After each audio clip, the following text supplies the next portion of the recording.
This is the final Peace Walker video, and here are some of the last side-ops I do. Getting Zadornov, Ultimate Betrayal, the Monster Hunter missions, and the final tapes of Eva, Strangelove, and Boss.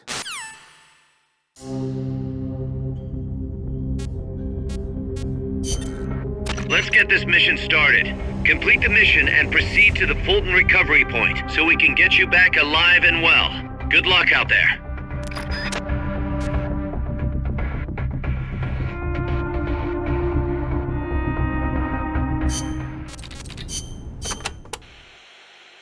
It's gonna take more than small arms fire to take down a truck.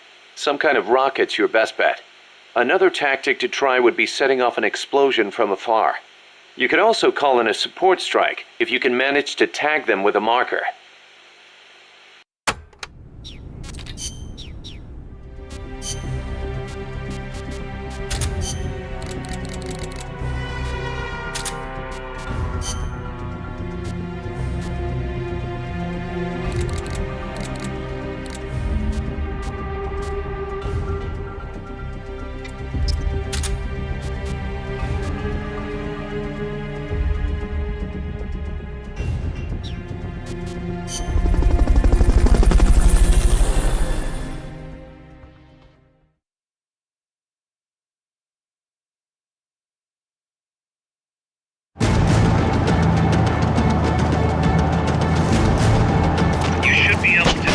From the bridge. Destroy the truck that's driving up that road.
Snake?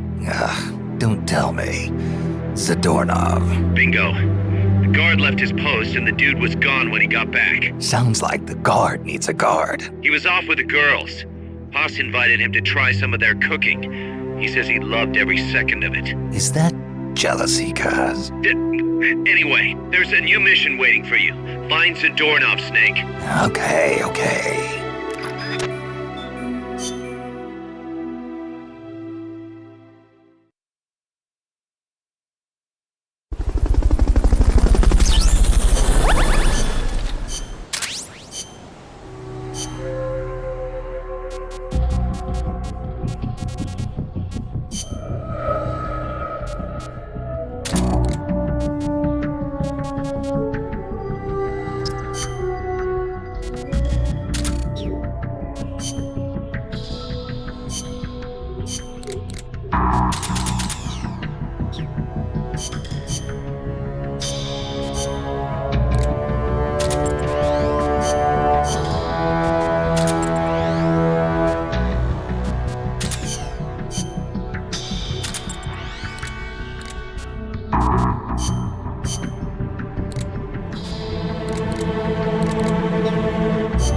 Commencing mission. You're in for some heavy combat with this one. Try and make it back in one piece.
Just focus on the troops.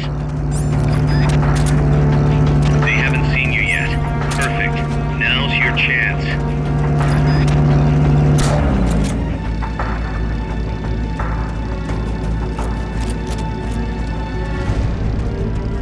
Seeing things.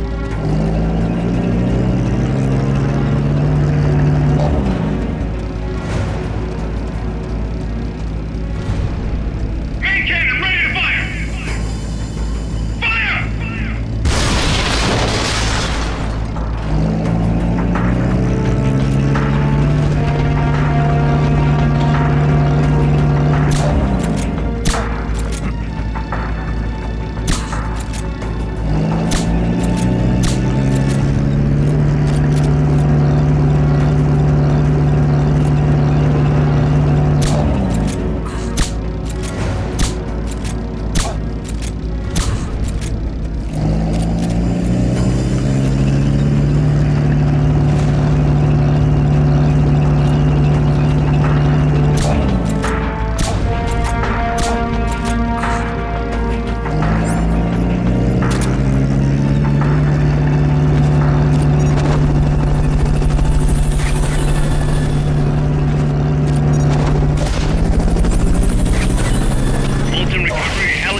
Fulton recovery subject confirmed onboard helicopter.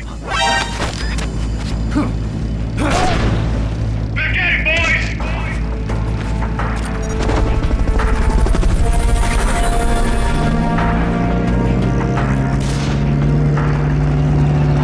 Fulton recovery helicopter is complete.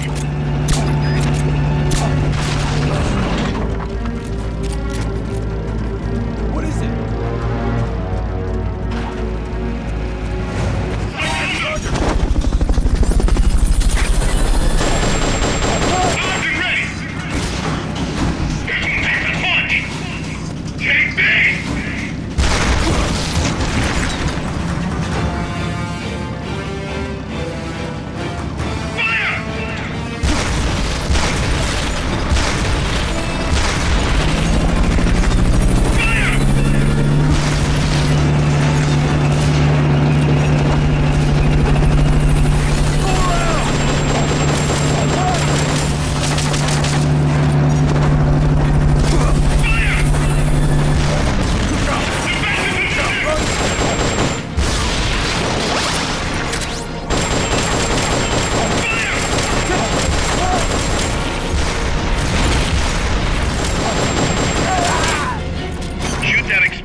You're fired.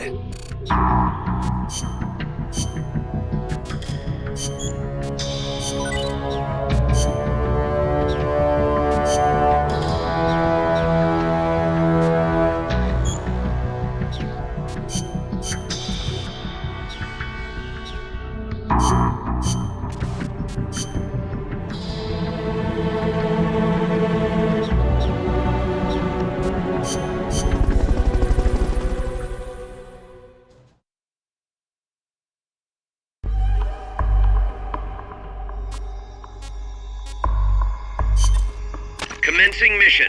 You're in for some heavy combat with this one. Try and make it back in one piece.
Forget about the chopper for now. Just take out the troops. They haven't seen you yet. Perfect. Now's your chance.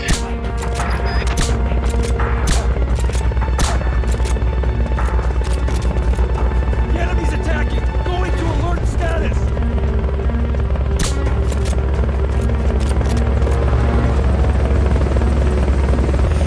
Watch your back!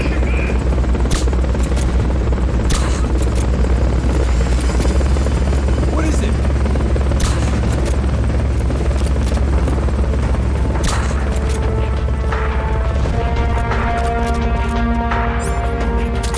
Shoot that exposed fuel tank. The red one. Strike before they spot you.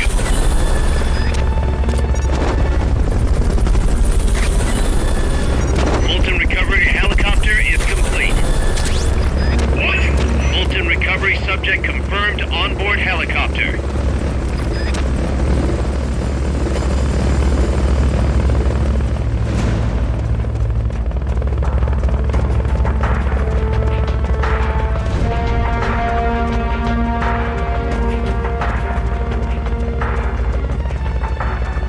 Backup units deployed now!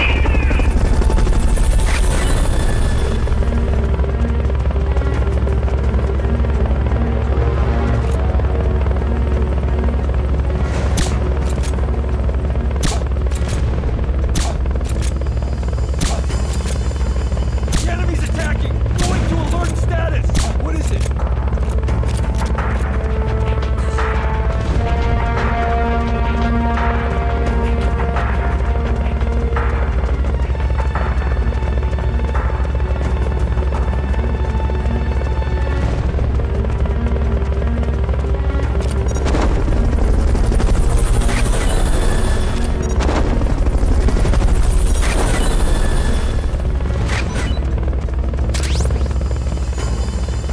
Molten recovery helicopter is complete. Bring that chopper down. If you lose sight of it, use your surround indicator. Could you try and leave that chopper somewhat intact? We may be able to use it.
You're fired.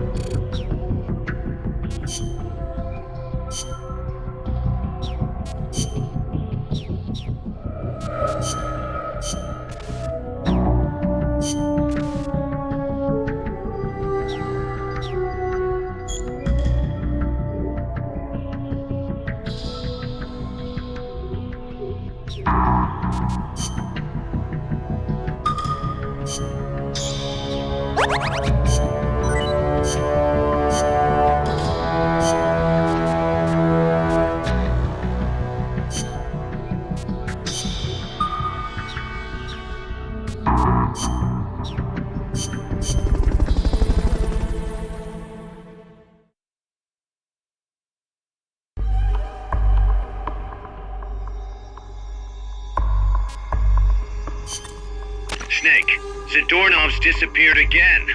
Get out there and retrieve him.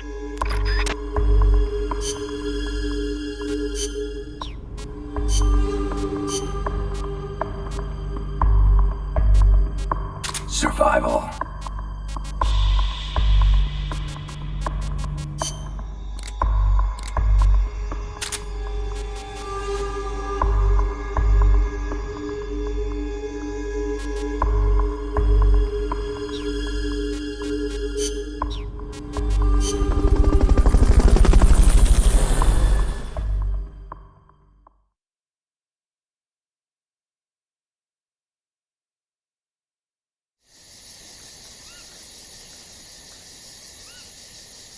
Find Zadornov, Snake.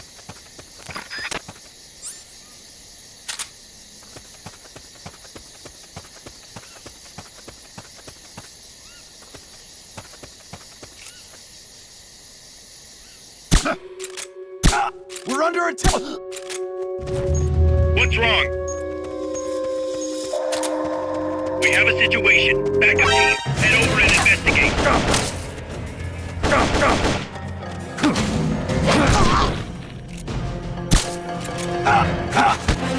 Enemy sighted. Commencing attack. Understood. Eliminate all hostiles.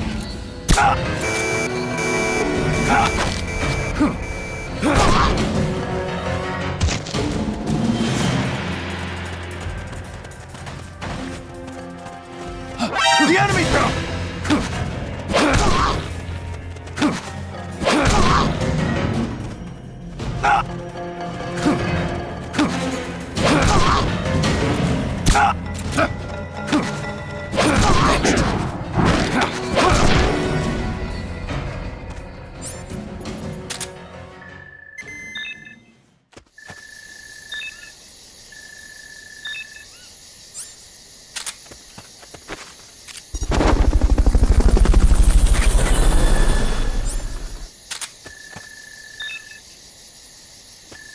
Fulton recovery subject confirmed onboard helicopter.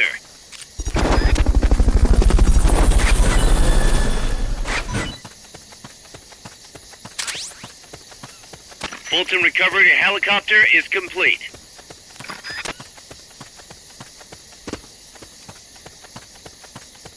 Thoroughly search every possible...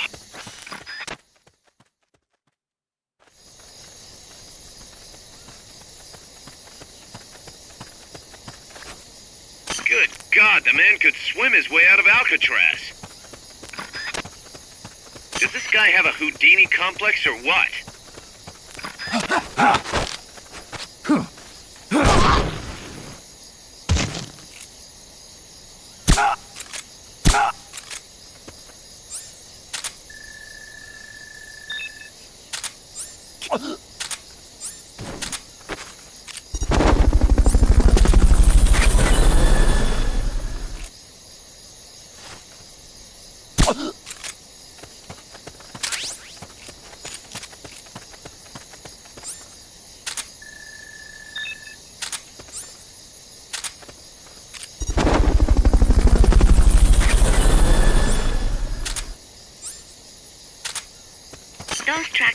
transport coffee.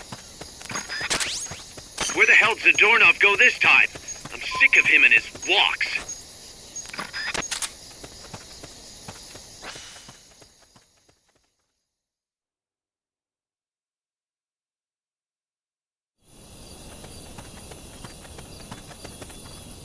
Where's Zadornov?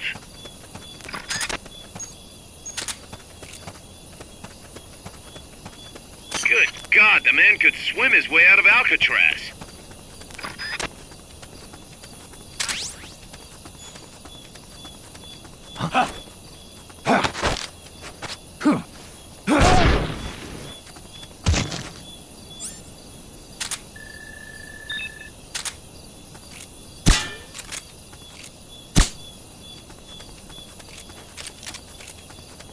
You should have disposed of him when you had the chance.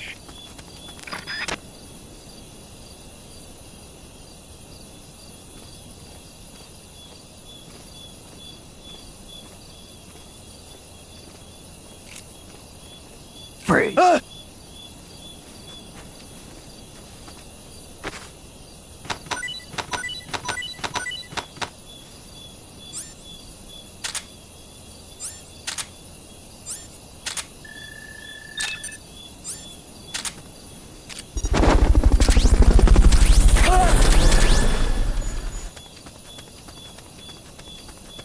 Find Zadornov, Snake.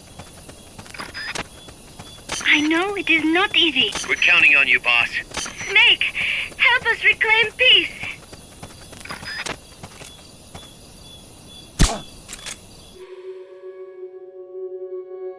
Someone attacking?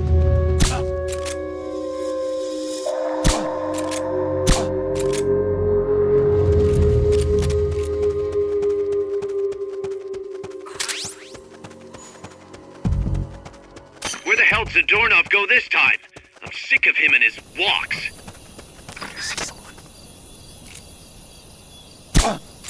What is it? Get up!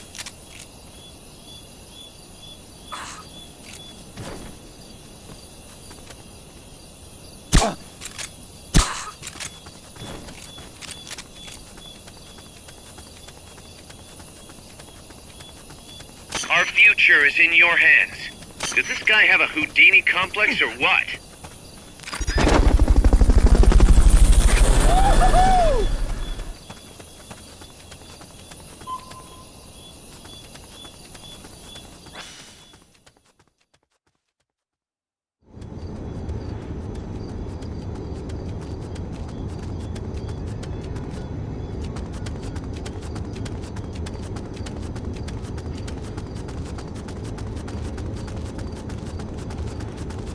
Enemies close by!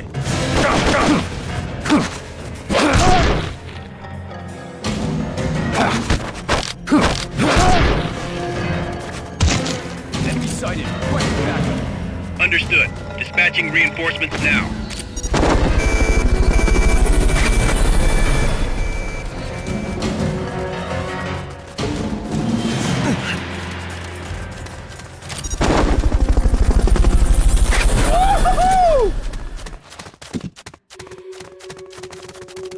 Fulton recovery subject confirmed onboard helicopter.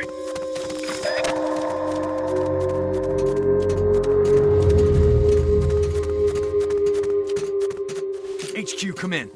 This is HQ. This is patrol. Contact lost. Going to alert status. Understood. The enemy should still be nearby. Find him.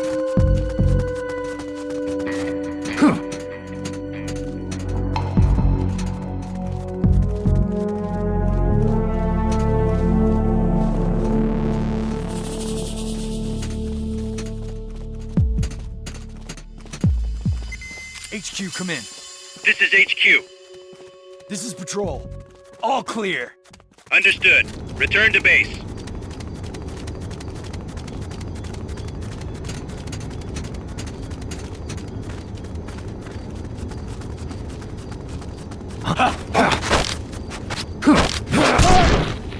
Freeze.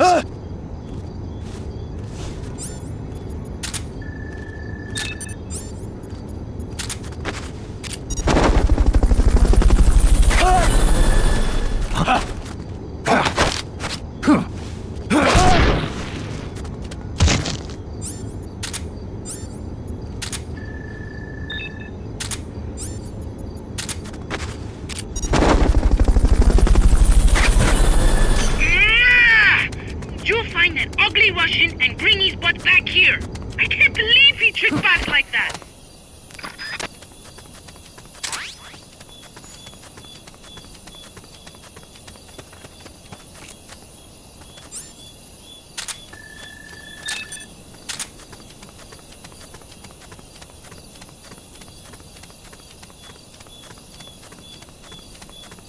Find him.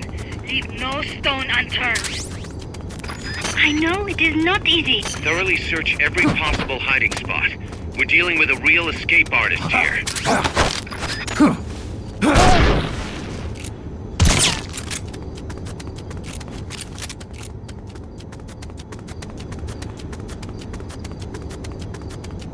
You should have disposed of him when you had the chance.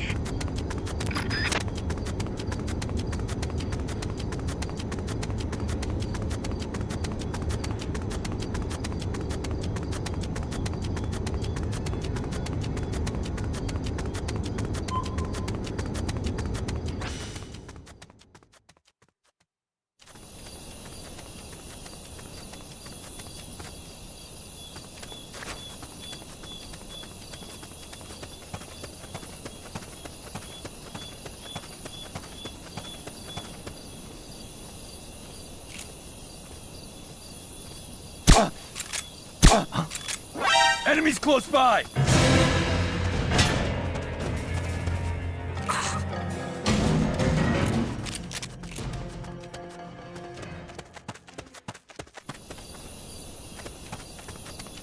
Where the hell did Zadornov go this time? We're counting on you, boss.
Hear anything unusual?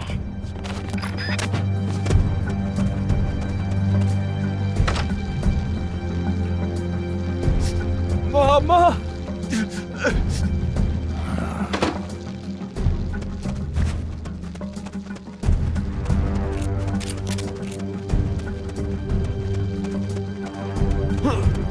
We're under attack!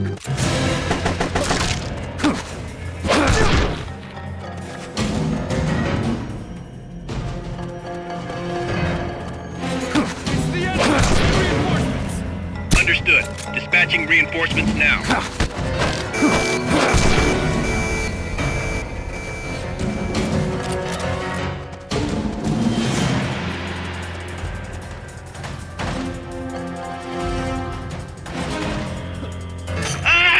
Is there no way to avoid a firefight? Please, Snake, get out of there! Thoroughly search every possible hiding spot. If any spot looks suspicious, tear it apart from top to bottom.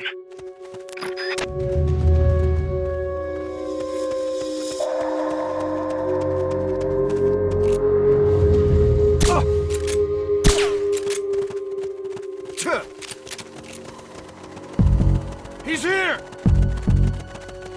We're under attack!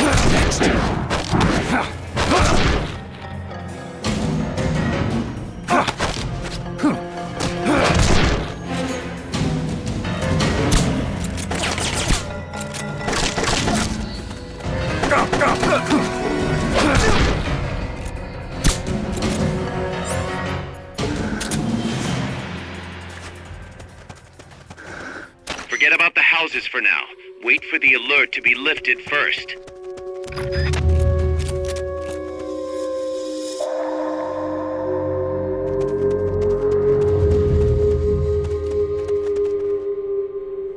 You can't go sneaking into houses with the enemy on elevated alert. Target lost. Going to alert status. Understood. The enemy should still be nearby. Find him. Freeze.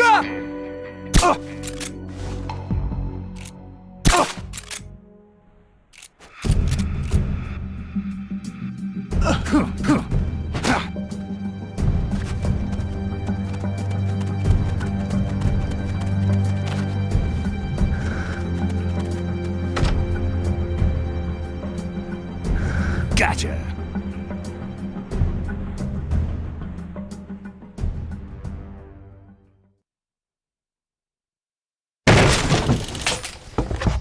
Curses.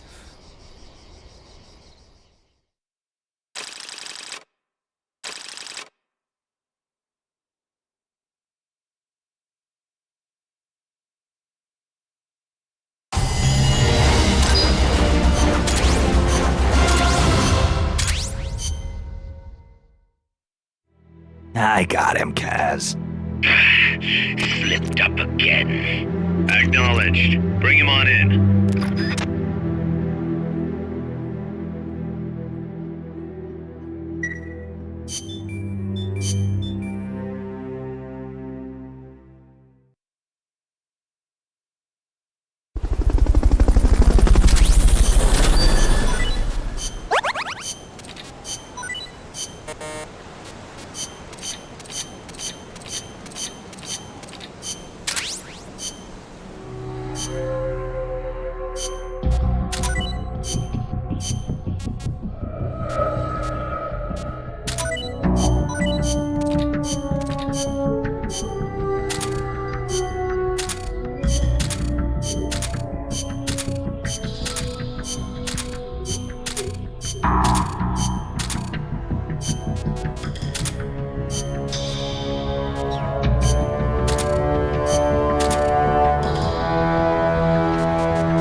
You're fired.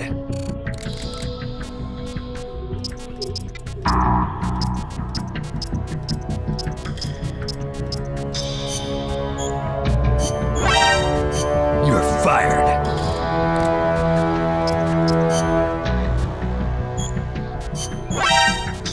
You're fired.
You're fired.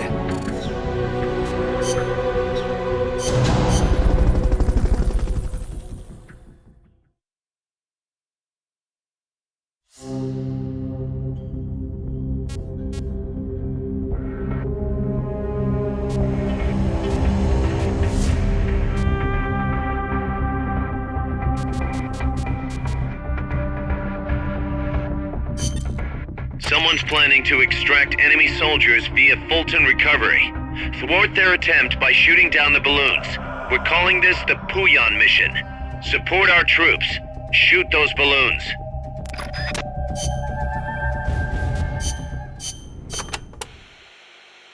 So all I have to do here is shoot down the Fulton recovery balloons, right? Right. And don't shoot the soldier dangling underneath by mistake. I'd go with a sniper rifle, but really any weapon will work as long as you aim carefully. Balloon popping. You might get more balloons if you do this one as a co-ops. The, sky's the limit. Look at it this way.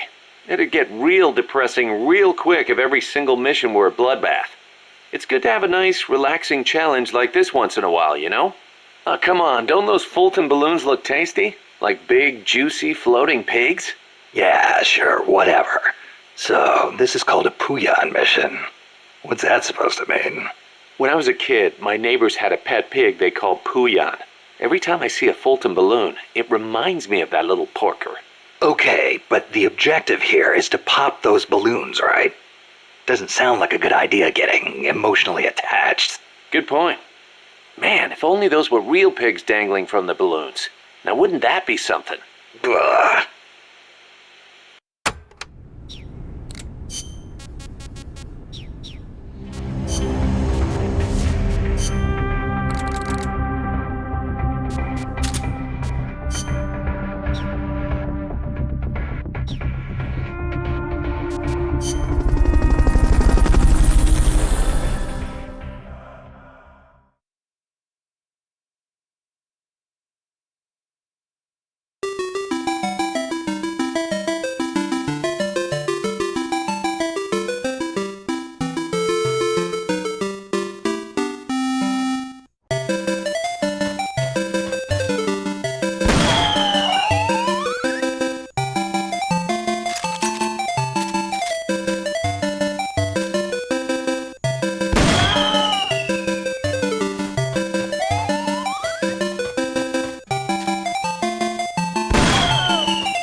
Suddenly, I have a craving for pork.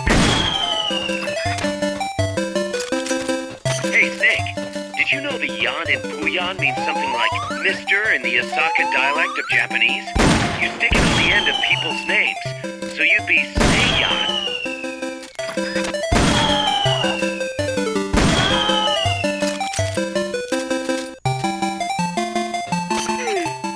Suddenly, I have a craving for pork.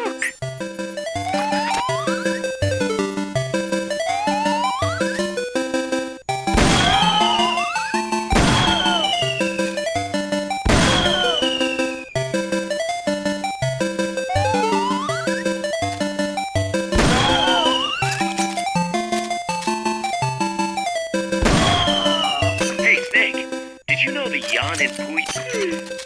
Suddenly, I have a craving for pork.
Okay, you're done with that area. Head for the goal. I see you go. You did it! Keep it up!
Commencing mission. You're in for some heavy combat with this one. Try and make it back in one piece.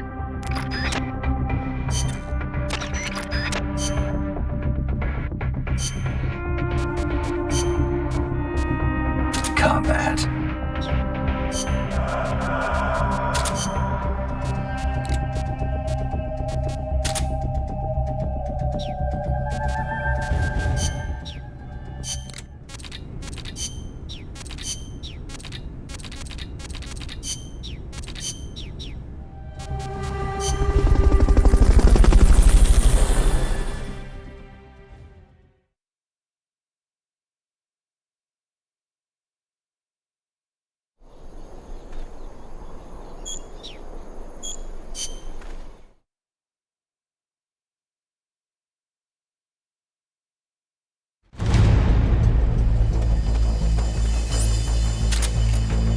You don't have any supply markers.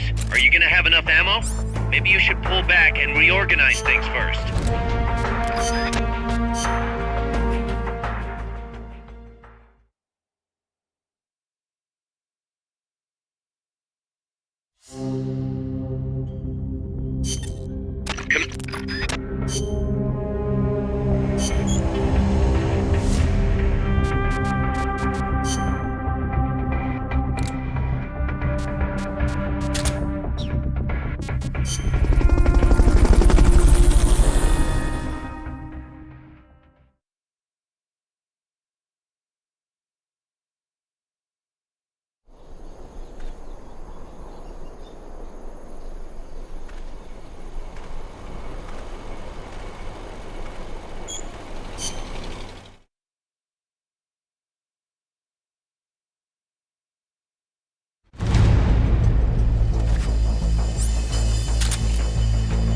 Neutralize the enemy troops.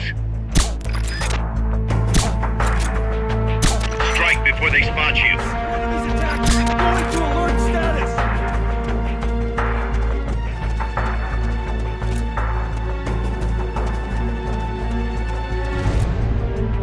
What is it? Get up! What is it? Get up!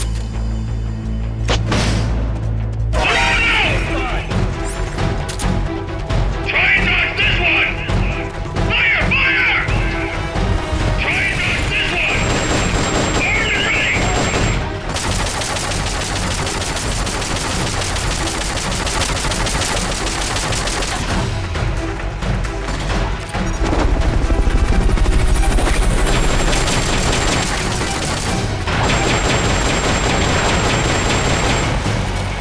Try to stand if you can.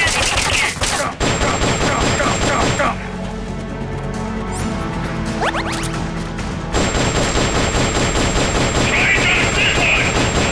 Fire! Fire!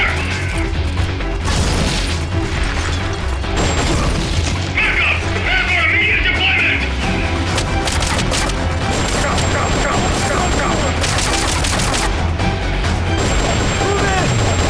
Give me some cover!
They may be the enemy, but they are still human beings.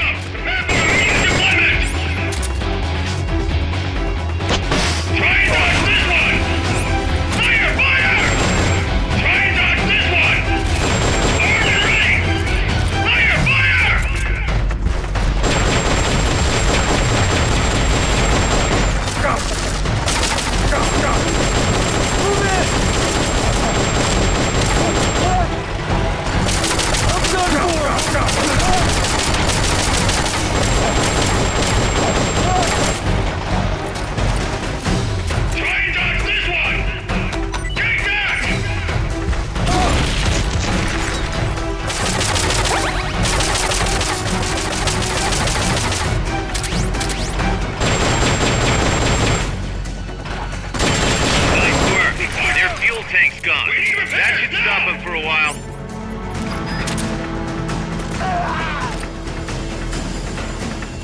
Please, try to spare them if you can.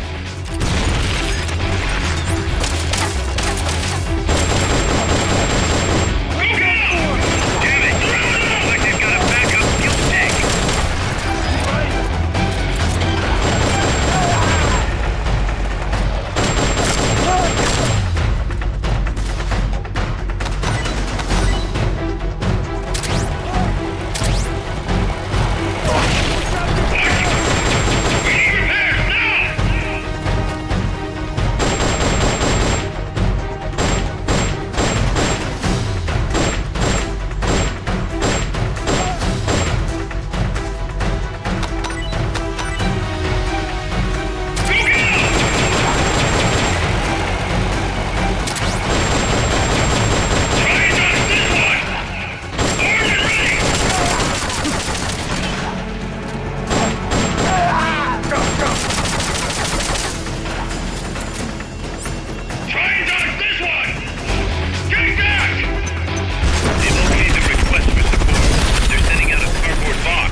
You're fired.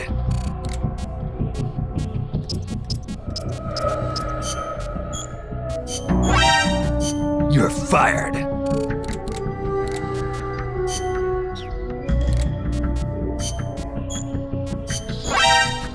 You're fired.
Let's get this mission started.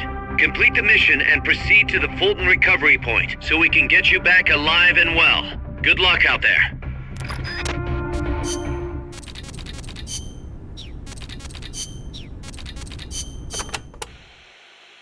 That's a rangefinder camera you have, right, Snake? Mi viejo used to talk about rangefinder cameras and how they can focus just as well as any other camera, despite their size.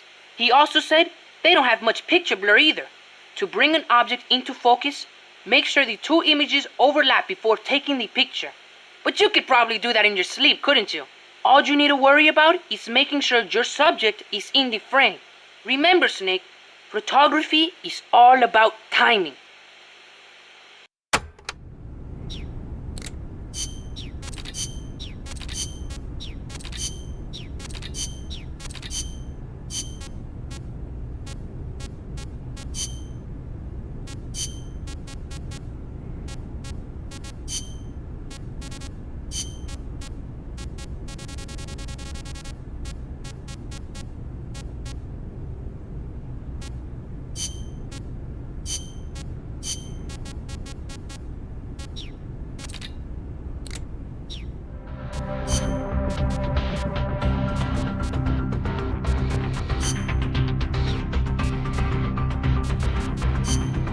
Survival.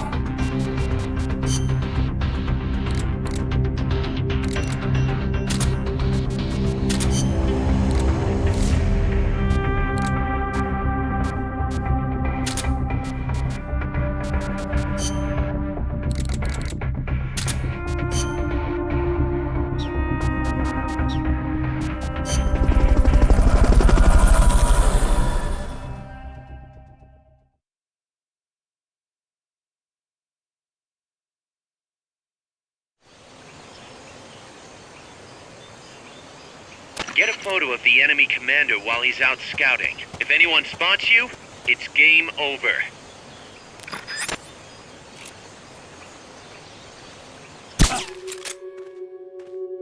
What is it?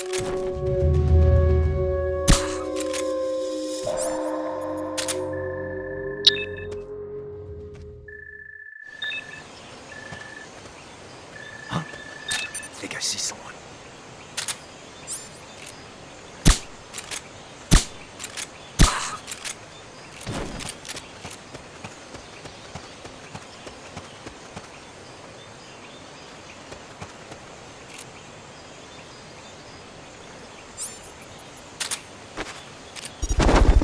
Must be nice having all this free time to...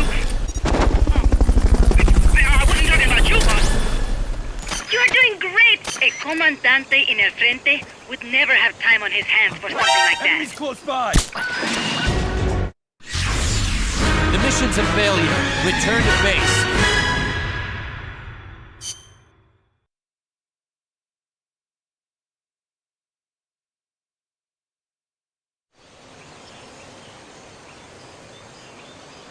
Get a photo of the enemy commander while he's out scouting. If anyone spots you, it's game over.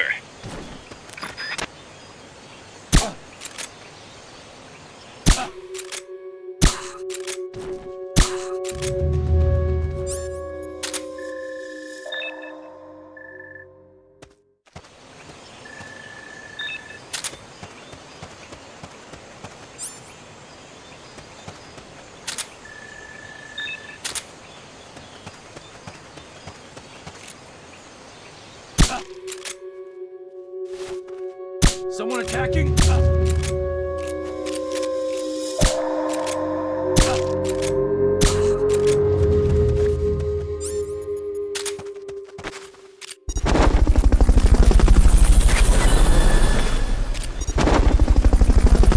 comandante in el frente would never have time on his hands for something like that. Fulton recovering a helicopter? Looks like that commander's got plenty of time on his hands. Huh, must be nice.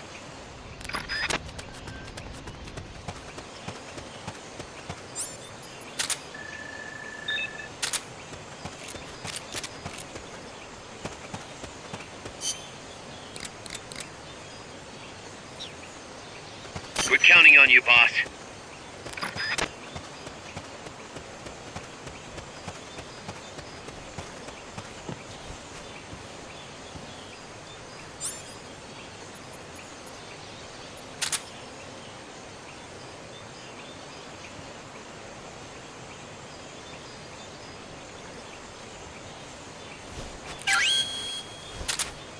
Ooh, nice shot.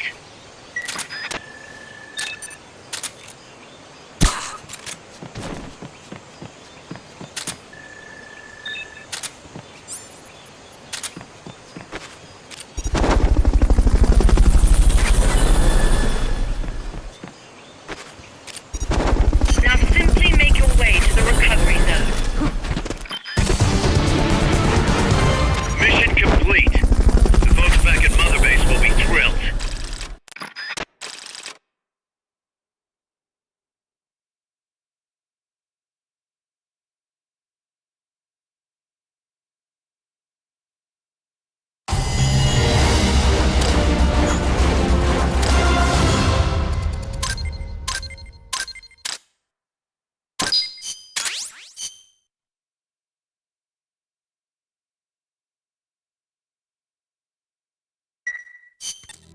Snake, you're not gonna believe this, but Yeah. Zadornov's missing again. Kaz, are you sure somebody's not, I don't know, letting him out on purpose? You think I have time to assemble a mole hunt? Man, this guy isn't just good, he's so good at scary. If he's doing this alone, that is. Anyway, he left a trail, so we've got a good idea of where he's probably hiding. You know what the mission is. Find Zadornov, Snake.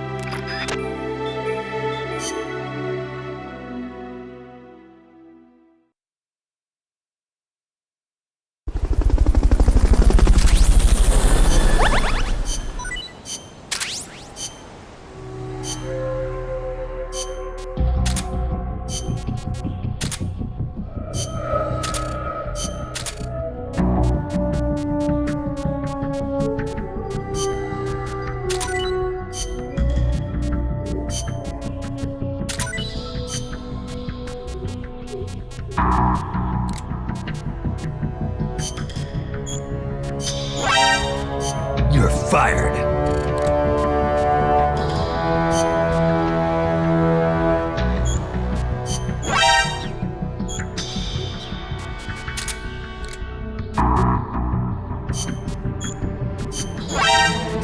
You're fired.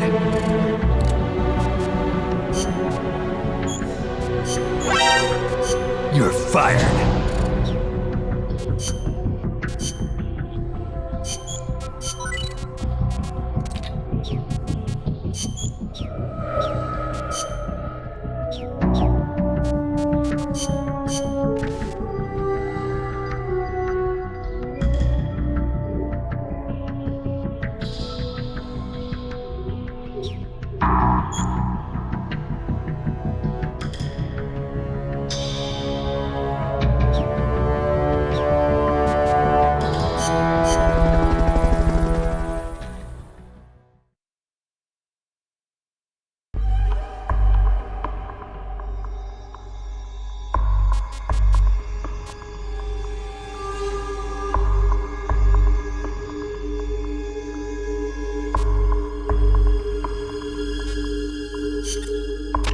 this mission started. Complete the mission and proceed to the Fulton recovery point so we can get you back.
Let's get...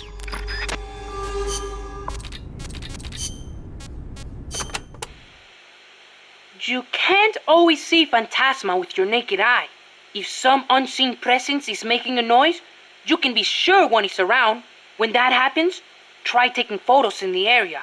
You should be able to see what's causing it. Why do they show up on photos?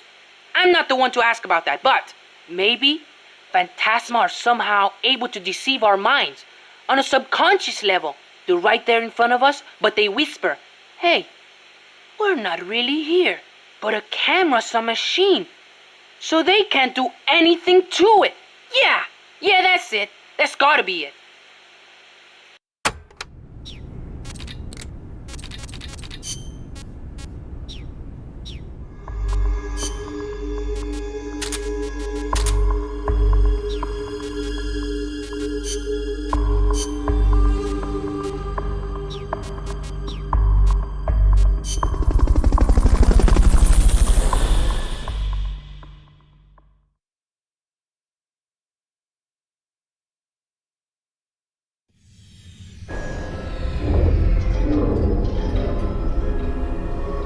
There are no such things as ghosts, like they'd really show up in a photo.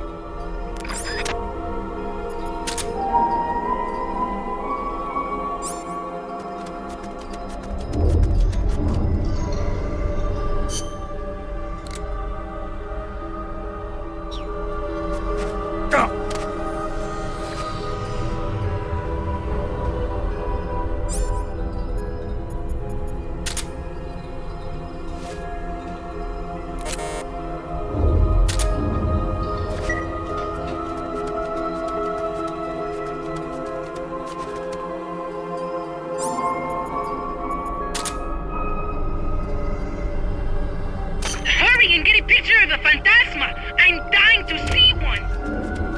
Just out of curiosity, do ghosts have legs or what?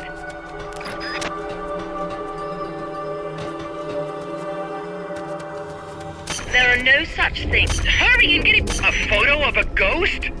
It's gotta be some kind of hoax.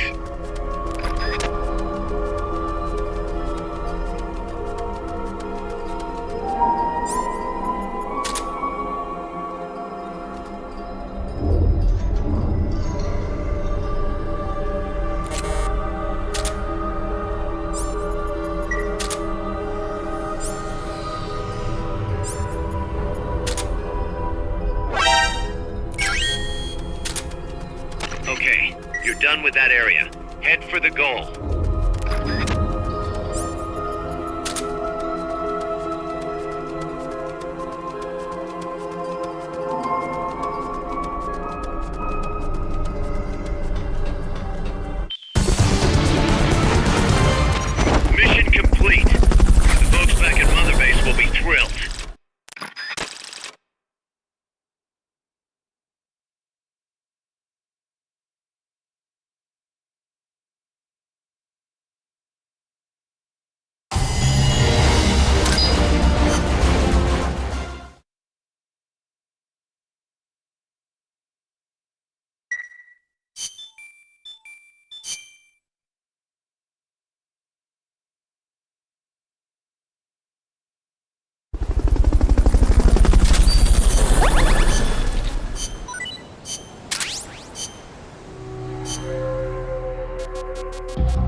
fired.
You're fired.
Enemy reinforcements have been dispatched to the underground passage at the U.S. missile base.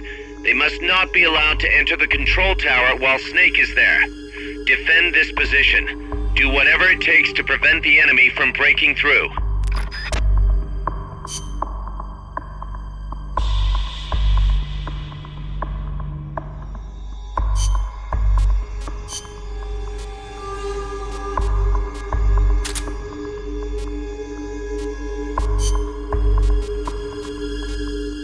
Combat.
with that area.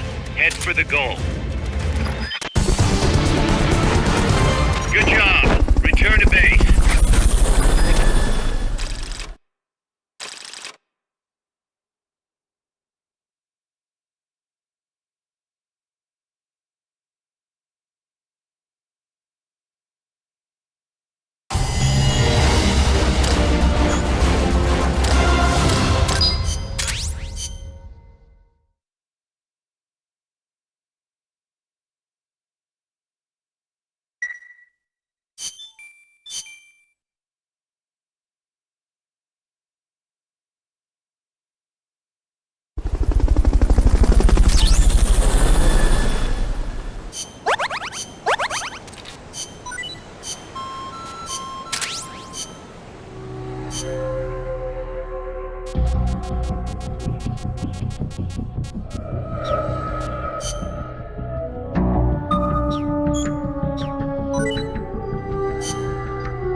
Snake, Zadornov's escaped custody again.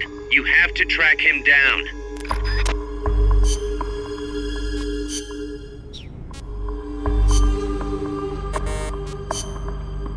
Survival.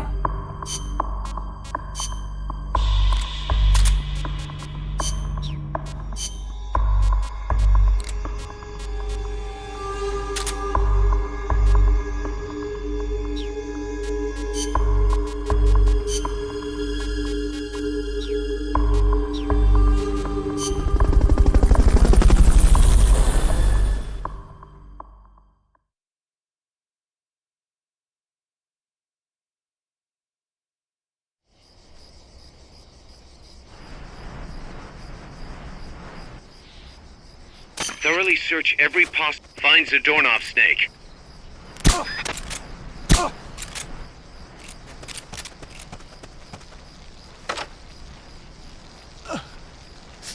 Mama!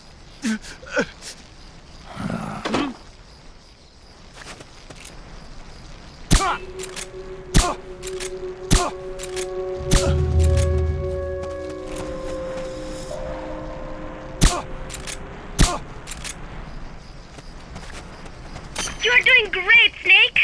Peace.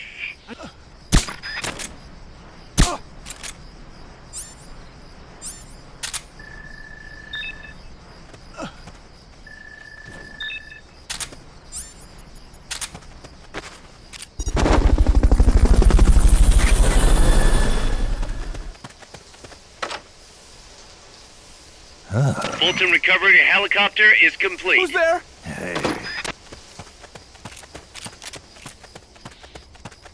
Good God, the man could swim his way out of Alcatraz. Our future is in your hands. Where's Zadornov? Fulton recovery subject confirmed onboard helicopter. Not this one.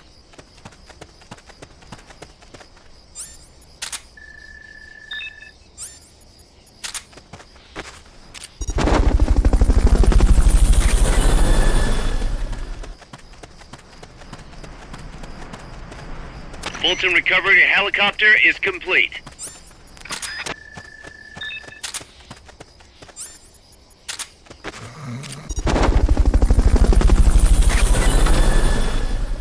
Not this one.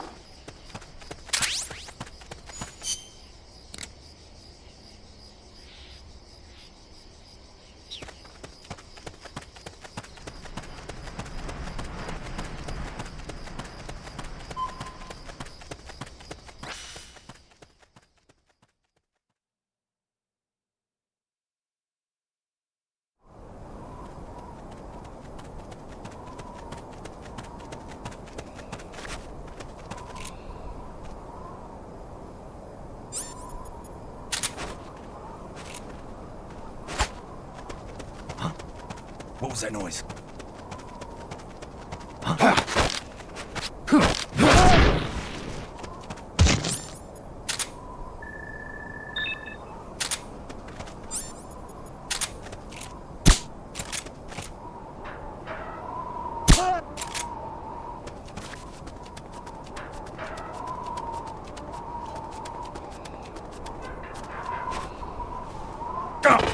Any areas you haven't checked yet? Think hard. Any areas you haven't checked yet? Bet you he's looking for adventure too.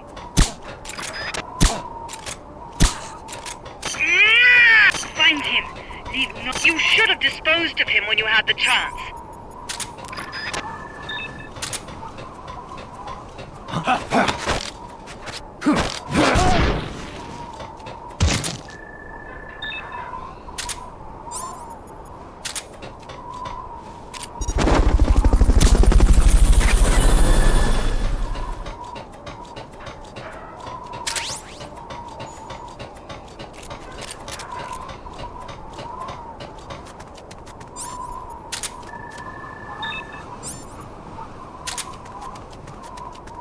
Any areas you haven't checked yet? Think hard.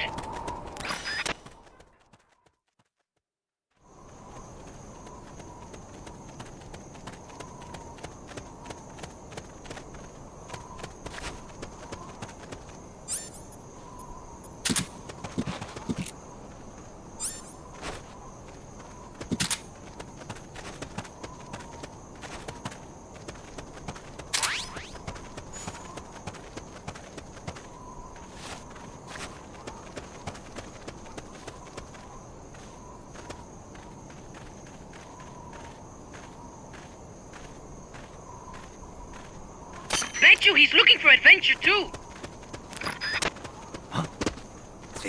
Enemies close by!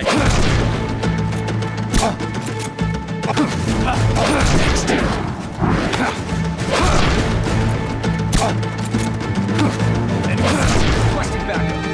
Understood. Dispatching reinforcements now.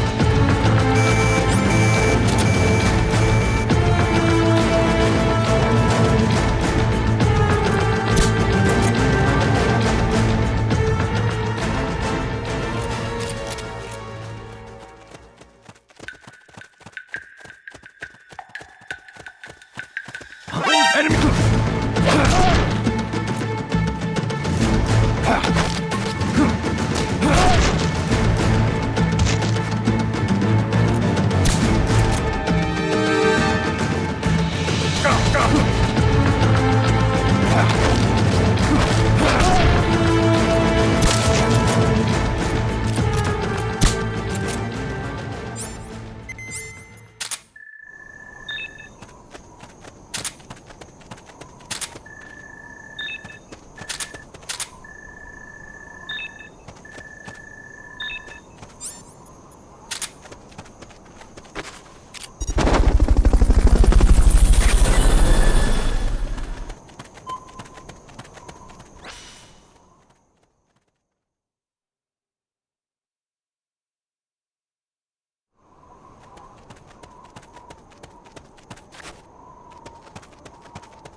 Can't be imagining things.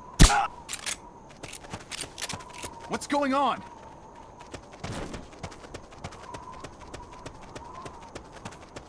Rise and shine. Wait.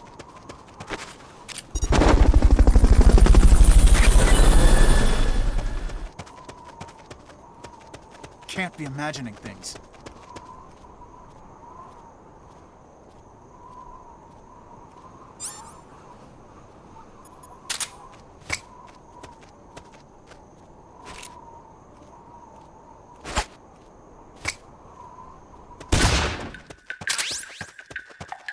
Explosion! We're under attack! Going to alert status! Understood. Maintain heightened alert.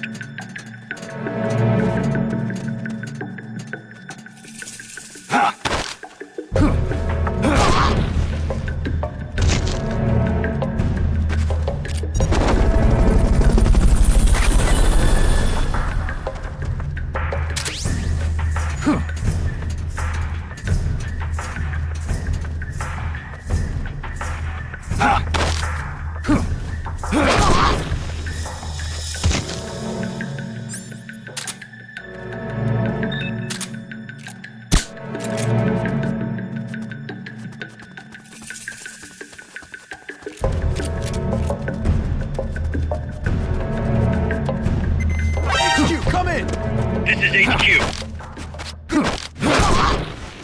What's wrong? What's going on over there?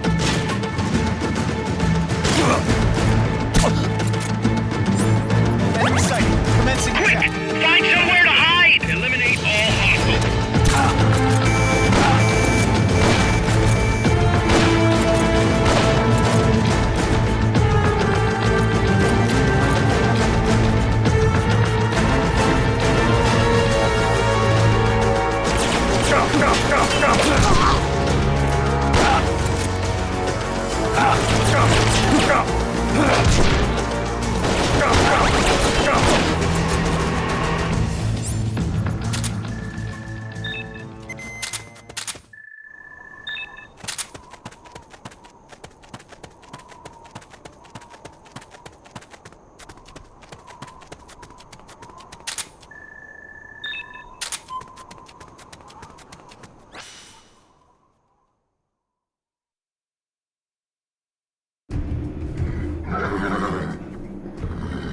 Guys, I'm inside the facility.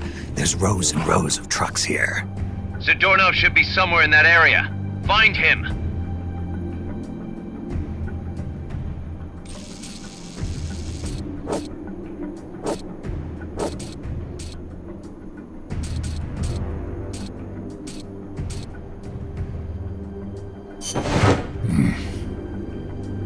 Nothing.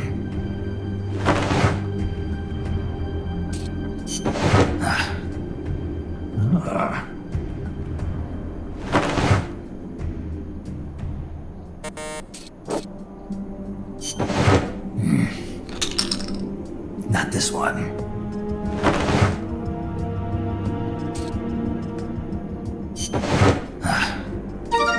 Sunlight!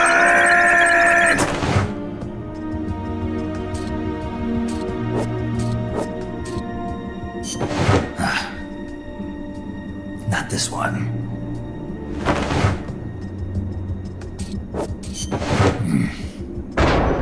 Metal Gear.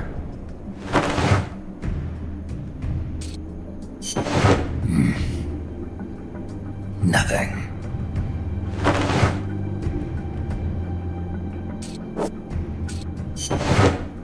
Damn it!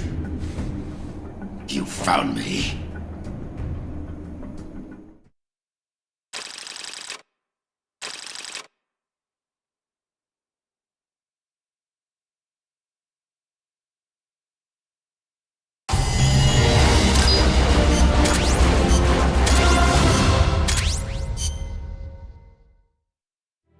I found him, Kaz. Close, but no cigar. Not for you anyway.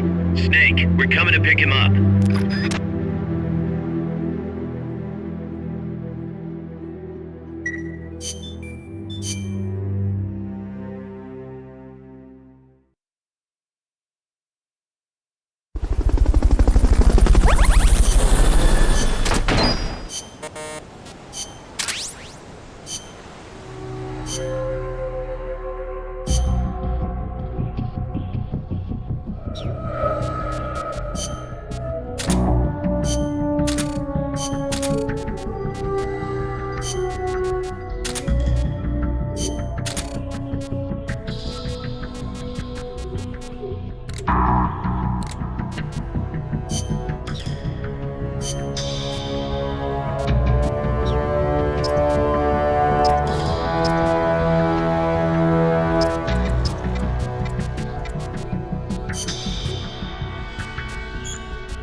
You're fired.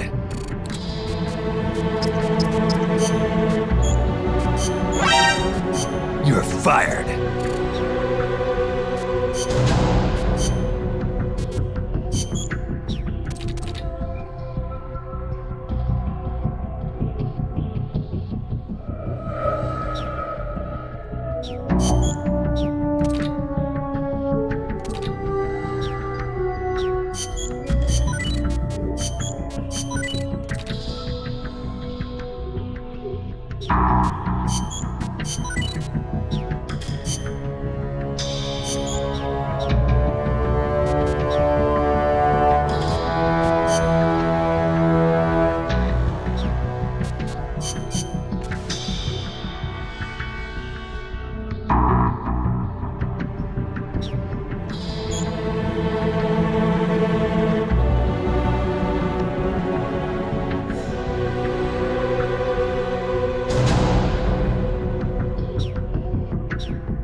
Let's get this mission started. Complete the mission and proceed to the Fulton recovery point so we can get you back alive and well.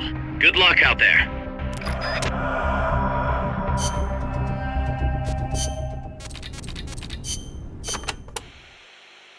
A fantasma is an espíritu that wanders this plane instead of going to el cielo.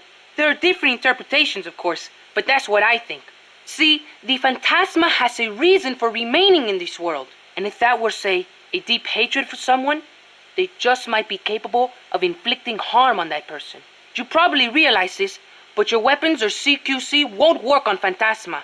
And since they're not physical beings, they can pass right through solid objects. But if you can eliminate the reason for remaining here, you should be able to help them reach el cielo.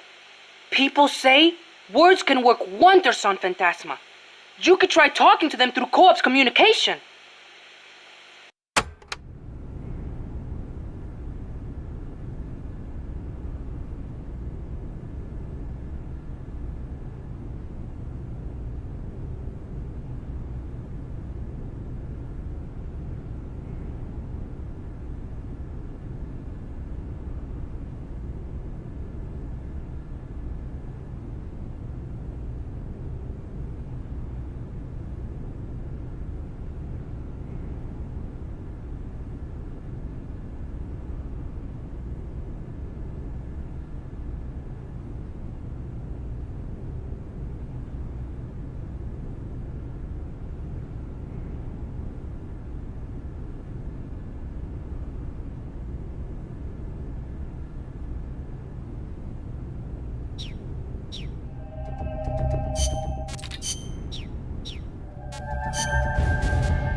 Rest in peace.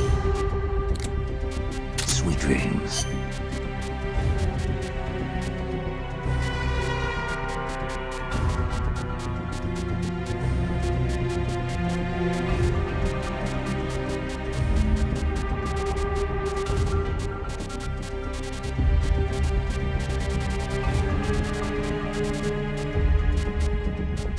The best ones die young.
The best ones die young.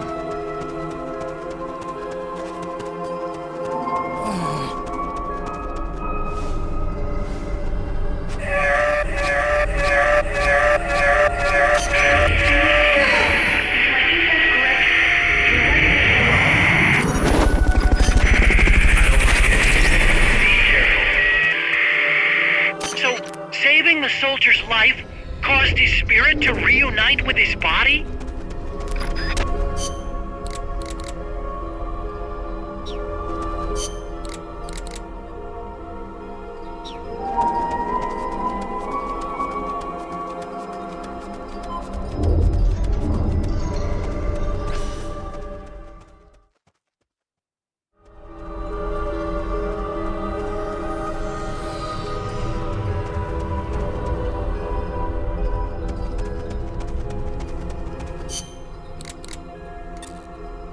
Rest in peace.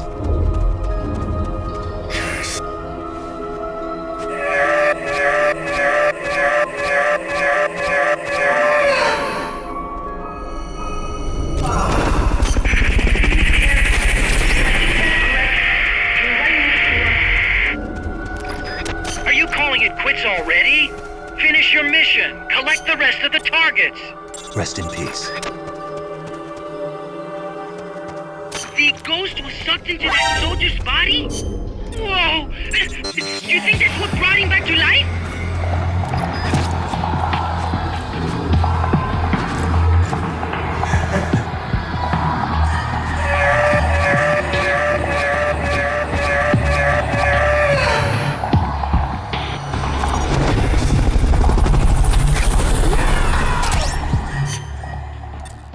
Rest in peace. The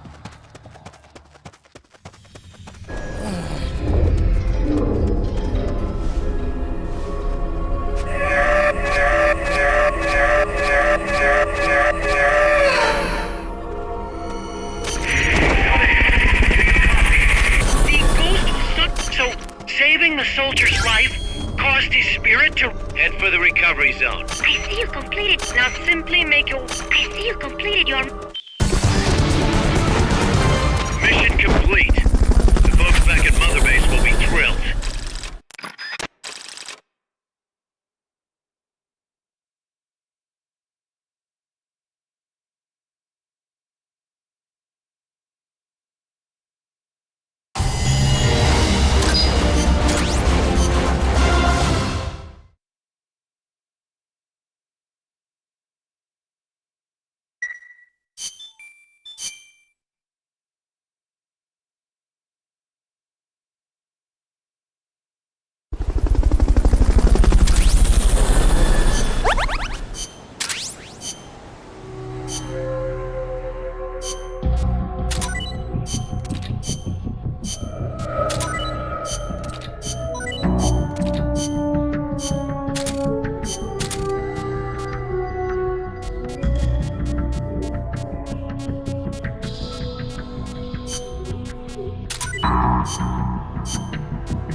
You're fired.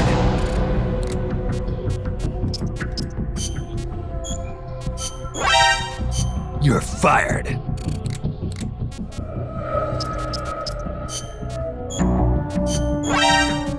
You're fired.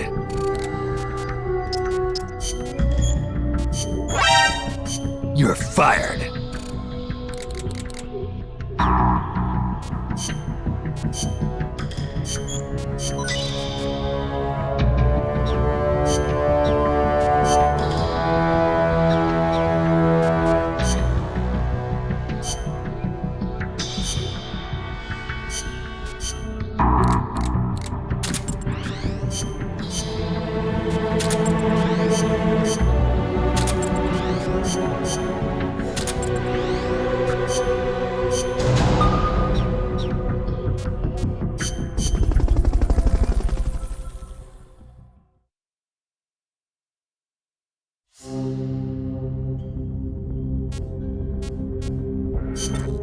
Let's get this mission started. Complete the mission and proceed to the Fulton recovery point so we can get you back alive and well. Good luck out there.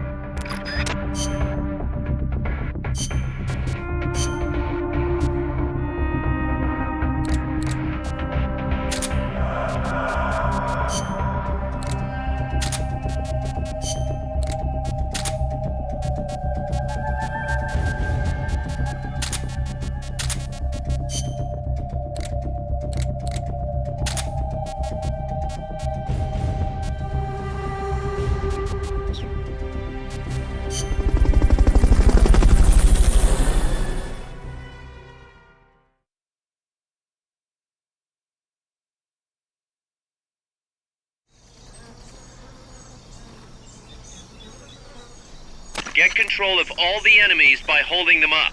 Hold up all enemies. If you're discovered, the mission's over.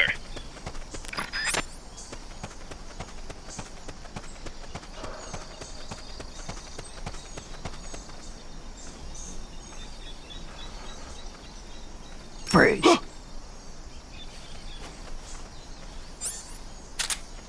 The mission's a failure. Return to base.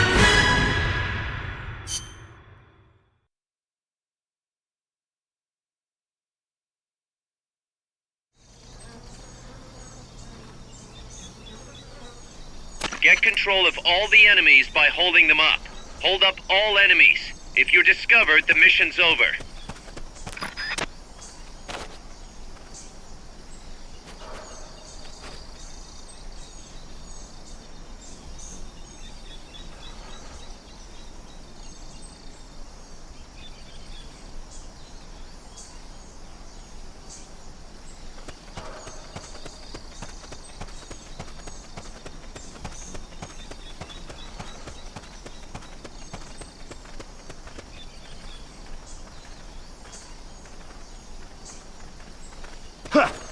Someone there? Freeze.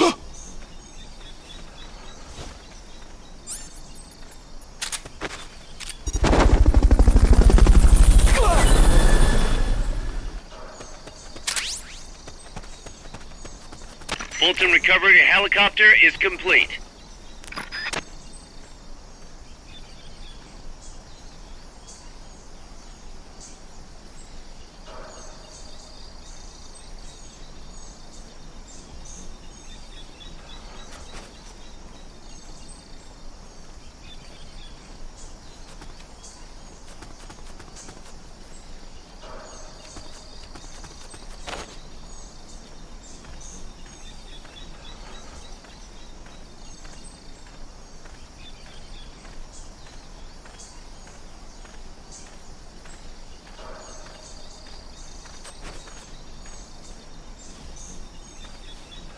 Freeze.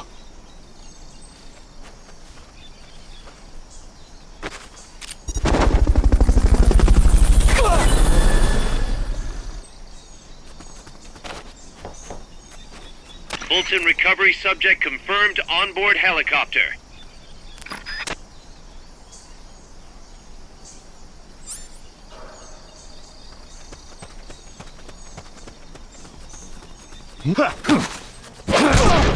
Freeze.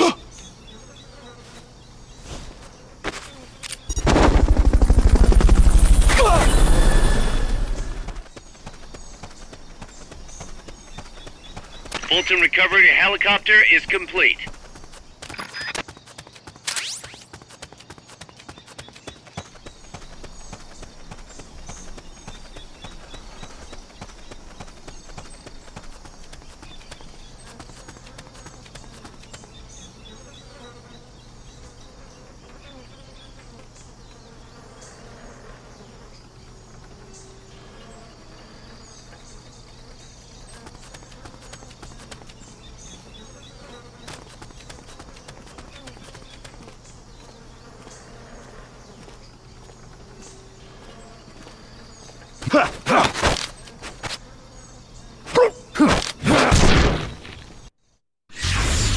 The mission's a failure.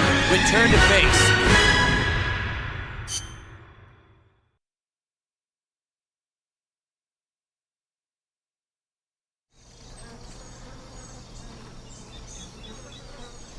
Get control of all the enemies by holding them up. Hold up all enemies. If you're discovered, the mission's over.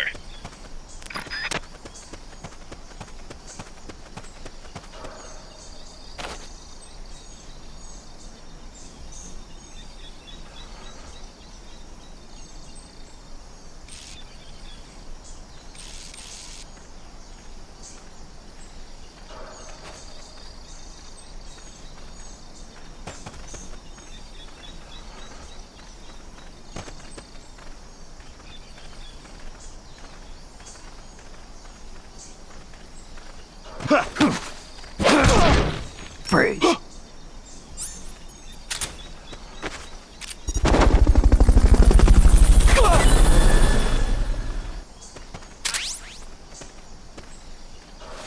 Fulton recovery subject confirmed onboard helicopter.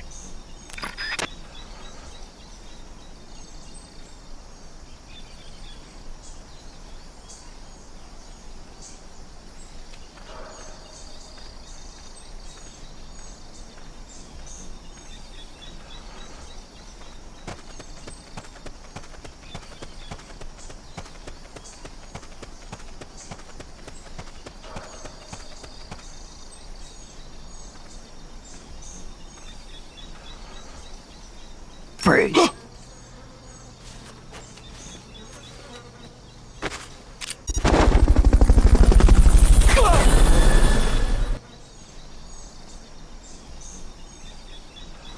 Fulton recovery helicopter is complete.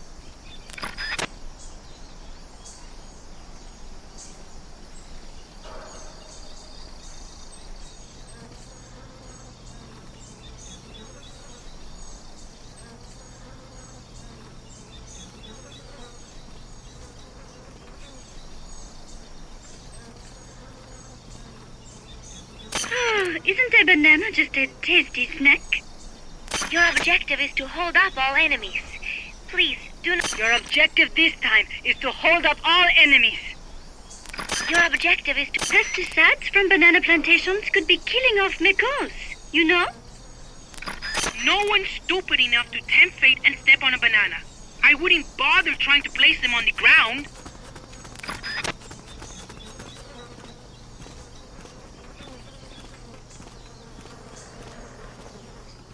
Freeze.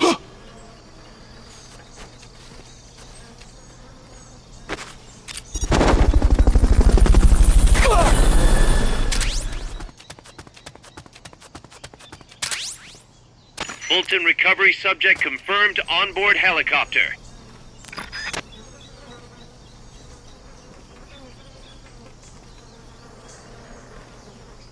Freeze.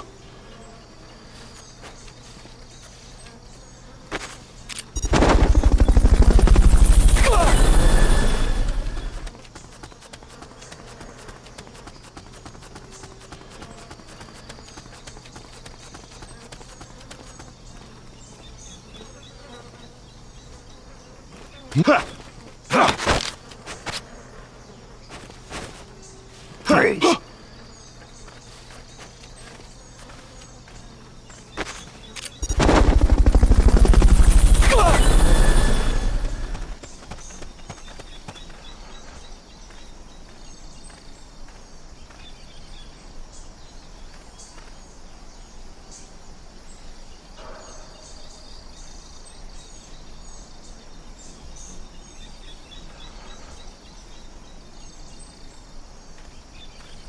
Your objective this time... Snake, help us... Oh, isn't a banana just a tasty snack? Our future is in... Your objective is to hold... I know it is not easy, but I have faith in you.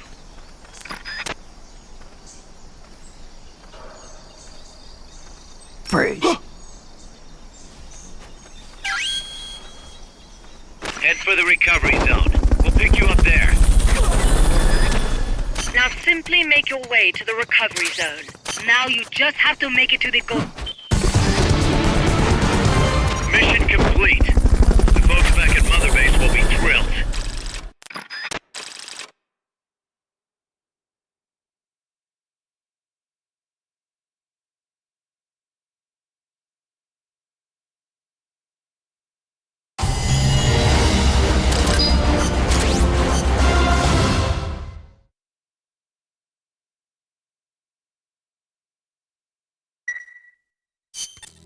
Snake, Zadornov's done it again.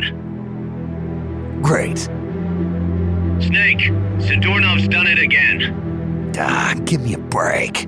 Snake, listen. Zadornov's done it again. Come on. I hate to entertain the thought, but this might be an inside job.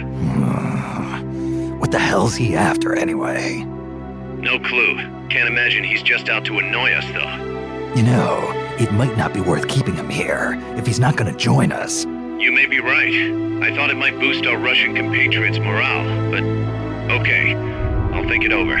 Let's hope he's just playing hide and seek. I've added a new mission. Go get Zadornov.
You're fired.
Snake, Zadornov's escaped. You have to find him.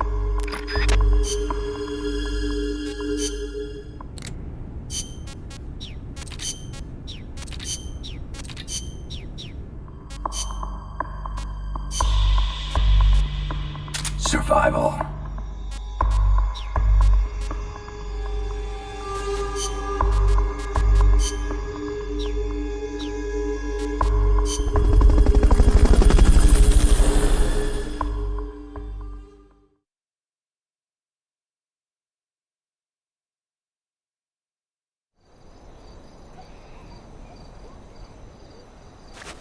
Find Zadornov and bring him back here with Fulton Recovery. Our future is... There's only so many places to hide. Find Zadornov, Snake. I believe in you, Snake. Does this guy have a Houdini complex or what? Find Zadornov, Snake. Where's Zadornov? We're counting on you, boss.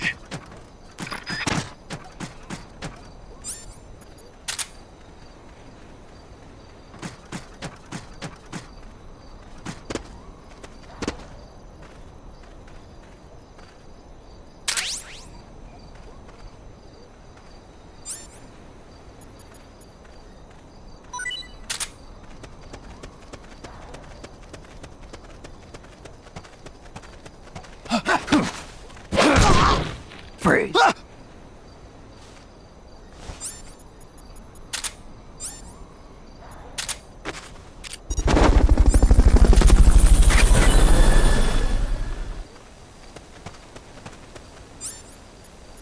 Fulton Recovery subject confirmed onboard helicopter.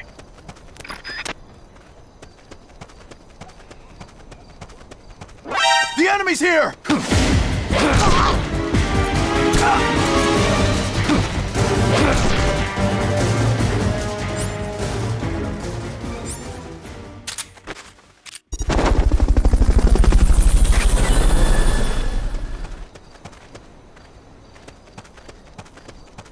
Fulton Recovery helicopter is complete.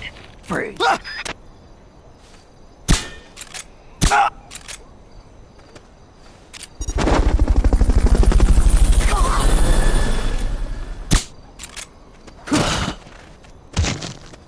Fulton Recovery... Snake! Try using Fulton Recovery on him.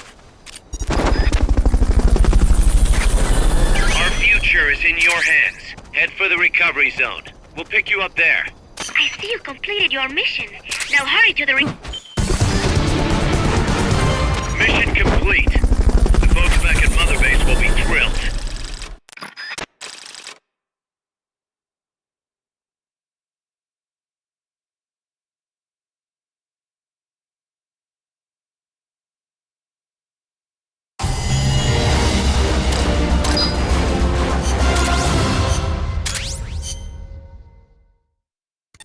Kaz, I've located Zadornov. Nice work. I knew you would. How could I be so stupid?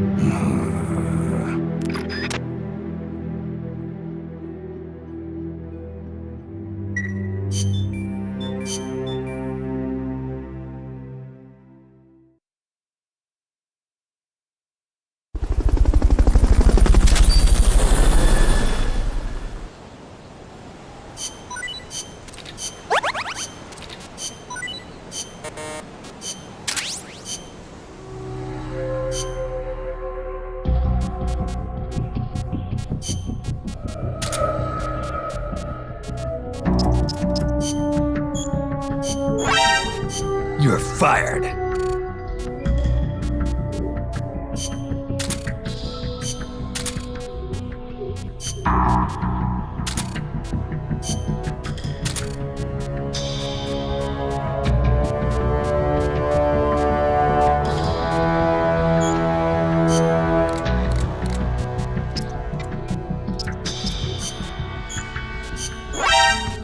You're fired.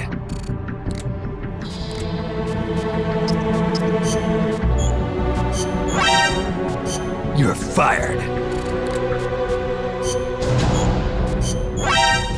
You're fired.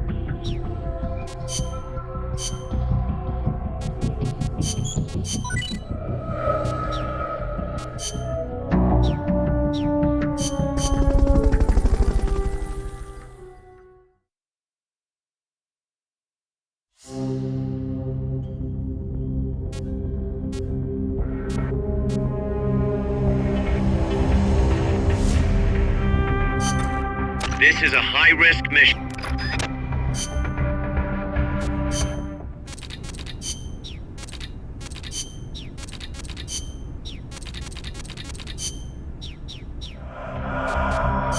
Let's get this mission.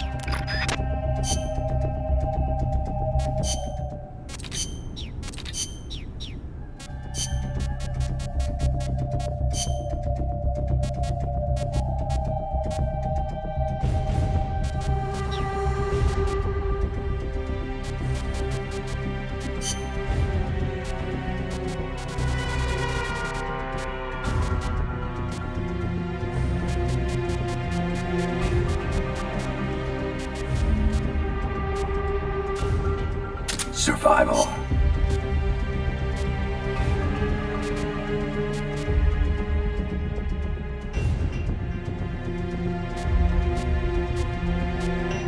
Survival.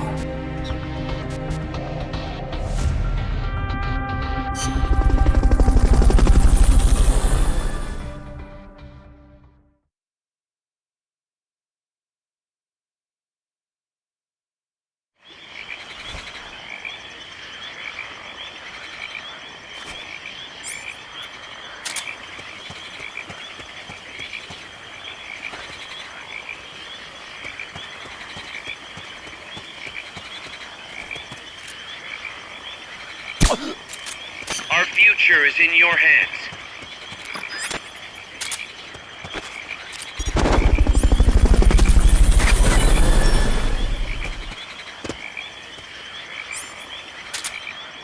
Fulton recovery helicopter is complete.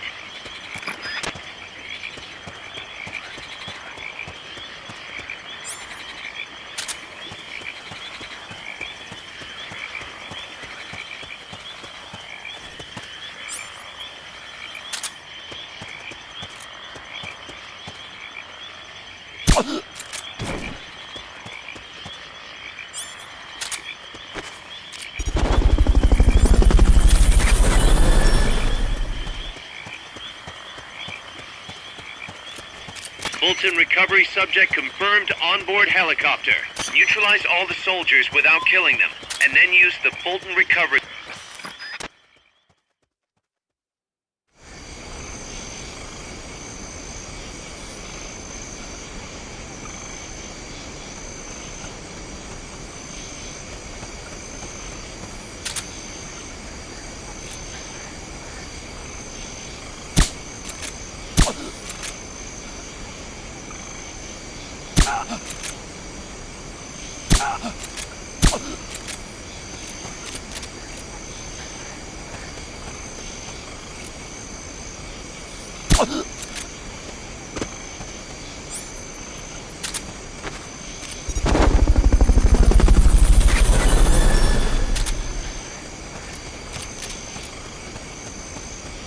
Fulton recovery helicopter is complete.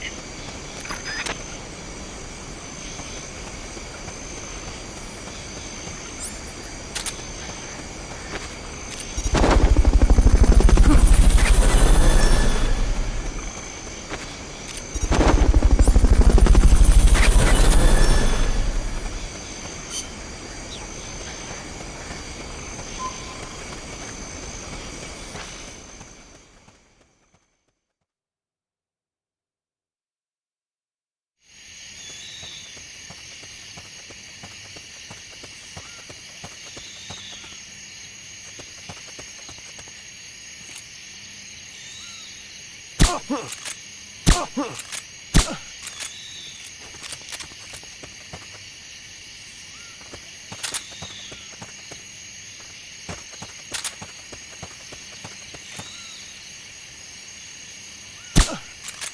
need to use Fulton recovery on all the soldiers. Be careful not to kill anybody. Neutralize all the soldiers without killing them, and then use the Fulton recovery system.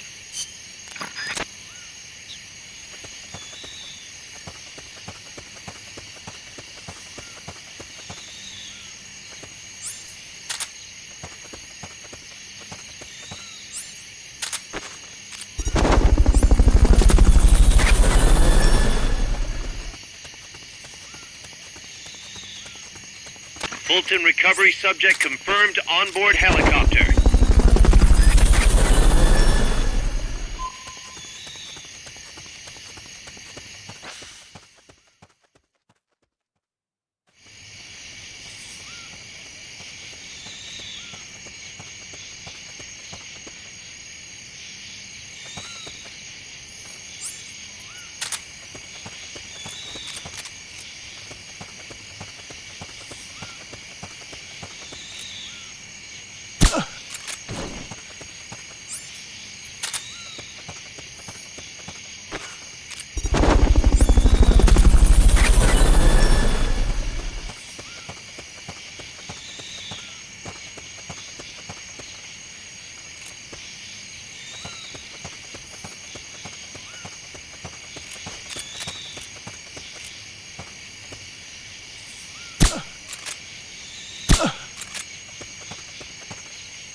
Fulton recovery helicopter is complete. You need to use Fulton recovery on all the soldiers. Be careful not to kill anybody. Is somebody there?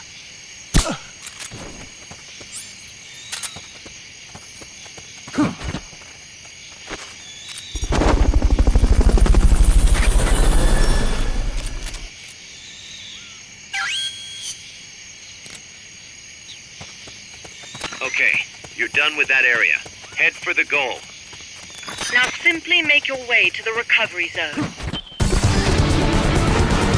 You did it! Keep it up!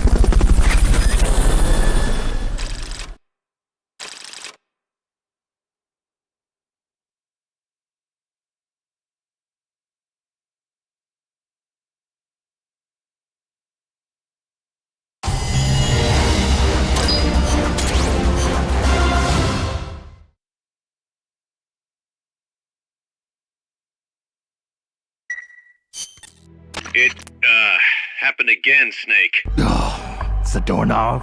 What's he got, an escape fetish?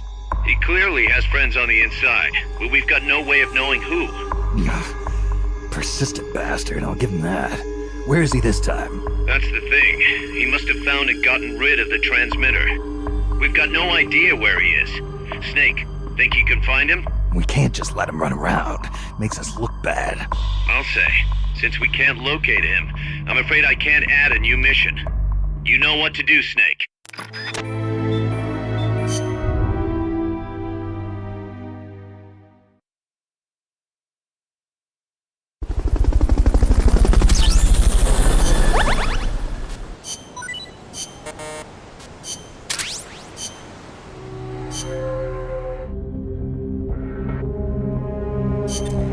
Commence target practice.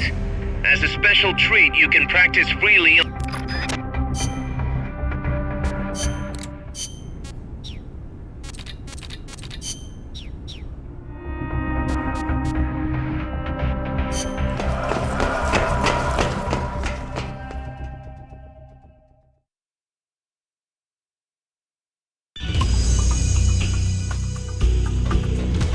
Welcome to the shooting range.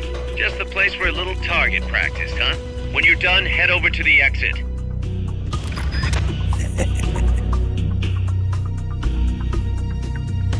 Where's Zadornov? Find Zadornov, Snake. Find Zadornov, Snake. Find Zadornov, Snake.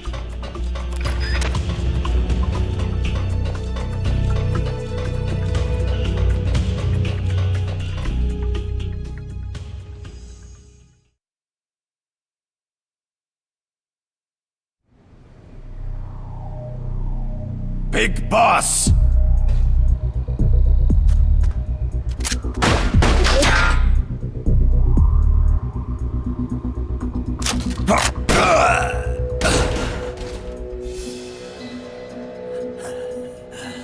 My work is done. What are you talking about? V for victory! Rocket! Peace!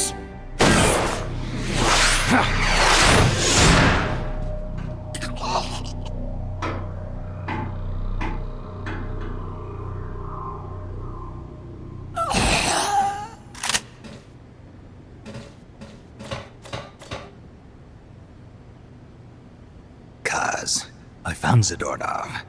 I had to kill him. Huh. So much for a fugitive. Something's not right here. I'm thinking he had a friend. Someone inside MSF. Huh? What's going on? It's Zeke. It's moving. What? There's somebody inside. I can see them. Snake, get up here. Pronto!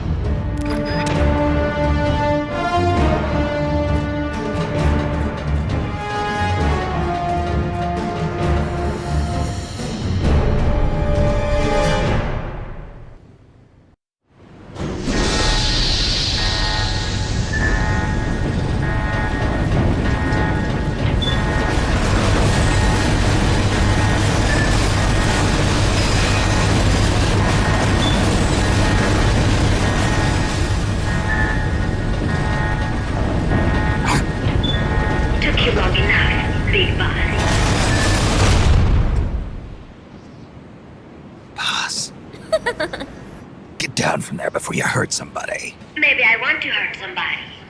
What's going on? She's not herself. Oh, I am myself, all right. My true self.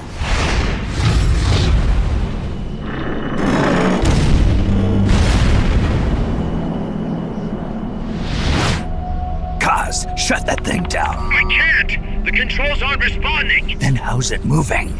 I made some modifications. This machine was meant to have a human pilot. Modifications? Paz, what are you... Never thought I'd be into machines, huh? Then Zadornov's escape was a diversion. Paz, what are you doing? I'm taking it back. Taking it back? Where? To our leaders. To Cypher. Cypher? This weapon is Cypher's creation. Paz, get down from there! Do not call me that. I am Pacifica Ocean.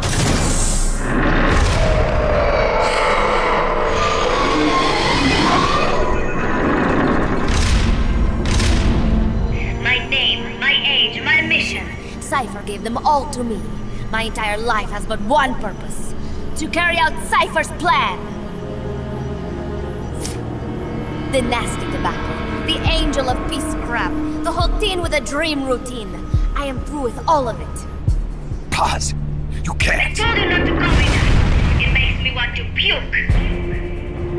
Everything is going exactly as we planned. Now the Real Peace Walker project is finally about to reach its goal. The real project?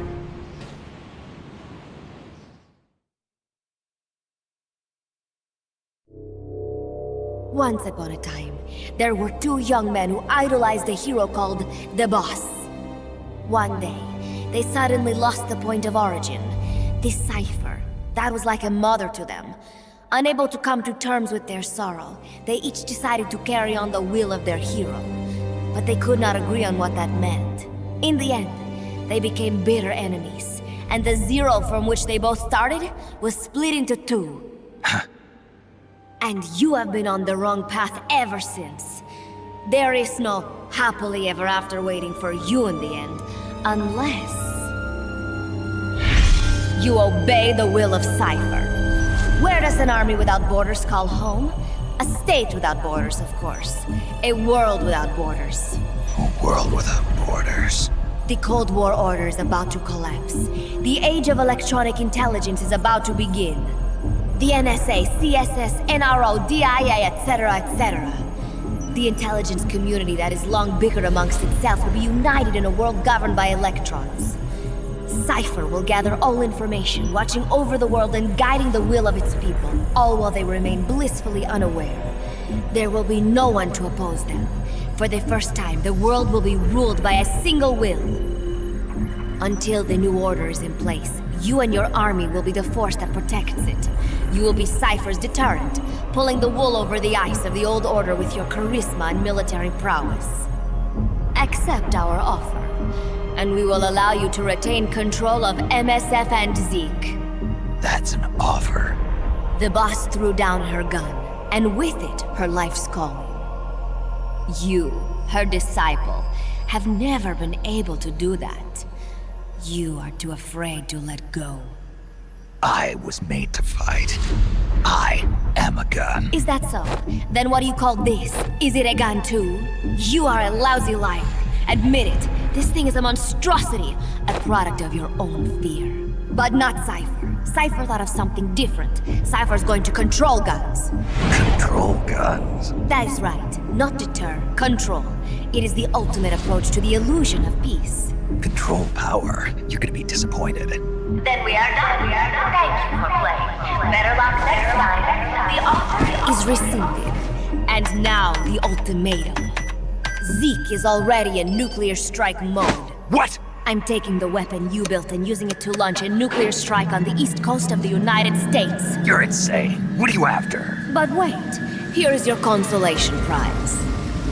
We are about to show the world just how dangerous a gang of outlaws, an army without borders can be.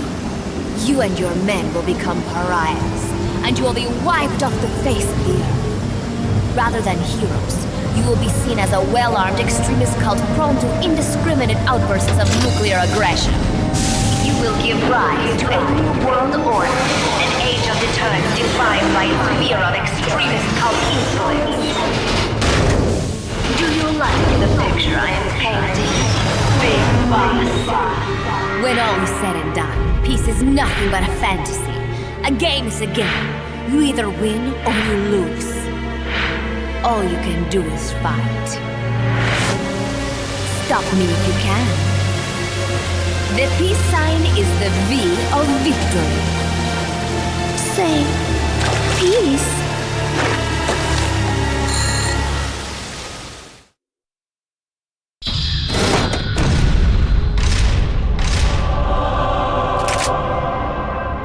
She's gonna launch a nuke. Snake, we've got to stop her. Whatever it takes. Awaiting your orders. Stop me if you can.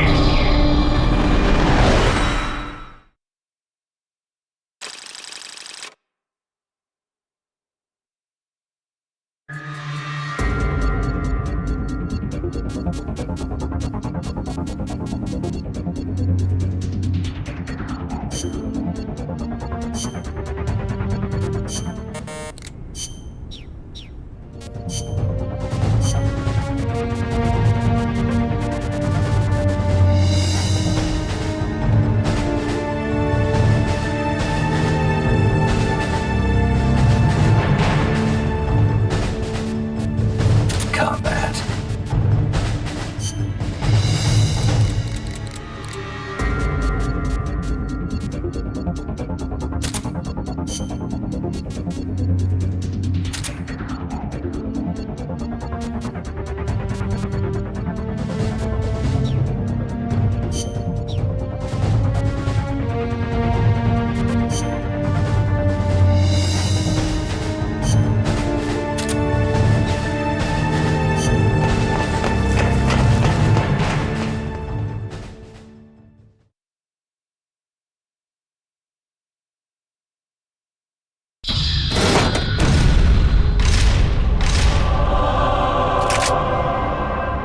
She's gonna launch a nuke.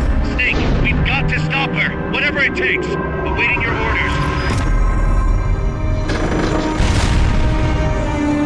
Stop me if you can.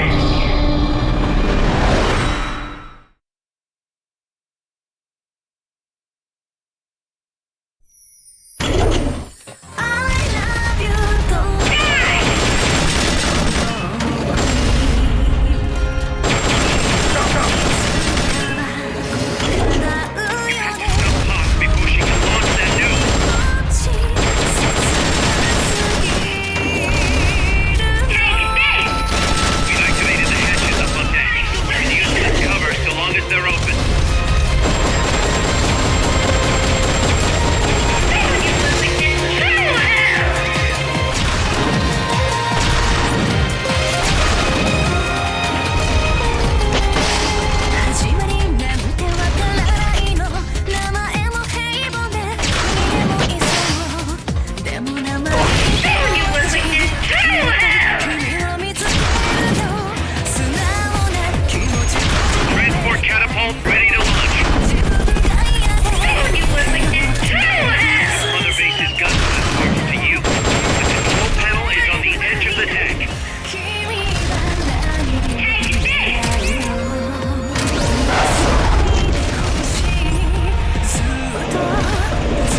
L1 button to locate the enemy.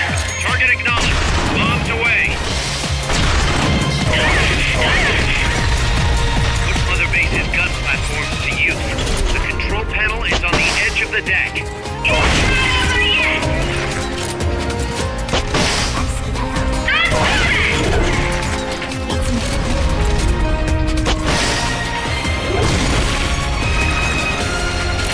Zeke's getting distracted by the gun platforms. Now's your chance to attack.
No use. Zeke is out of my control. This is where it ends. Listen to me, Big Boss. As long as your army is needed, the world will never know true peace. The peace you will know will be fleeting, elusive. They will use you, disgrace you, and then finally discard you like they would a cancer to society. This is the path you have chosen.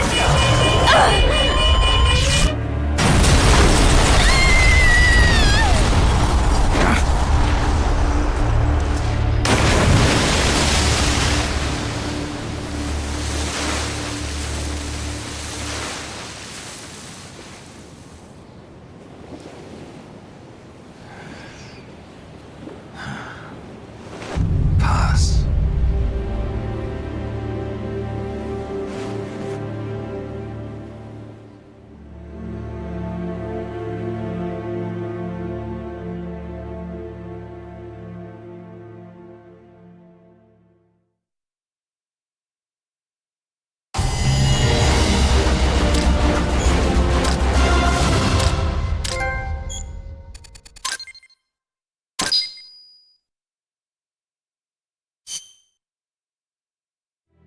Who would have thought that little girl was working against us? Tell me about it.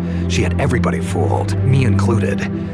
Can't believe I didn't pick up on anything. Snake, there's no point in beating yourself up over the past. But hey, maybe you should put in some practice against Zeke in case this sort of thing ever happens again. In any case, I need to go talk to Dr. Strangelove. Zeke still isn't ready. Huey!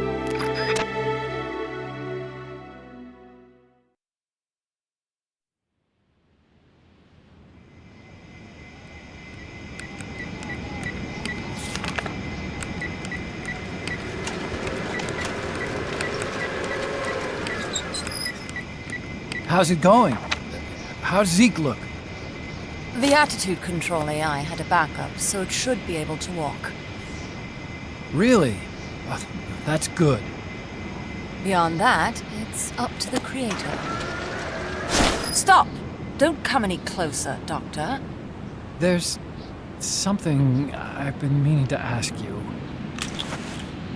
Do you despise me?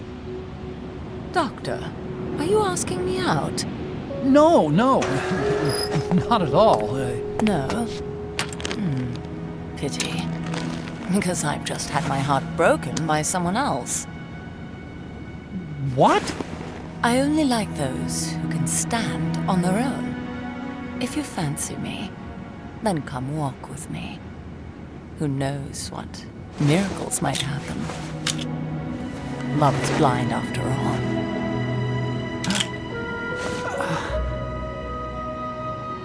Take your time.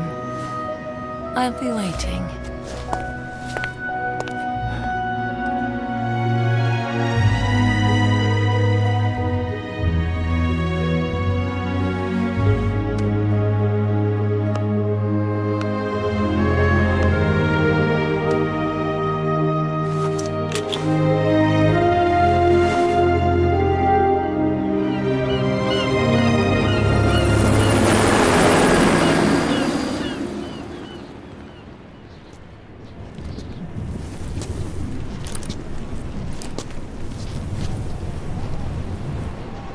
Snake!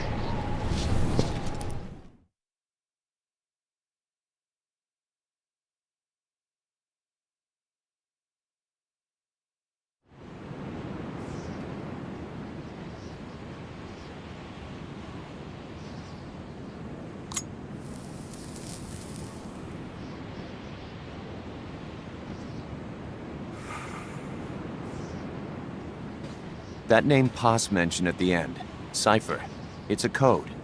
It means empty. It also means... Zero. a world of electronic intelligence built on codes.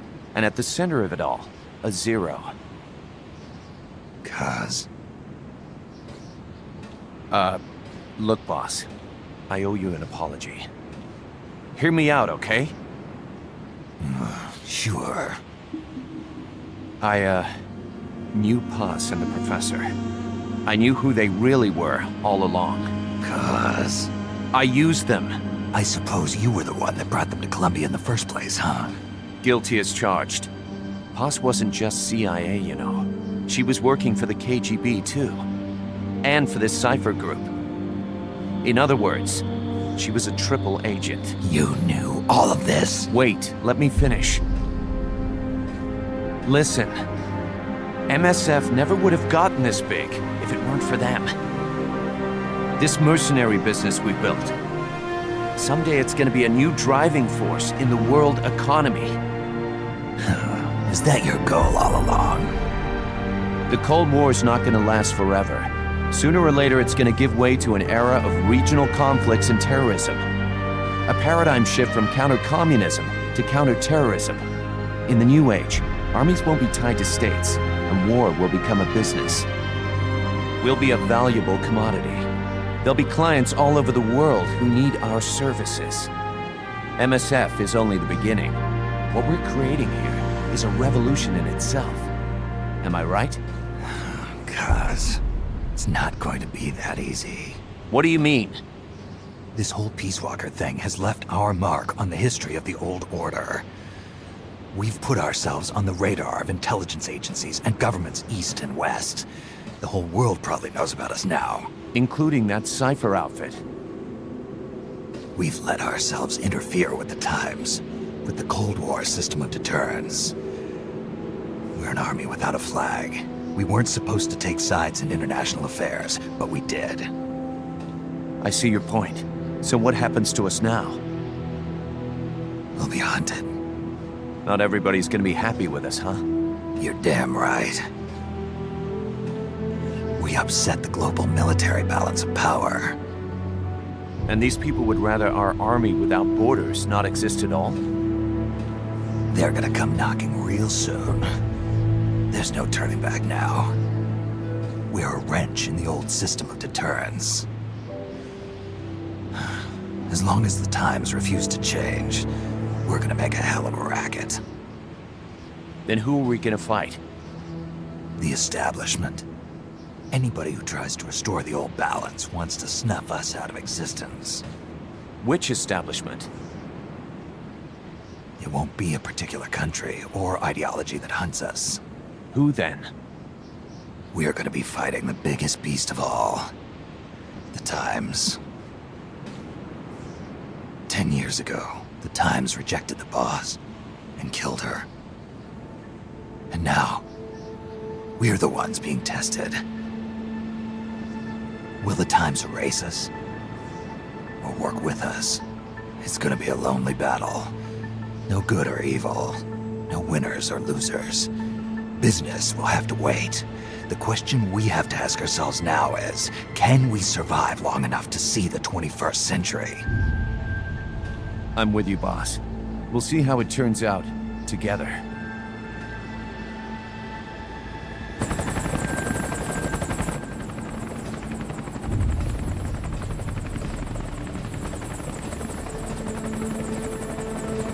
The hunt is on, Kaz. And the whole world's on our tail.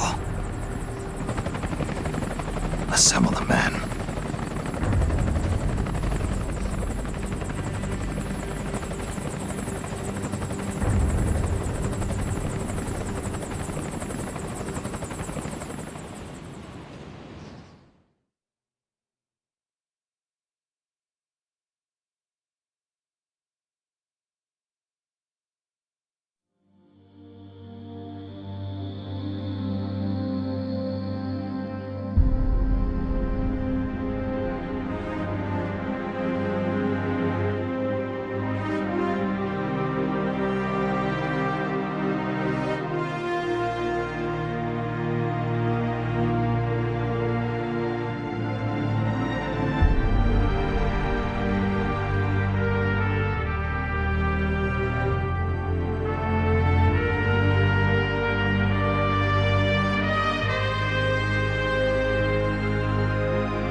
Petals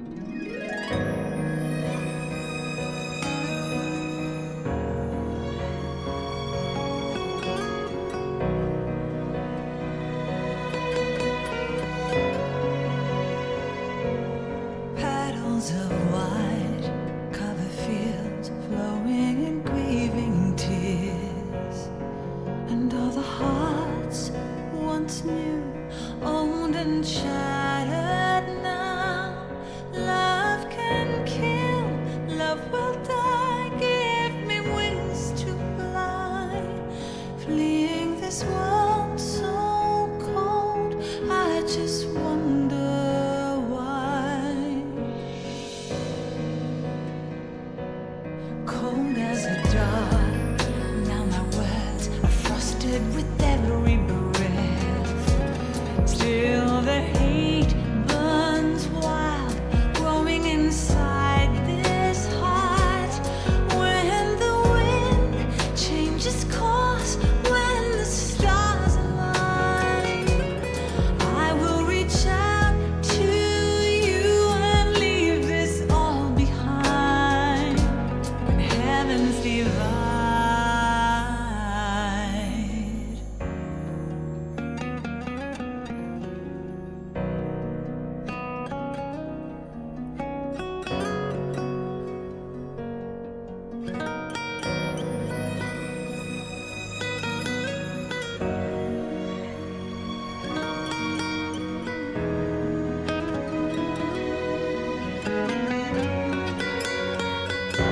When heavens divide, I will see the choices within my hands.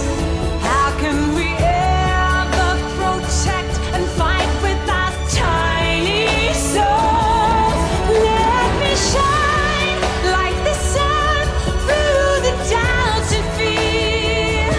Do you feel the storm approach as the end draws near? When heavens divide, time will come to softly lay me down. Then I can see a face that I long to see.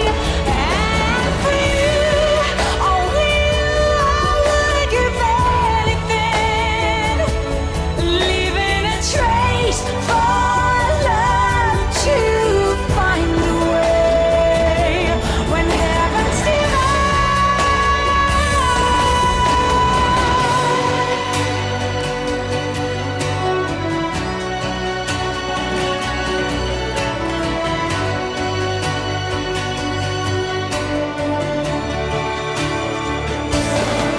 I will dive into the fire, spilling the blood my desire. The very last time my name scorched into the sky. When heavens divide, I will see the choices within my hands. How can we ever protect and fight with our tiny souls? Let me shine like the sun through the doubts and fear. Do you feel the storm approach as the end draws near? When heavens divide, time will come to softly lay me down. Then I can see a face that I love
forsake our countries. We will leave our motherlands behind us and become one with this earth. We have no nation, no philosophy, no ideology. We go where we're needed, fighting not for country, not for government, but for ourselves. We need no reason to fight. We fight because we are needed. We will be the deterrent for those with no other recourse. We are soldiers without borders, our purpose defined by the era we live in. We will sometimes have to sell ourselves and services. If the times demand it, we'll be revolutionaries, criminals, terrorists, and yes, we may all be headed straight to hell. But what better place for us than this? It is our only home, our heaven and our hell. This is utter heaven.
You're fired.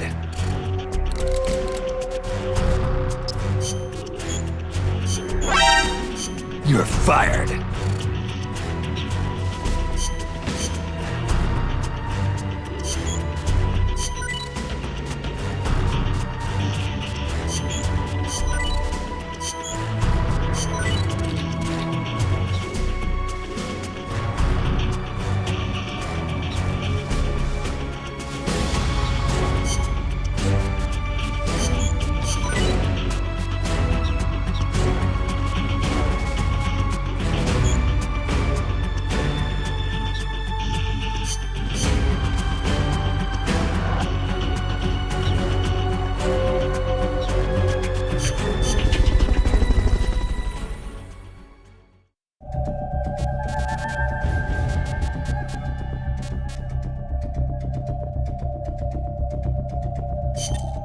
Let's get this mission started.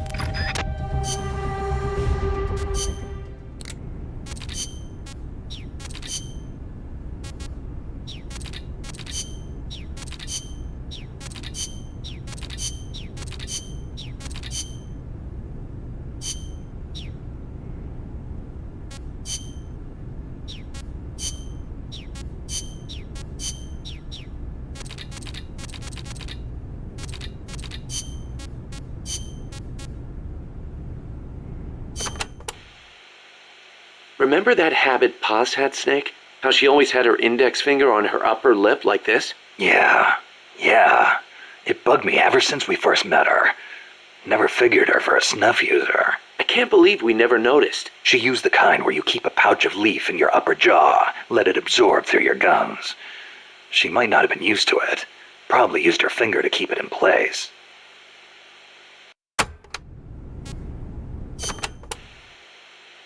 How could We were gonna start a band together.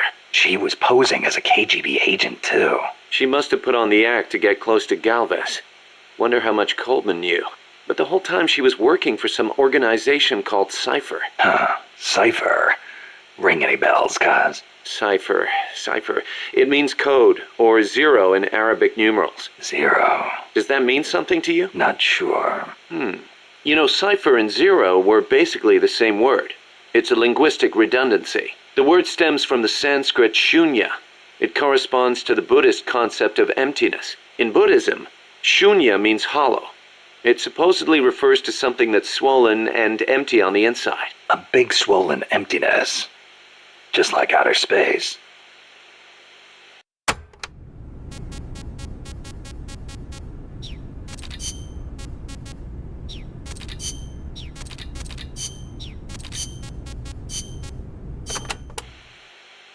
Chico, I heard you saw Paz trying to sabotage Zeke before she activated.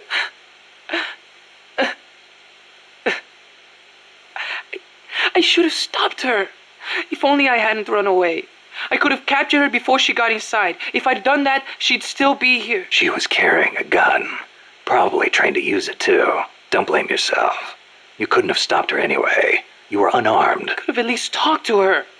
If I'd promised not to tell anyone, Paz wouldn't have gone and done what she did. It's just I was so shocked. I panicked. Ran away. Chico, when you saw Paz, she was trying to sabotage it, right? Huh? Well, yeah. And right after that, she took control of it, tried to make me surrender. Something doesn't add up. Why would she sabotage Zeke when she was about to use it against me? What? Her actions were inconsistent. Even for a spy. If she wanted to destroy Zeke, she could have done it and run away. But if her goal was to steal Zeke, she'd have no motive to sabotage it. I don't know. Maybe your seeing her caused her to change her plan. I don't get it.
Those boxes contain important supplies. Make sure nothing happens to them. Next.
Okay,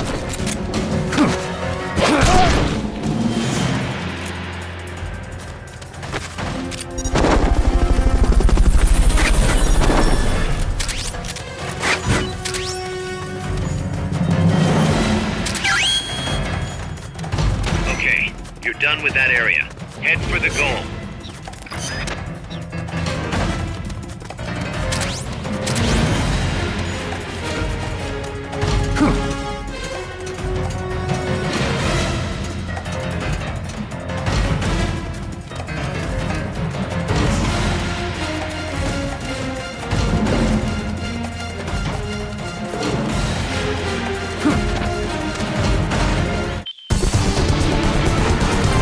Mission complete. The folks back at Mother Base will be thrilled.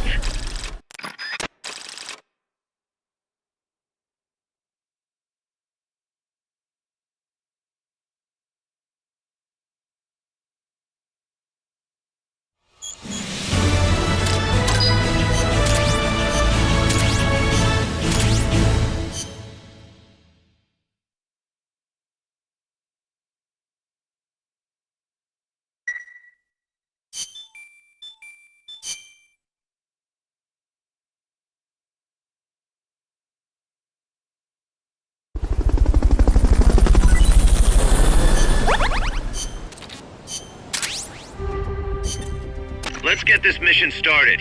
Complete the mission and proceed to the Fulton recovery point so we can get you back alive and well. Good luck out there.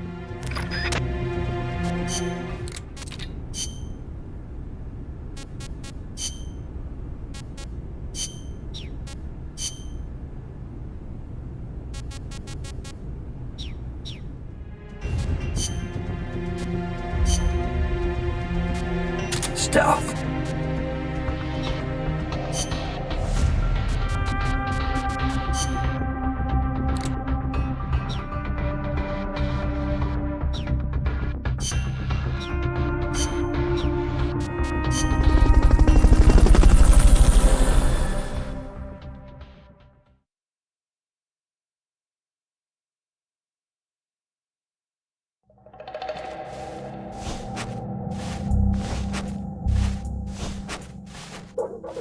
Get a photo of the enemy commander while he's out scouting. If anyone spots you, it's game over.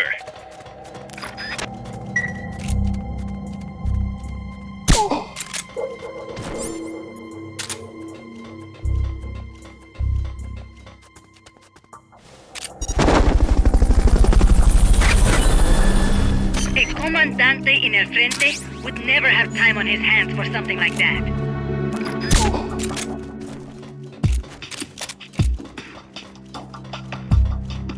What's that?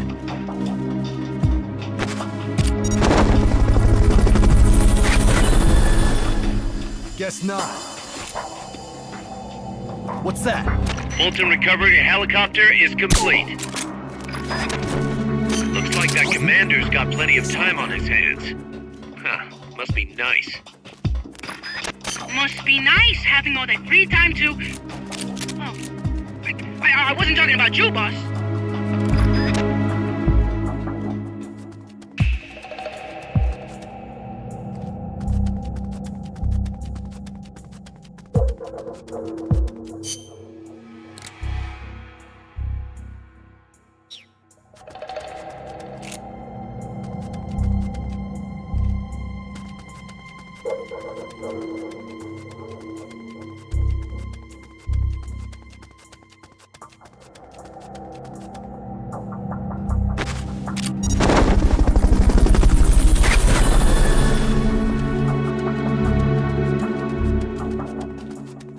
Fulton recovery subject confirmed onboard helicopter.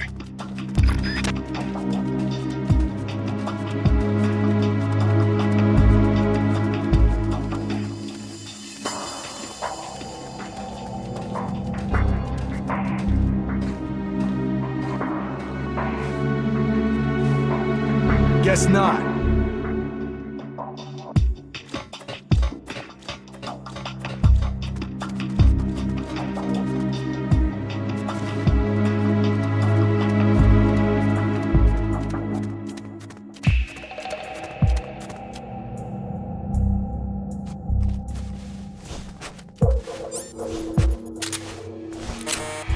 No good.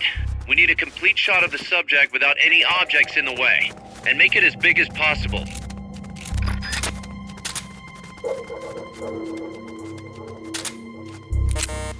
No good. We need a complete shot of the subject without any objects in the way. And make it as big as possible. No good. We need a complete shot of the subject without any objects in the way. And make it as big as possible.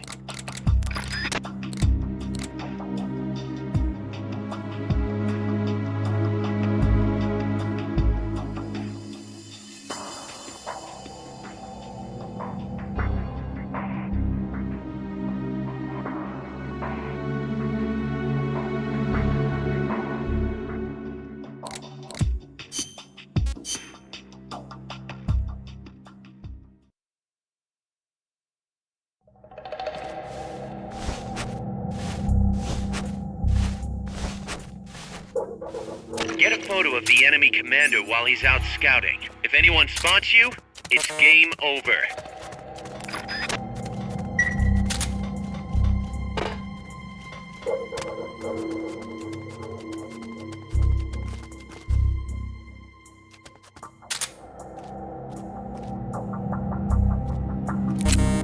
No good. We need a complete shot of the subject without any objects in the way. And make it as big as possible.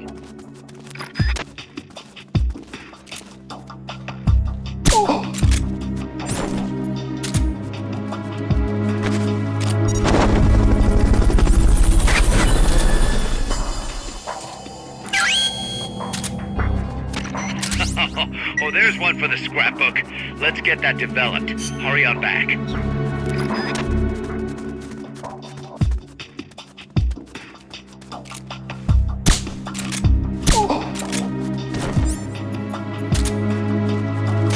Now simply make your way to the recovery zone.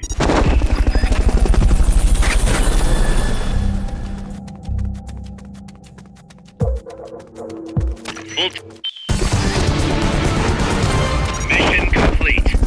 Great job.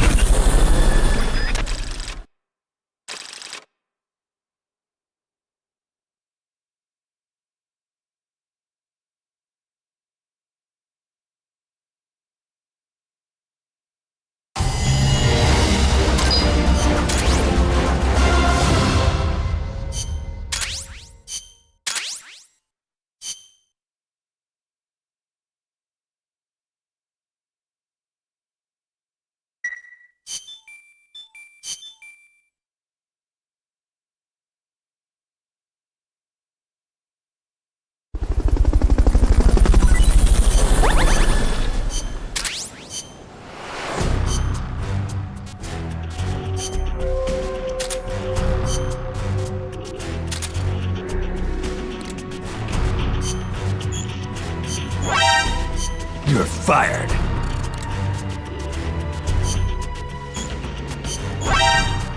You're fired.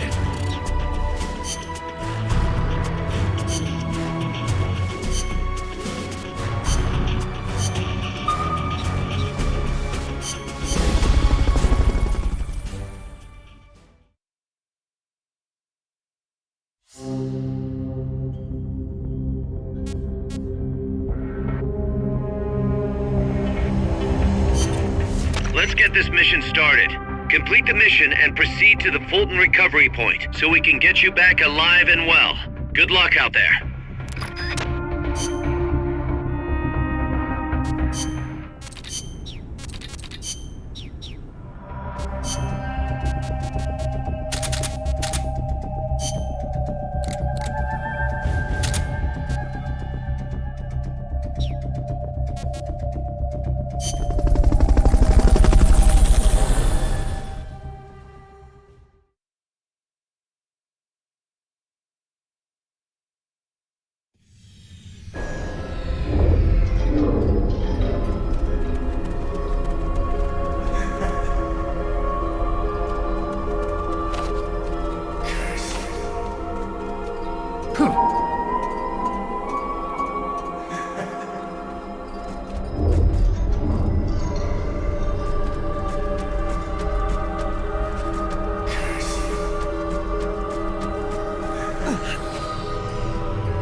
Can't stray too far from the dying soldiers.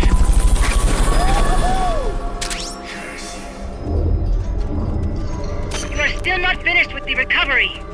The ghost was sucked into that I know it isn't. I believe in you, Snake.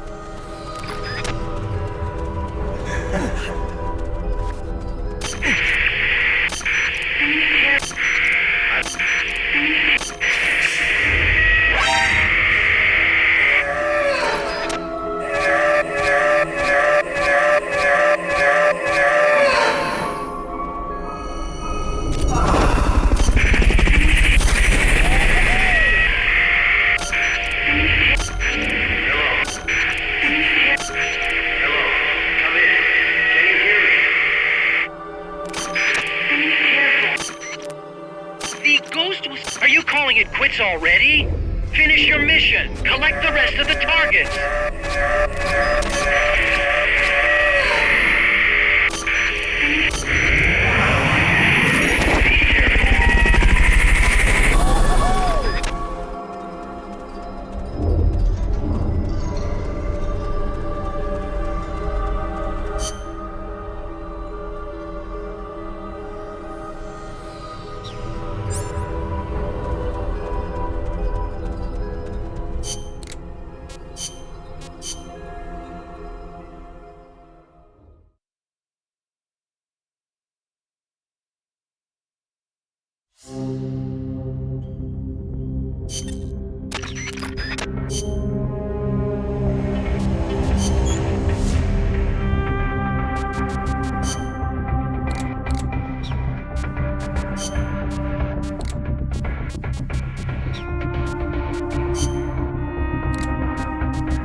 The ghost will suck.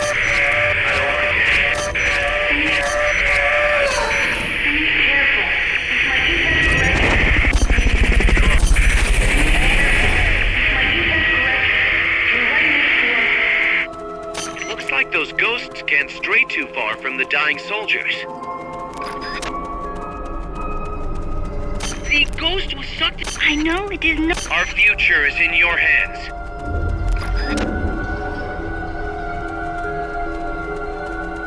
Snake, help us reclaim peace. I know it is not easy, but I have faith in you.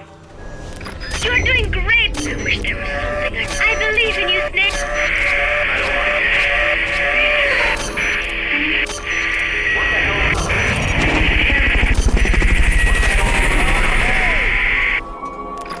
You are still not finished with the recovery.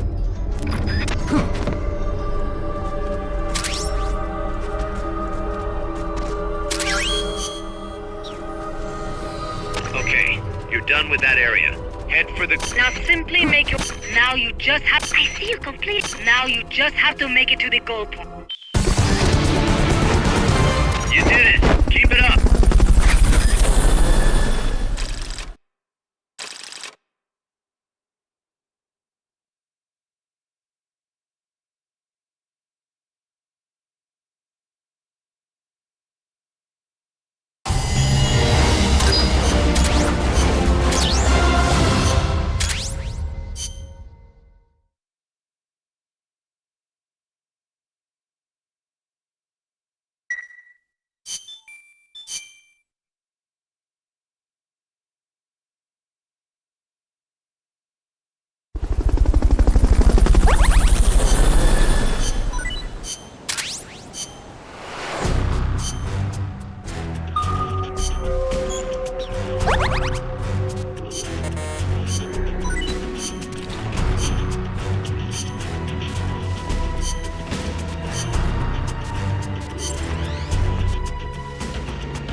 You're fired.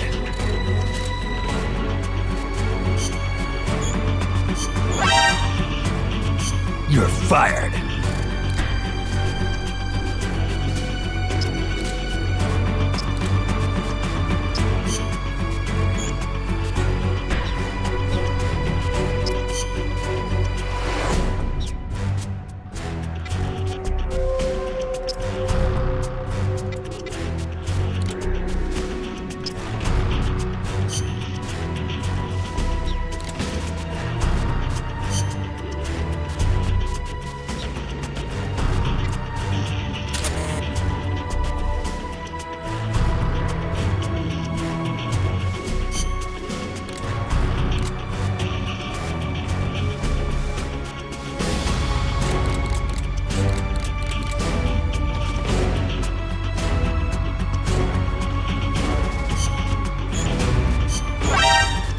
You're fired.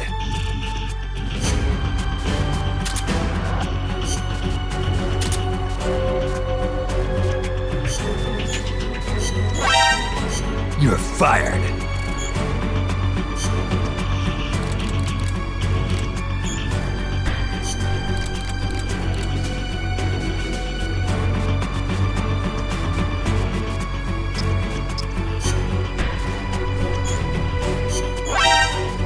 You're fired.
to extract enemy soldiers.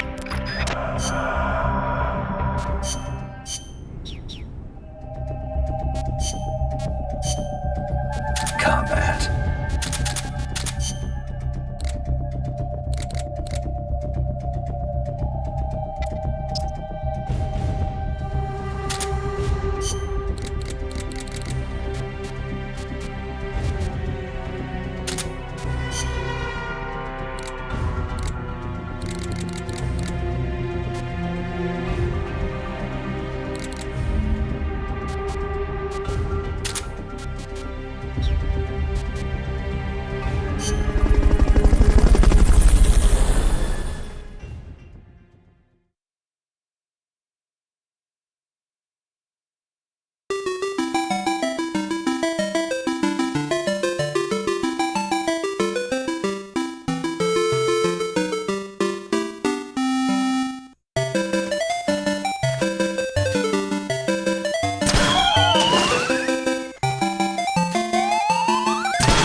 Someone's planning to extract enemy soldiers via Fulton Recovery.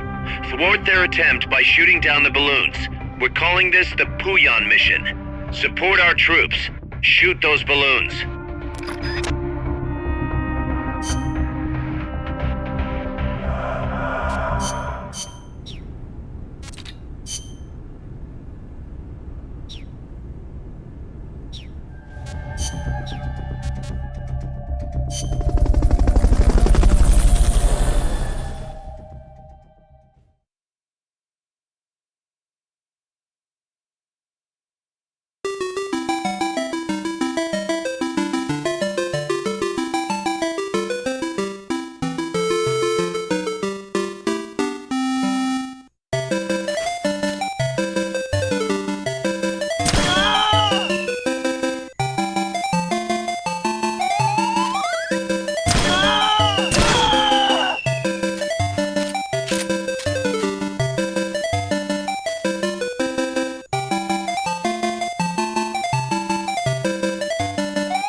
Our future is in... Suddenly, I have a craving for pork.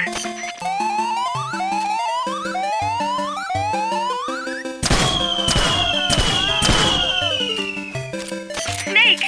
We're counting on you, boss.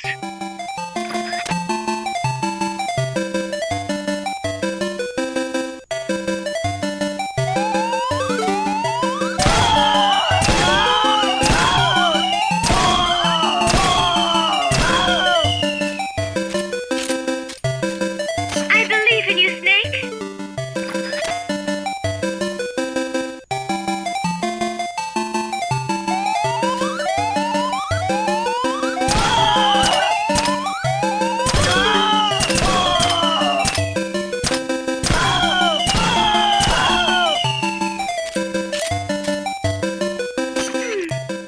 Suddenly, I have a craving for pork.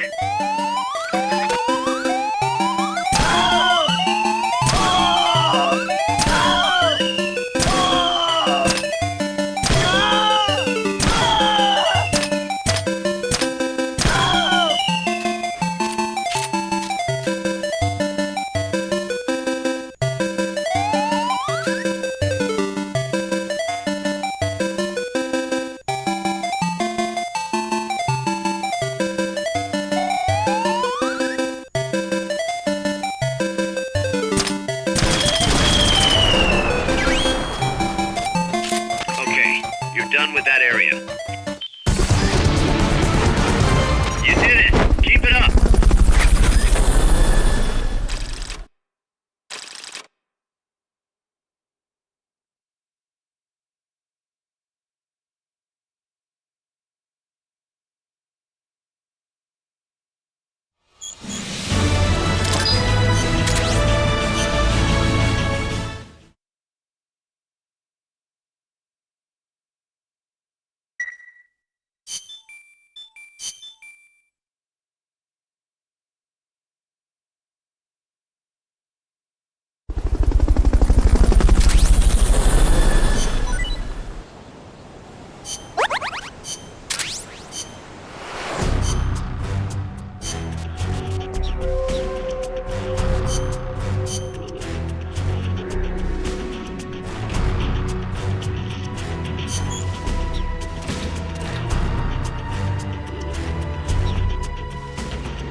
Let's get this mission started.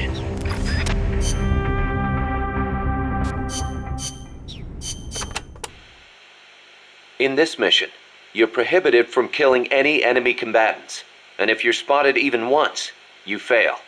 Bottom line, proceed with caution. Stay low to the ground. If there are enemies nearby, walk slowly and don't make a sound. Another good technique is to hide behind something and use the L1 button to check out your enemies. And then there's always the classic trick of throwing an empty ammo magazine to distract the enemy. Use your ears as well as your eyes. The surround indicator is a handy way to see sounds as visual data.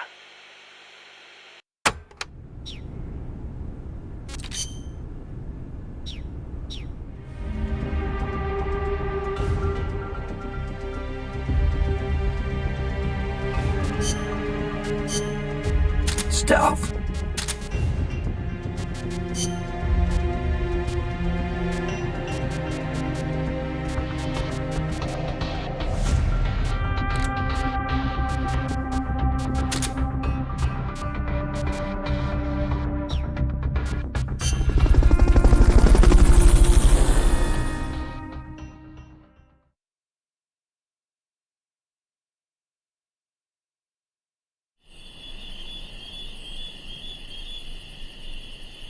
Your brain is the only weapon you have left.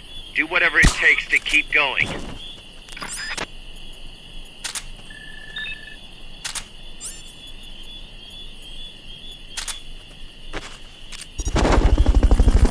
I know it isn't Snake. Help us reclaim. You must not attack the enemy. It will not be easy, but steps like this are part of the road to peace. Combat is to be avoided at all costs. Leave no trace of yourself as you proceed.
Fulton recovery subject confirmed onboard helicopter.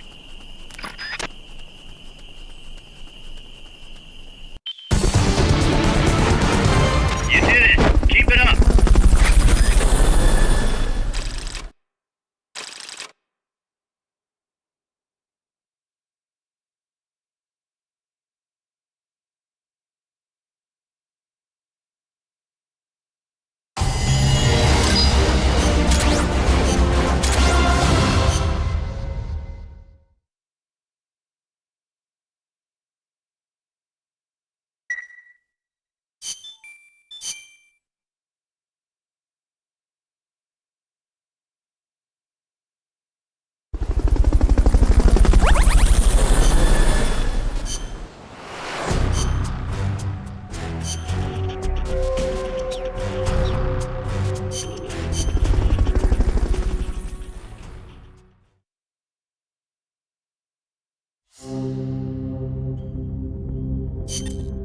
Let's get this mission.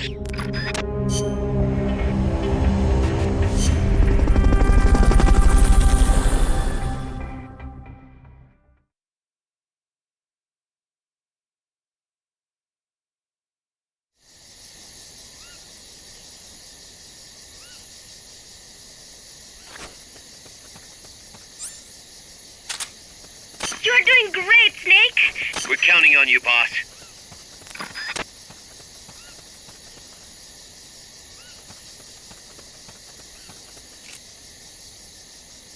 Fulton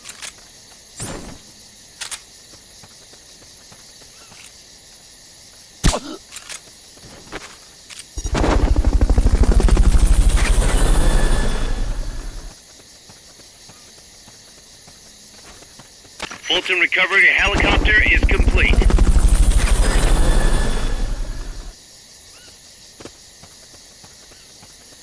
Fulton recovery subject confirmed onboard helicopter.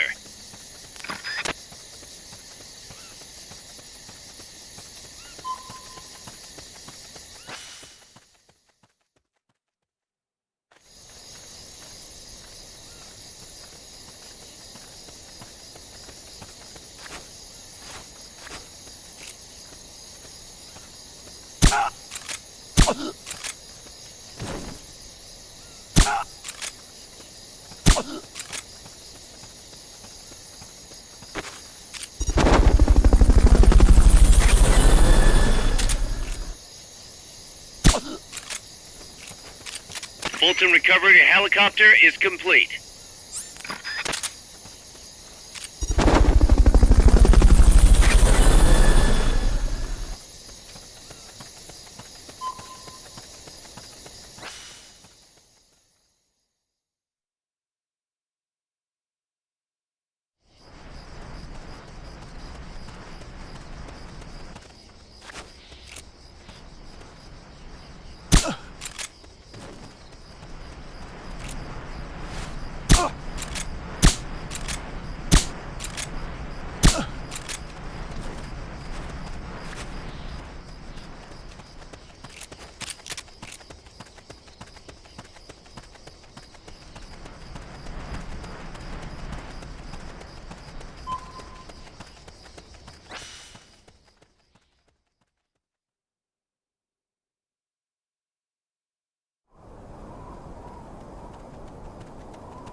What was that?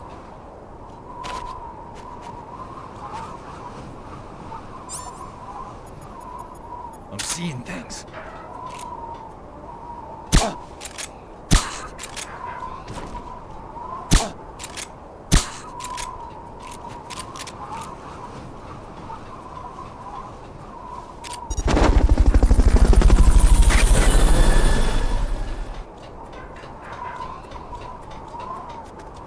Fulton recovery subject confirmed onboard helicopter.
Great job.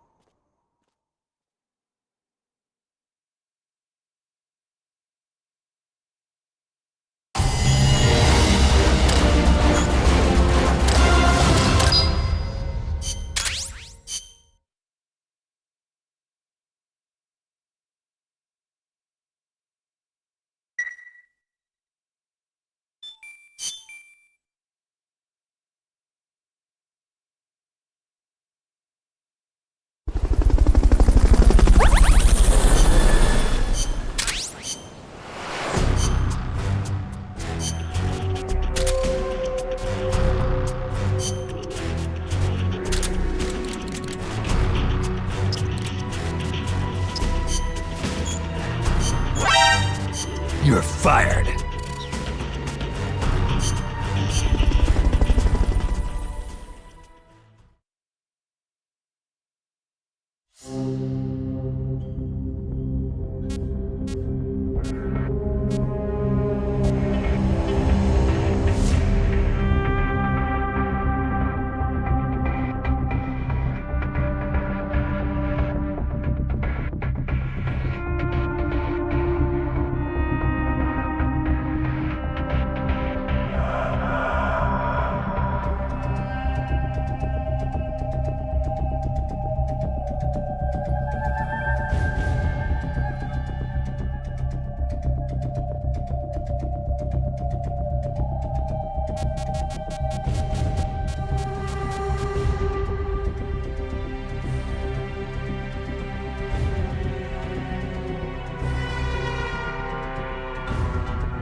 Let's get this mission started. Complete the mission and proceed to the Fulton recovery point so we can get you back alive and well. Good luck out there.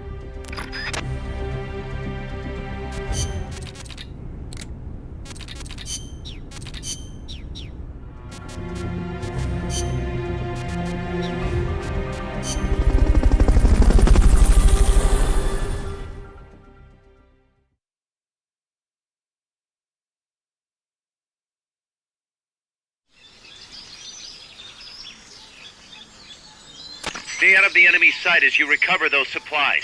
And don't get lost.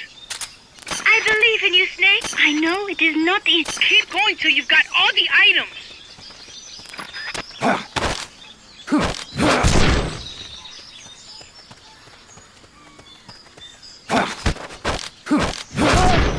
What is it?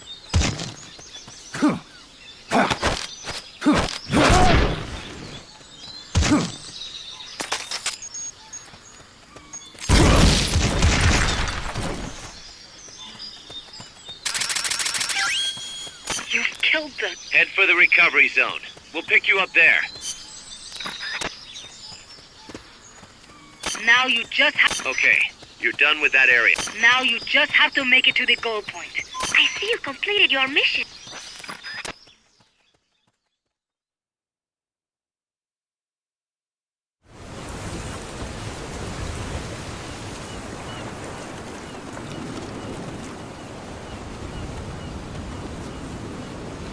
You see some sort of weird animal over by the pier?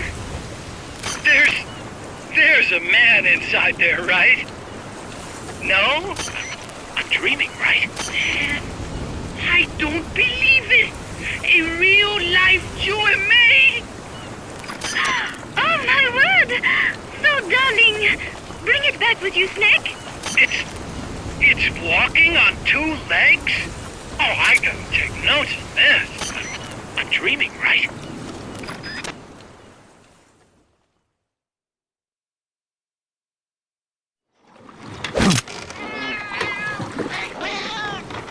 A talking cat.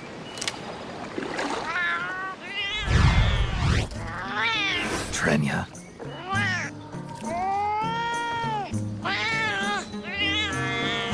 Creatures, even rarer than a talking cat.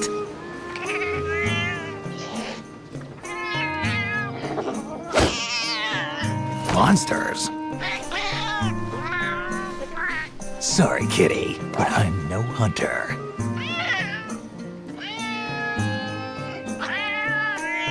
You're not exactly ordinary yourself.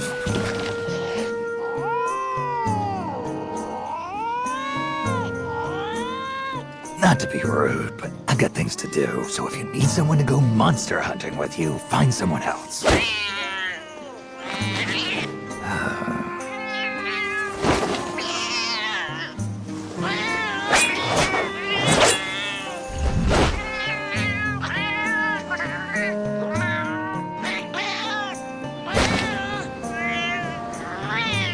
Sounds perfect.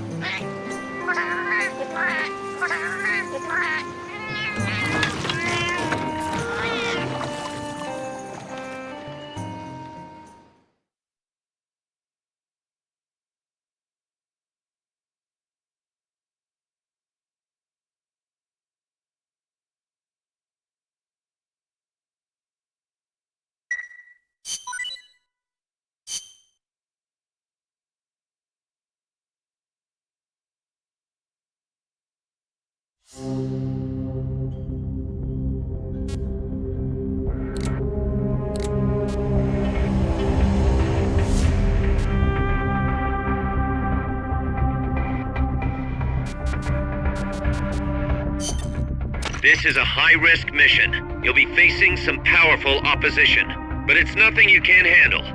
Believe in yourself.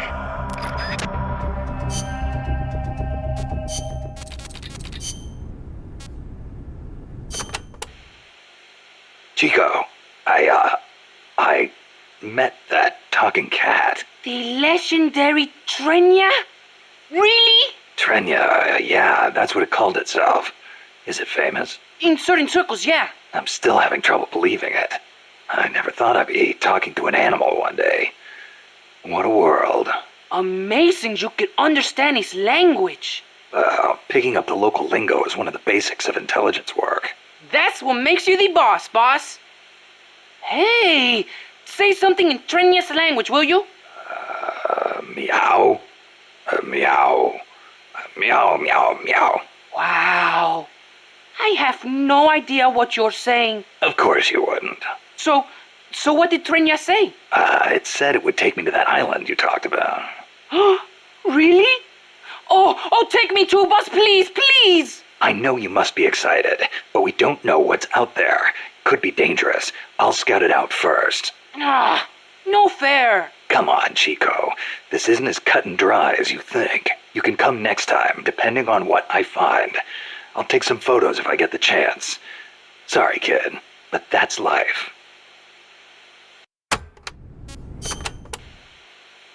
Apparently, there are other cats that talk besides Trenya on Isla del Monstruo. There's more of them? Yep, they're called the felines. But supposedly they don't ever come to Costa Rica. You should try talking to them if you spot them. Who knows what kind of stuff they have to say? Yeah, just when you think things can't get any crazier. Also, the felines are nice to humans. So you be sure and be nice back. Don't you go attacking them or anything. I would never hurt a defenseless little kitty.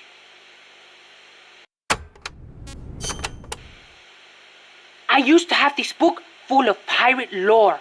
It had the story about Rathalos, king of the skies. Most accounts describe it as a dragon with wings, or a wyvern. A wyvern? A two-legged dragon? Vlad the Impaler's coat of arms had one on it. Yeah, and he was a model for Count Dracula. There are reports of ships being attacked out in the middle of the ocean. So Rathalos must be able to fly great distances. And what's more, Rathalos is said to breathe fire. Breathe fire? An animal like that can't possibly be real. We're talking about a monster, Snake. Forget what you think you know.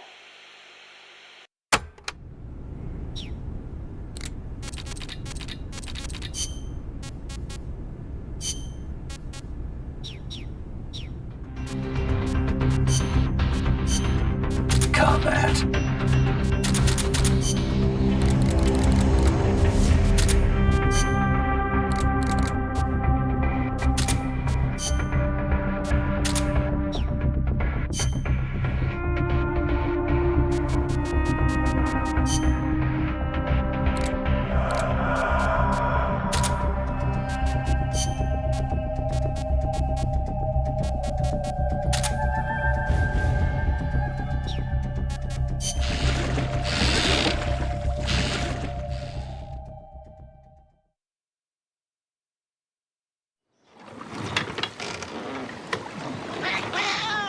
About time. Let's go, Trenya.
You're fired.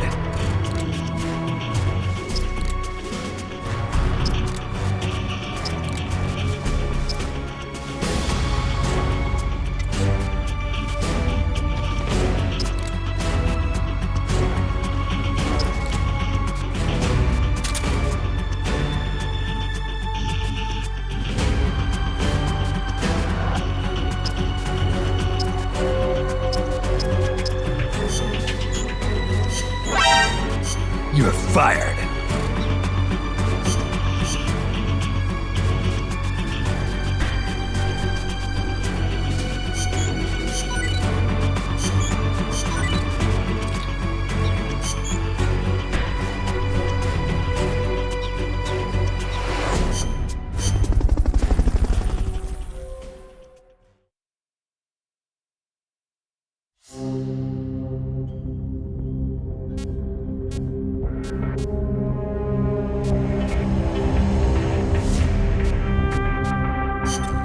This is a high-risk...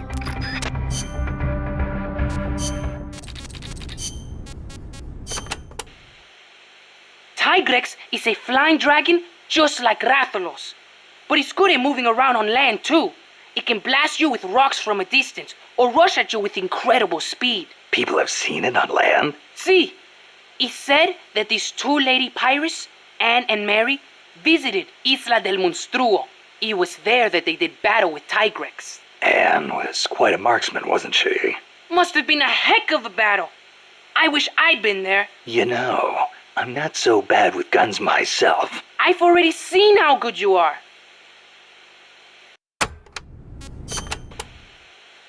Anne and Mary also saw little dinosaurs running around the island. Velocipres? Yup. As you'd expect, they're very nimble, but no match for a firearm. You wouldn't want to get surrounded by them, though. I'll bet. Nobody wants to be outnumbered in battle. Right. Your best move would be to make sure they cannot encircle you. Well, stealth is the basis of all solo sneaking missions. While it makes battle tougher, working alone has its advantages when it comes to infiltration. That's what makes you the boss, boss. You don't need any advice from me. Not bad for an old-timer, eh, Chico? Nope. Still, be careful.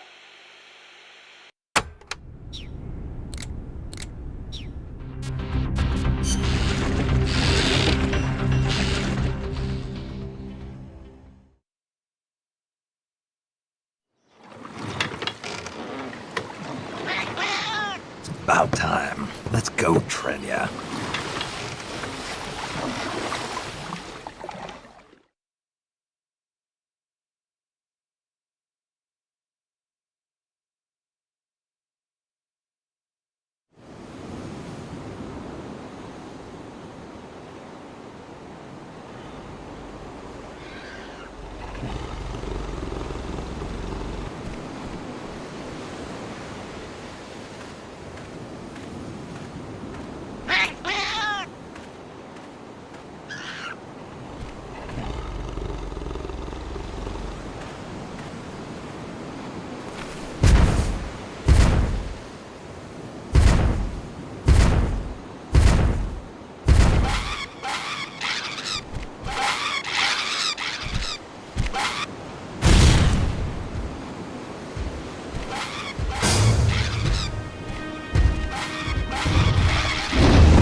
cannot be happening.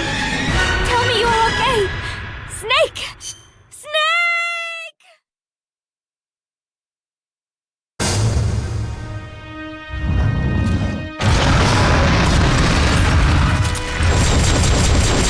Where's that thing come from?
You're fired.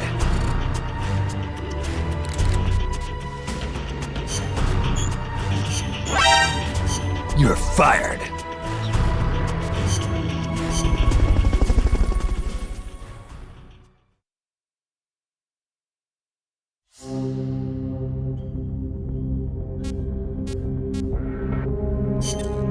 This is a high-risk mission. You'll be facing some powerful...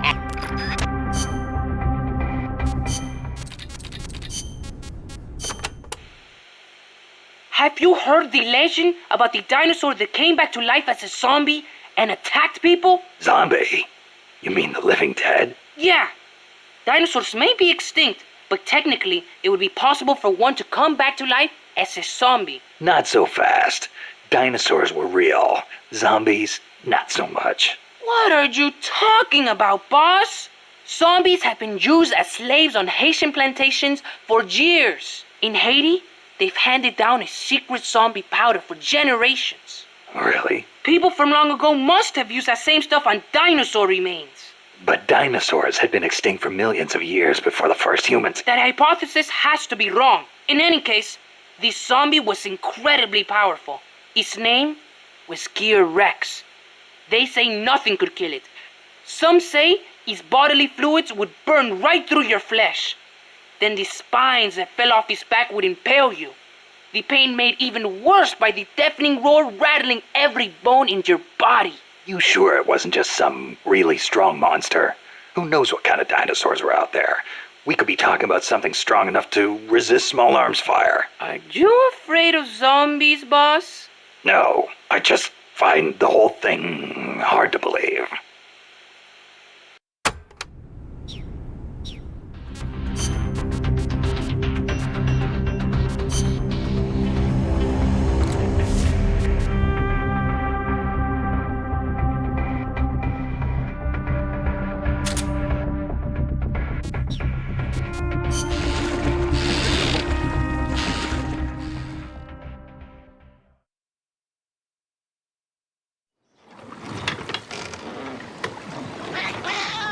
About time. Let's go, Trenya.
She told me everything.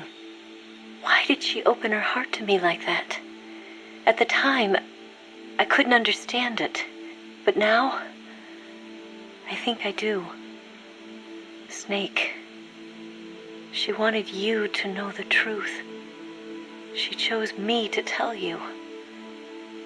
That's why she saved my life. I've lied to you so many times, but not this time. My orders from the government were to obtain the legacy and to eliminate everyone who knew the truth about what happened. In other words, I'm supposed to kill you. But I can't do it.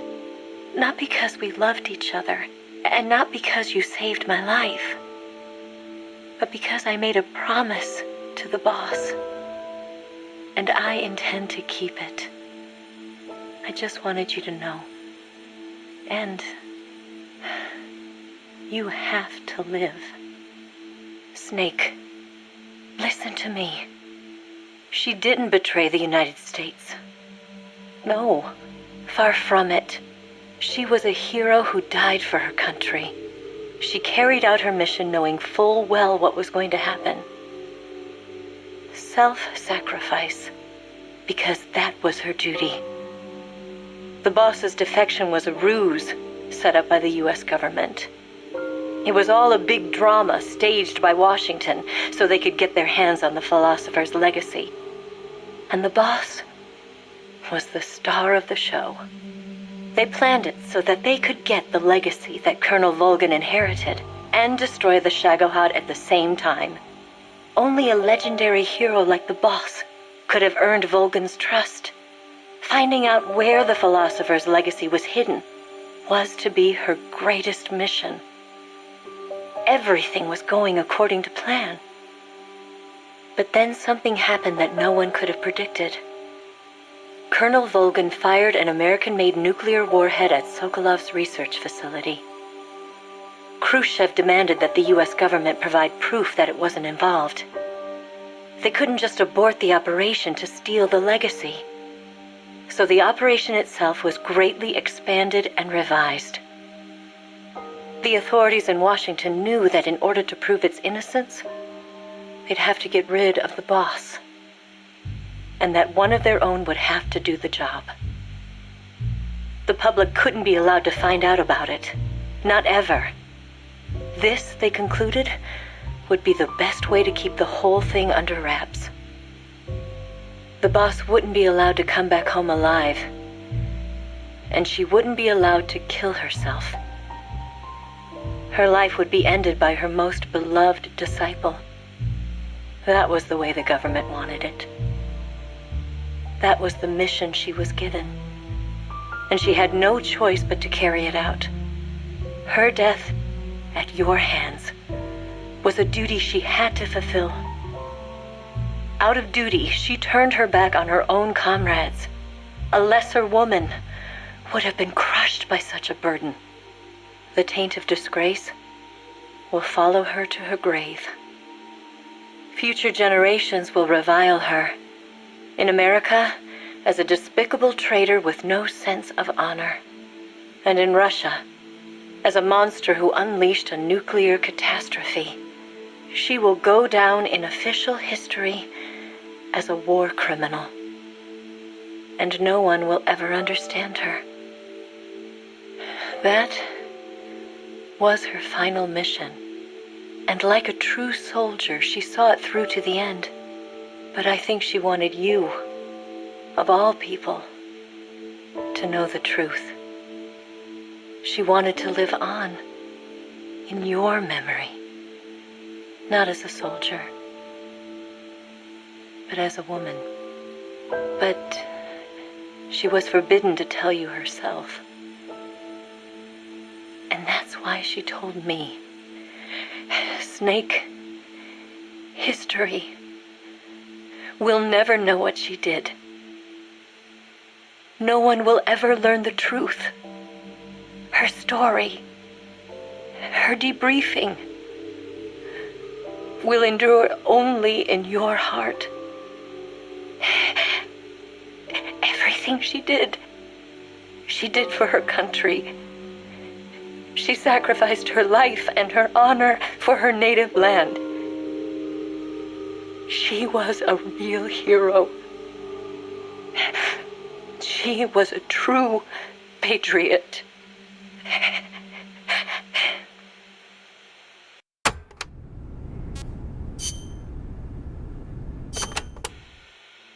Hello, Snake. It's been a while, hasn't it? I hear you've been causing quite the ruckus in Nicaragua. Nothing much to report from my end.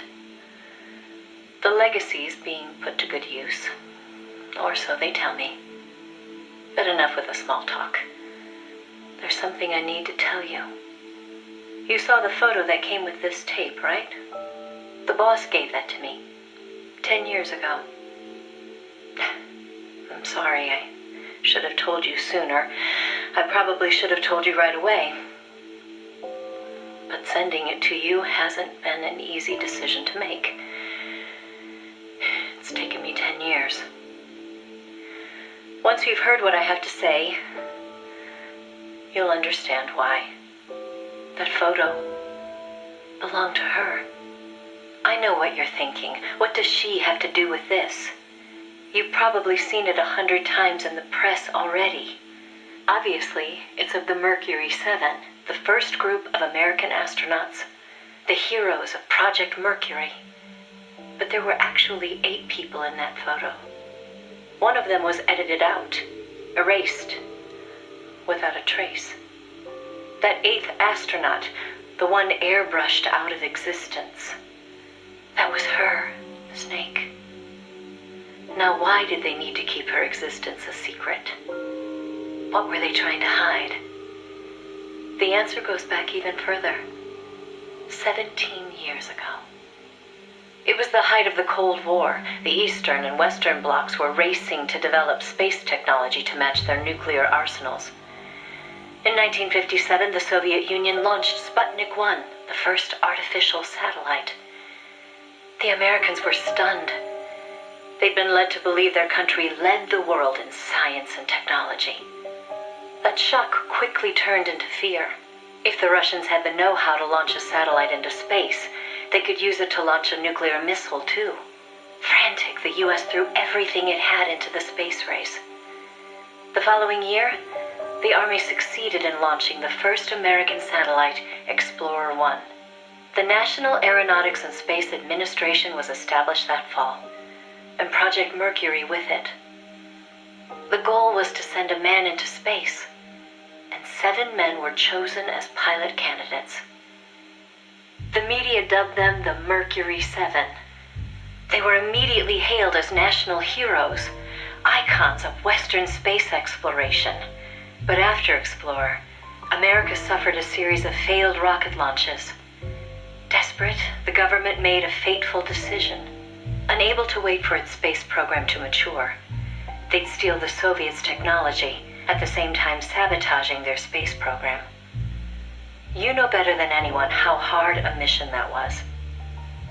The Soviet space program was shrouded in secrecy. Recovering that information would be no easy task. Using the help of an insider, they'd insert a sleeper agent into the research institute, or else recruit one of those insiders to do the job for them. And, if necessary, the mission leader would have to go in and sort things out themselves. Someone was needed with experience, knowledge, and superior intuition. And the only one for the job was the boss. The president himself asked for her by name. He needed someone who could be trusted with the fate of a nation. Who else to turn to but the hero of the Second World War? It was June 1959. So you see, Snake, that's why she left.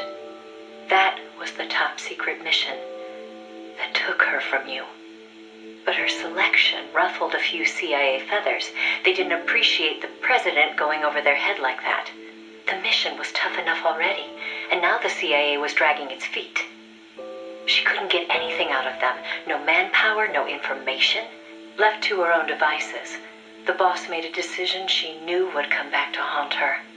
She decided to tap into the Philosopher's Network. And that's when the wheels of fate began to turn.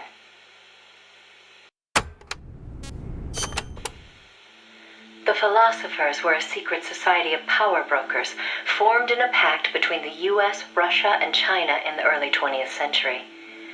Of course, by that time, the American and Soviet branches had already parted ways. But there were those among the remaining Russian philosophers not entirely happy with the one-party communist state. The boss reached out to them. She arranged clandestine meetings in Berlin, hoping to find a way into OKB-1, the Soviets' premier design bureau. She worked tirelessly to win their sympathy, in some instances using huge sums of cash, in others, by helping them over the Berlin Wall. It was a dangerous game to be playing. The Philosophers had everything on her, and not just information either. She'd given birth to a child on the battlefield, only to have them immediately snatch it away. I know she told you that story. If that child was in the hands of the Soviet philosophers, she'd be putting more than just herself in danger. But she did what she had to do. At the time, the Soviet Union was believed to have an arsenal of missiles far greater than that of the United States. If that proved to be the case, Moscow would be free from the yoke of nuclear deterrence, raising the possibility that the Soviets might actually launch nukes if they felt it necessary. As you know, the so-called missile gap turned out to be a Soviet bluff. Moscow had gone to incredible lengths to perpetuate the lie. In fact, the whole space race was really just a part of an elaborate ruse. Only we didn't know that at the time. She used to joke that even she swallowed the whole missile gap story, hook, line, and sinker. She put her life on the line, for the sake of her country, to prevent nuclear war. And it was because of her sacrificial efforts that America succeeded in placing a sleeper agent inside OKB-1. NASA began to receive huge volumes of technical data from the Soviet program. By the end of 1959, they'd succeeded in sending a chimpanzee named Sam on a ballistic rocket flight. The rocket never left the atmosphere. But all the same, it was a huge success for NASA, restoring confidence in its technology. Then, just when the operation was starting to produce results, the CIA came calling. "You're a war hero," they said. "No need for you to dirty your hands with this sort of black ops. We'll take it from here." In effect, they wanted to reap the rewards for themselves. But the boss didn't object. "My part is over," she said. "I don't care what you do with the data now." It seemed as if NASA was making great strides toward manned spaceflight while the Russians lagged behind. They even got a report from their mole at OKB-1. "The safe return of Sam has sent our scientists into a panic," he said. Soon afterward, the Soviet Union sent an animal of its own into space on Sputnik 2, the dog Kudryavka, better known to the world as Laika. But Laika was fated never to return to Earth. The U.S. can recover its spacecraft from the ocean upon re-entry. But the Soviet Union only borders the frozen Arctic. They had to bring their spacecraft down on land. How could they soften the impact enough to bring a living creature back safely? The agent reported that the Soviets hadn't yet found a solution to that problem. The plot to sabotage the Soviet space program seemed to be working, too. First, they tampered with Sputnik 4's re-entry. Then, 2 months later, one of their rockets exploded on the launch pad. They did manage to send 2 dogs into orbit aboard Sputnik 5 and return them safely to Earth. But the agent dismissed it as a fluke. Dogs, sure, but humans? They didn't have the technology. Everybody believed it. Everybody was complacent. Everybody. Except the boss. There was something about the Sputnik 5 schematics they were getting that didn't seem right. Some kind of ejection device on the capsule that didn't quite belong. She couldn't figure out the reason why it was there. What was it supposed to eject? NASA shrugged off her concerns. They figured it was probably meant to eject the flight recorder in case of an accident. The boss pleaded with them to investigate, but the CIA wasn't having it.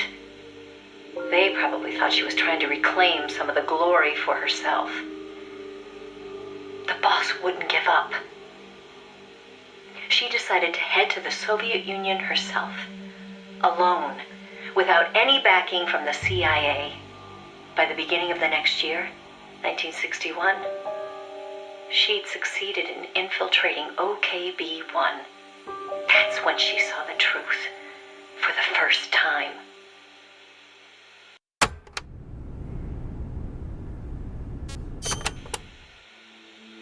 The sleeper that she'd worked so hard to place was a double agent.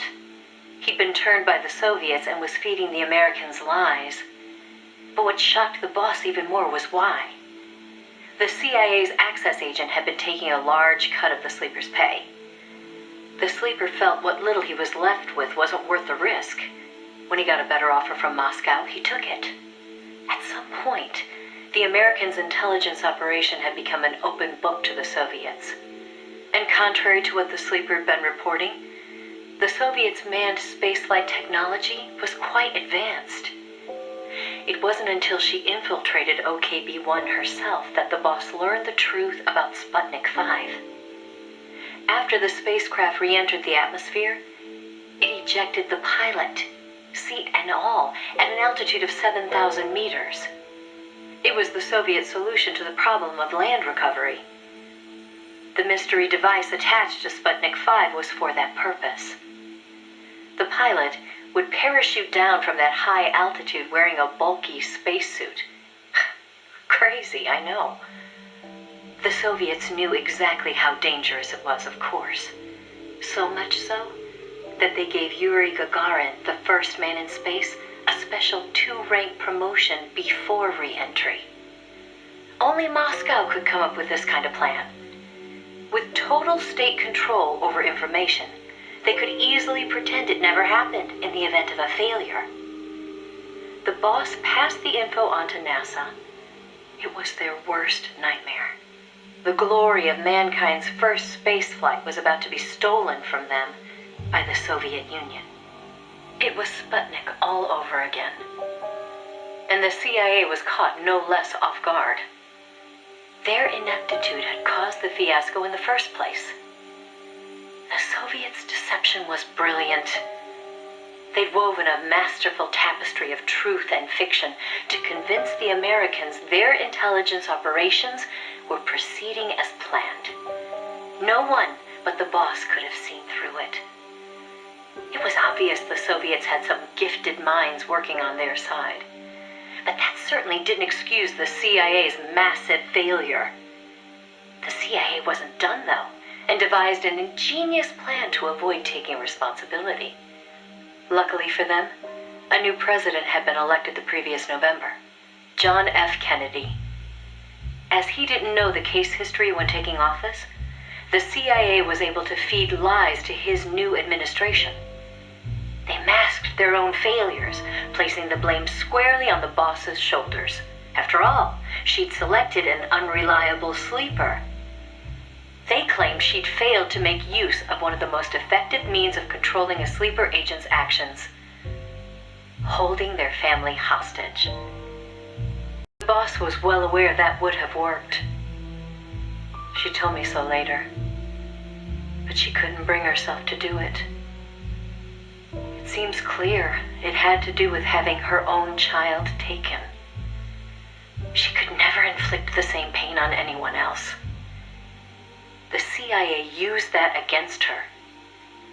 In his election campaign, Kennedy had vowed to close the missile gap with Moscow. If America lost the space race, that promise would be worthless. The fact that the president had no links to the philosophers only made things worse. He was completely unaware of the secret networks she'd used to complete her mission. In his eyes, she was no better than a traitor. The fate that awaited her was cruel beyond belief.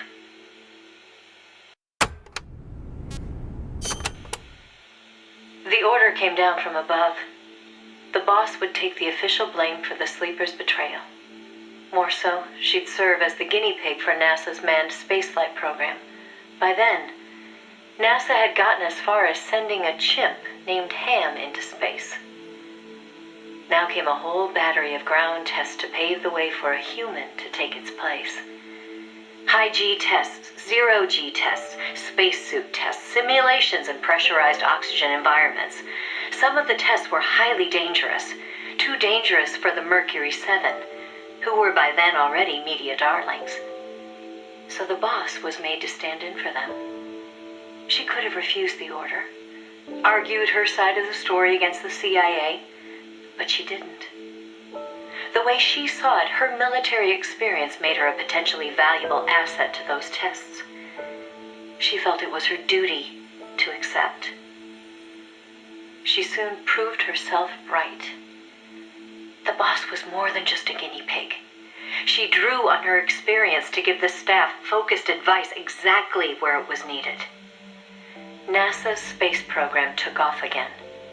At the rate they were going, putting a man in space seemed within reach. The higher-ups at NASA were impressed with her talents. They took to calling her the 8th astronaut, the Mercury Lady. The photo I sent you was taken around that time. I suppose maybe they were planning to use it as propaganda, the world's first female astronaut. But then, just as things were looking up, they hit a new snag. The government told them to add a window. There were no windows in NASA's spacecraft back then. Ham never saw the stars around him. But Washington insisted. Their sources told them Soviet spaceships had windows. Space exploration as a form of propaganda in itself. After all, what was the point of sending a man into space if he couldn't tell the world what he'd seen? Most of all, though, they simply couldn't have the Russians doing something they couldn't. It was sheer madness, and everybody knew it. NASA was already facing impossible deadlines. Now they were adding yet another element of uncertainty to the mix. Installing a window would both weaken the spacecraft and make it harder to shield the occupant from cosmic rays. They weren't about to put their Mercury 7 golden boys in that kind of danger. So the boss was chosen as the pilot instead. Even if she made it up into space, she was given less than a 20% chance of returning to Earth alive. But she took it in stride, even helping them make the necessary design changes to the Mercury capsule. It was like going to work every day at NASA to make her own coffin. Then, without warning, the US received intelligence that the Soviets had moved their Vostok spacecraft to the launch site. The launch was set for the following day, April 12th, 1961.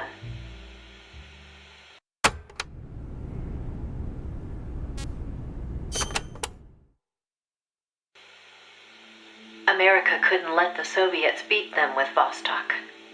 NASA was forced to cut short the testing process and move the launch date up.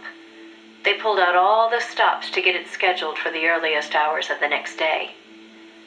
The spacecraft would be launched from Cape Canaveral in the dead of night. For the flight path, they chose a course that would take her as far east as possible. She'd be able to see the Earth in daylight from the window, at least for a little while. The boss climbed into the Mercury capsule, having completed less than 80% of the regular flight procedures. Both the timing and the flight path were risky, and testing was far from complete. But NASA had no other choice. The boss, for her part, never expected to come home alive. She was going on a one-way trip, the American version of Laika the dog. And yet she went all the same. Someone has to be first, she said. If fate has chosen me, then I accept, for my country, for the balance of the world. That's how she saw things. My chances may be slim, but I'll take them. I've accepted my fate. If anyone can get through this, I can. Then, on April 12th at 1:30 in the morning, the boss entered space. It was nothing short of a miracle. First, that she'd made it in an incomplete spacecraft. And second, that her flight coincided almost exactly with Gagarin's. As the sun rose over the horizon, and cosmic rays began to bombard her through the window, she saw the Earth. I think you've heard the story before. It was a world without borders, a perfect jewel. All nations, all ideologies. They seemed so far away. It almost made her laugh, knowing that they'd risked so much to beat the Soviets by a few short minutes. If she'd seen Vostok from her window, she probably would have waved. But the two spacecraft were destined for very different fates. Gagarin circled the Earth and returned to the Soviet Union, safe and sound. The Mercury capsule, on the other hand, deviated from its planned re-entry angle. The addition of a window had thrown the capsule's aerodynamics off balance. The boss's coffin veered wildly off course and began to plunge earthward.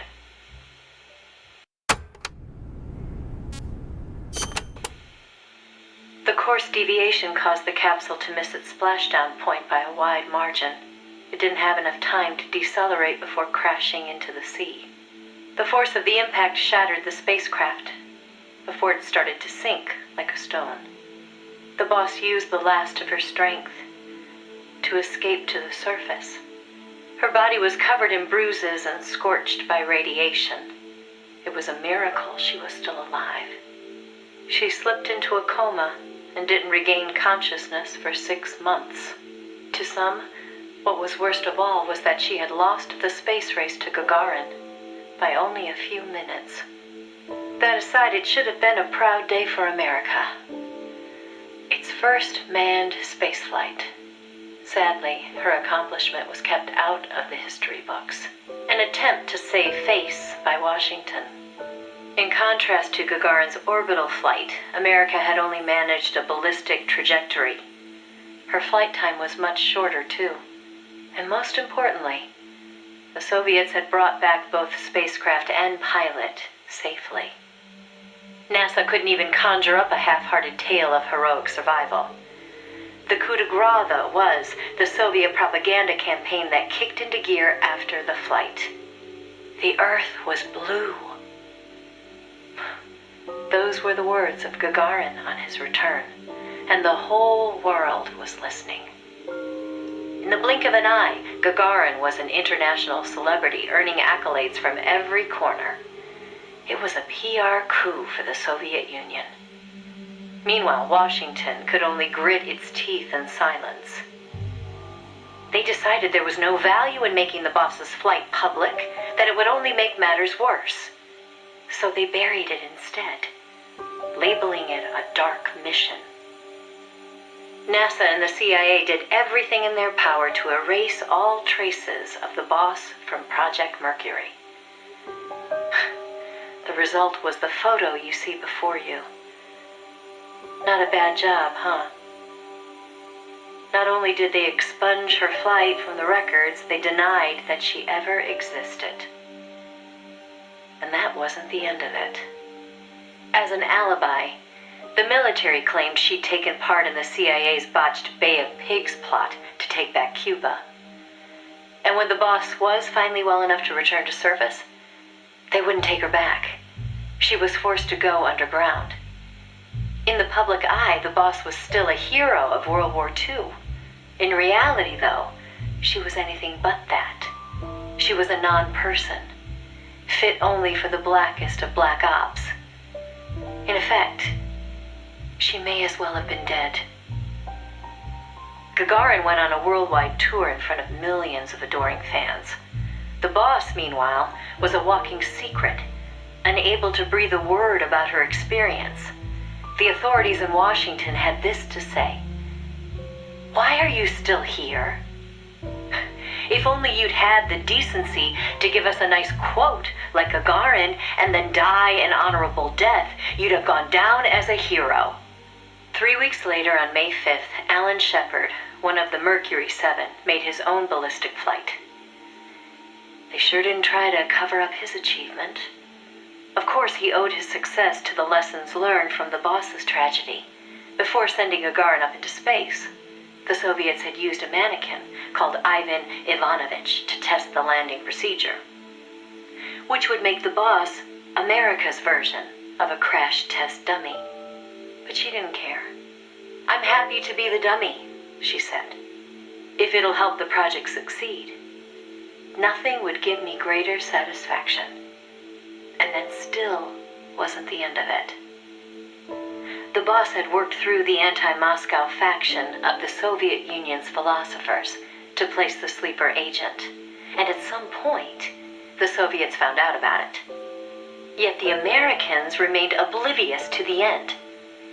Even the philosopher network the boss plugged into never tipped them off to the double cross. That could only mean one of two things. Either the pro-Moscow philosophers had intervened, or the anti-Moscow philosophers had been turned. Either way, it was a situation their American counterparts couldn't stand. To preserve the philosopher's good name, and to repay her debt, so to speak, the boss once again made her way into the Soviet Union. There, she found herself face to face with the Soviets' own agent.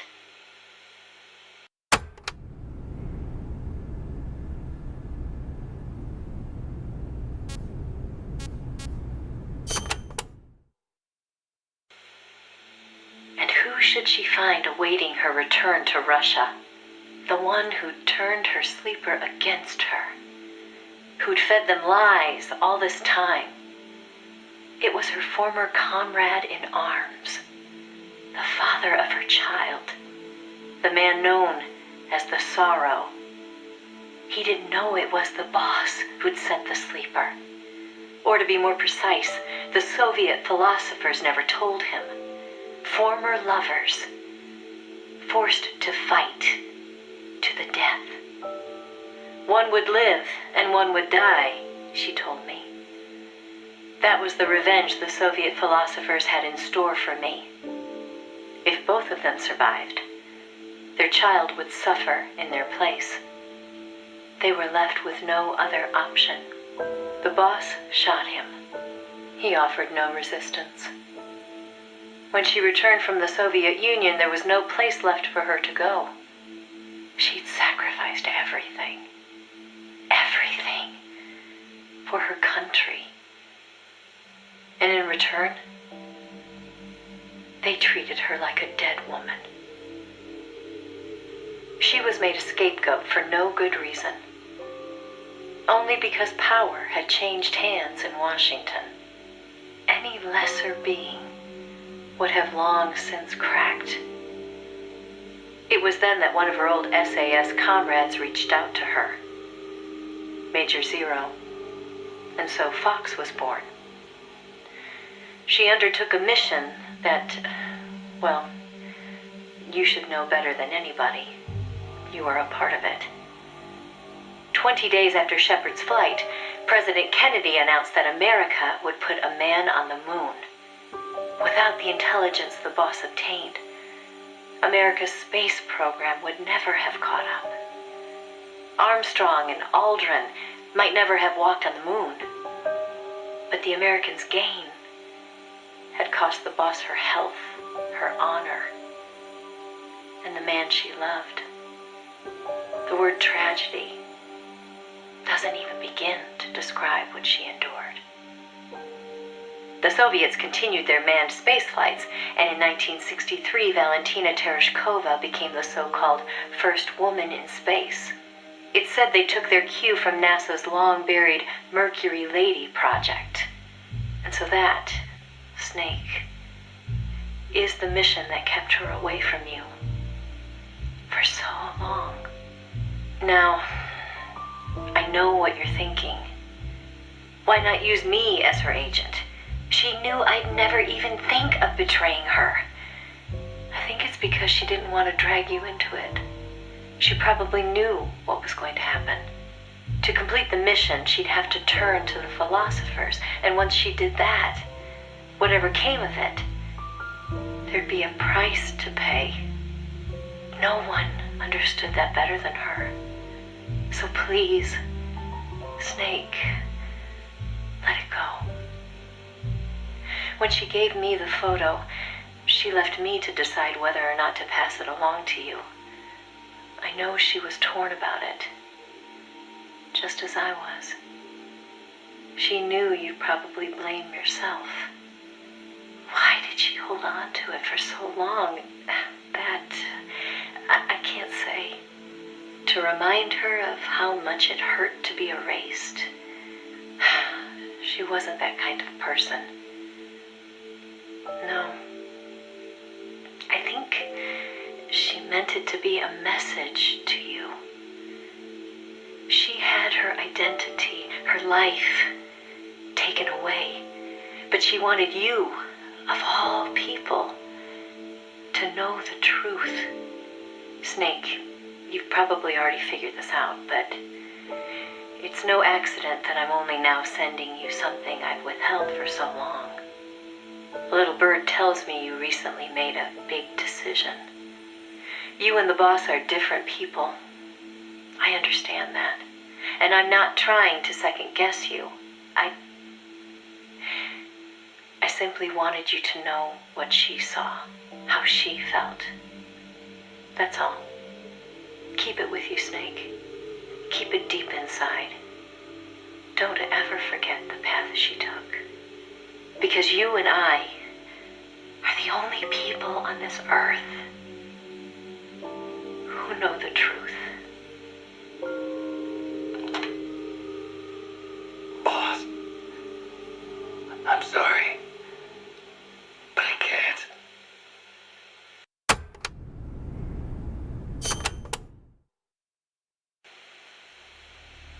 Enter simulation date. August 24th. Location. Selinoyarsk, USSR. Mission. Support a covert agent whose objective is the rescue of a nuclear weapons scientist. Who is the agent? Your student. Your most beloved. Acknowledged. Define current mission progress.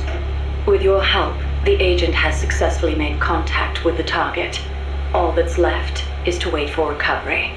Now, deduce the best course of action. I take the scientist away from the agent. What for? As a gift when I defect. Why are you defecting? To reform my special forces unit with my former comrades in arms. No, I don't want to know your objective. I'm asking for the reason. Why are you betraying your country? I do not defect in order to betray America. Betrayal is merely the outcome of that defection. Response time is always slower here. Perhaps she lacks confidence in her judgment. You're a hero in the West. Why should the Soviets trust you? In addition to the scientist, I provide them with a portable nuclear warhead in order to win the favor of a Russian GRU officer. And then you launched it. Launched? The nuke? Me? That's right. At a target inside Soviet territory. Nuclear weapons make my blood run cold. They blot out the future. How could I? Karma. Is it my karma? The karma my mistake has brought upon us? My... Attention. Discontinue forward reasoning. Cross-check with knowledge base. Affirmative. Cross-check complete. Revising conclusion as follows. I steal the new weapons developed by the scientist and then launch the nuke at the Weapons Design Bureau. Forward and backward reasoning are in conflict. Attention. Return to forward reasoning. Affirmative. Your apprentice returns for the scientist. I send him away. He doesn't give up. I send my comrades to defeat him. All of them fail. Even the GRU officer who oversaw your defection is defeated by your apprentice, along with the new weapon.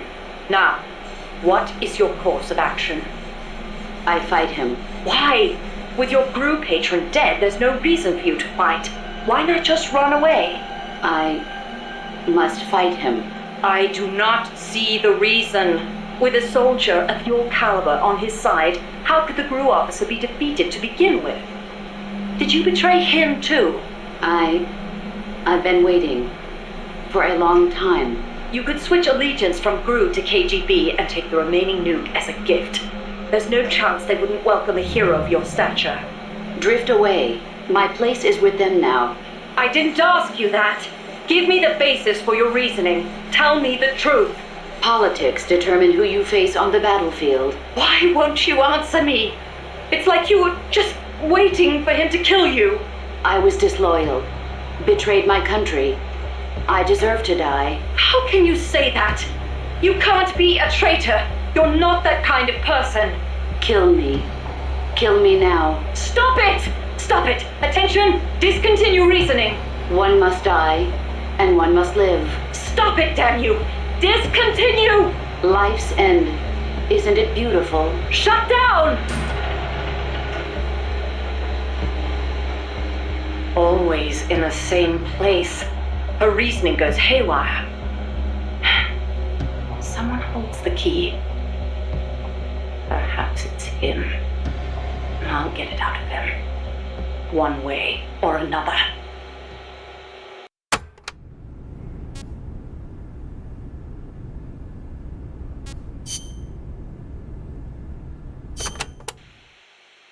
I'm about to leave for Costa Rica, a place completely unfamiliar to me, and on a top-secret mission for the CIA, no less.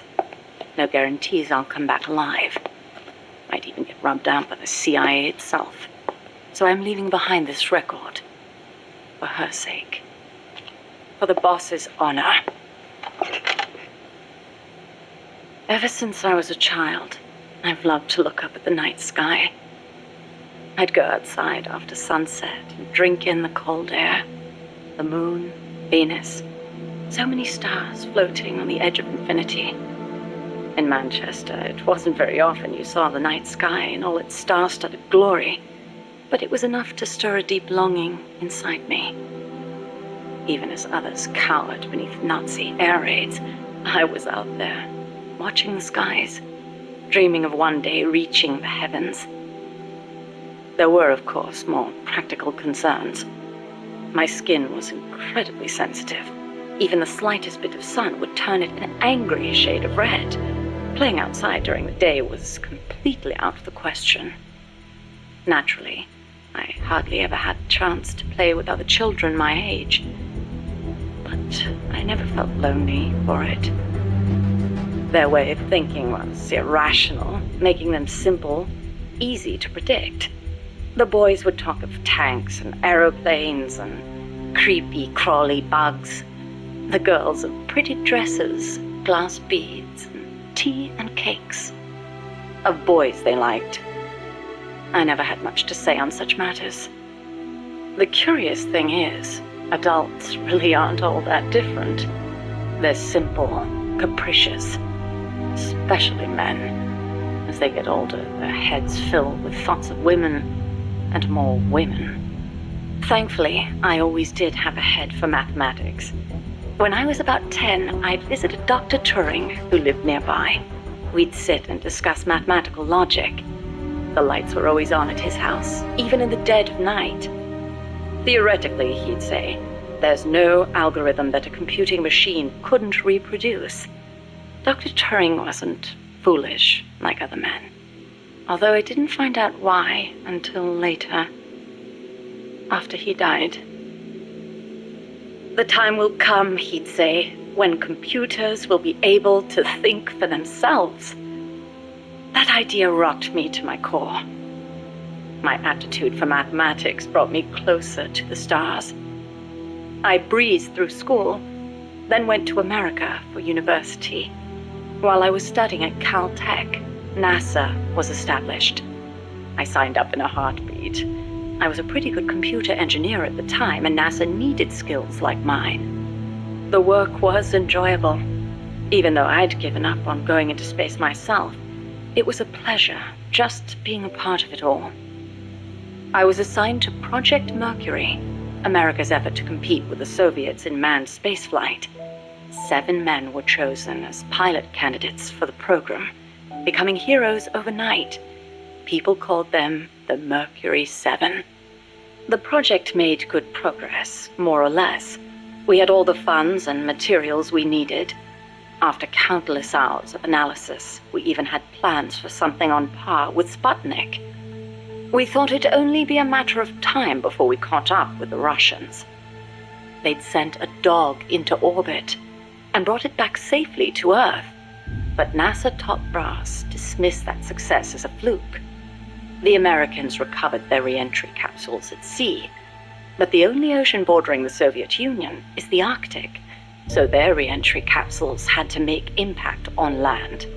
A dog was one thing, but human spaceflight would still take some time, or so we thought. At the end of January 1961, we successfully put a chimpanzee named Ham into orbit. He returned to Earth as healthy as ever. NASA was giddy with success. It was then that a new woman showed up for duty. She was a backup pilot and advisor. She was beautiful, with blonde hair, strong mouth, and a steely gaze. But there was something else in those eyes, a twinkle of something warmer, of affection. It was the boss. She took one look at us in our revelry and murmured, "Savor this joy today, because tomorrow you'll have to face the truth." And she was right. The next day, our project schedule was accelerated. We'd received new information that the Soviets were mere months away from putting a man into space. The brass had misjudged the Russians. We couldn't afford to allow the shock of another Sputnik. Somehow, we had to get a man into space before the Russians did. It was an utterly impossible task. We'd only just put our first chimp up. With a human on board, failure was not an option, especially if it were one of the Mercury 7 Golden Boys. And on top of that, the brass wanted to put a window in the spacecraft. The pilot wouldn't be a test animal this time, they said. And when this hero came back alive and well, they wanted him to describe what he'd seen. It was madness. Adding a window to our existing spacecraft would leave it unable to handle the stress. Not to mention the problem of shielding the occupant from cosmic rays. But the boss rose to the task, and splendidly. She claimed to be a layman when it came to space, but caught on keenly to new ideas and concepts. She was demanding, of herself and of others. She seemed rather cold-hearted at times. But I was smitten. She was beautiful, yes, but more than that, she was wise. Her mind was thoroughly rational, and yet no matter how I tried, I could never predict her actions. It was easy for me to assume that her judgments were drawn from an enormous base of knowledge. Quite simply, her life experiences were more diverse, more intense than anyone else's. To me, they seemed boundless in their breadth. In her, I saw a reflection of the night sky. Perhaps because I too was a woman, she and I became close. I couldn't go out in the sun, but she lit up my life. Her light was soft, like that of the moon. I was so happy. With her unerring guidance, the project steadily regained its footing. But one issue remained, the pilot's safety. When the day came to choose a pilot, the Mercury 7 just quietly walked out. Who could blame them? It was far too great a risk to take. Even if they'd volunteered, NASA would never have let them go. They were national heroes, basking in the media spotlight. There was no way they'd be sent on such a mission. The conference room was silent. Then, slowly, she raised her hand, almost as if acting out a scene from a movie.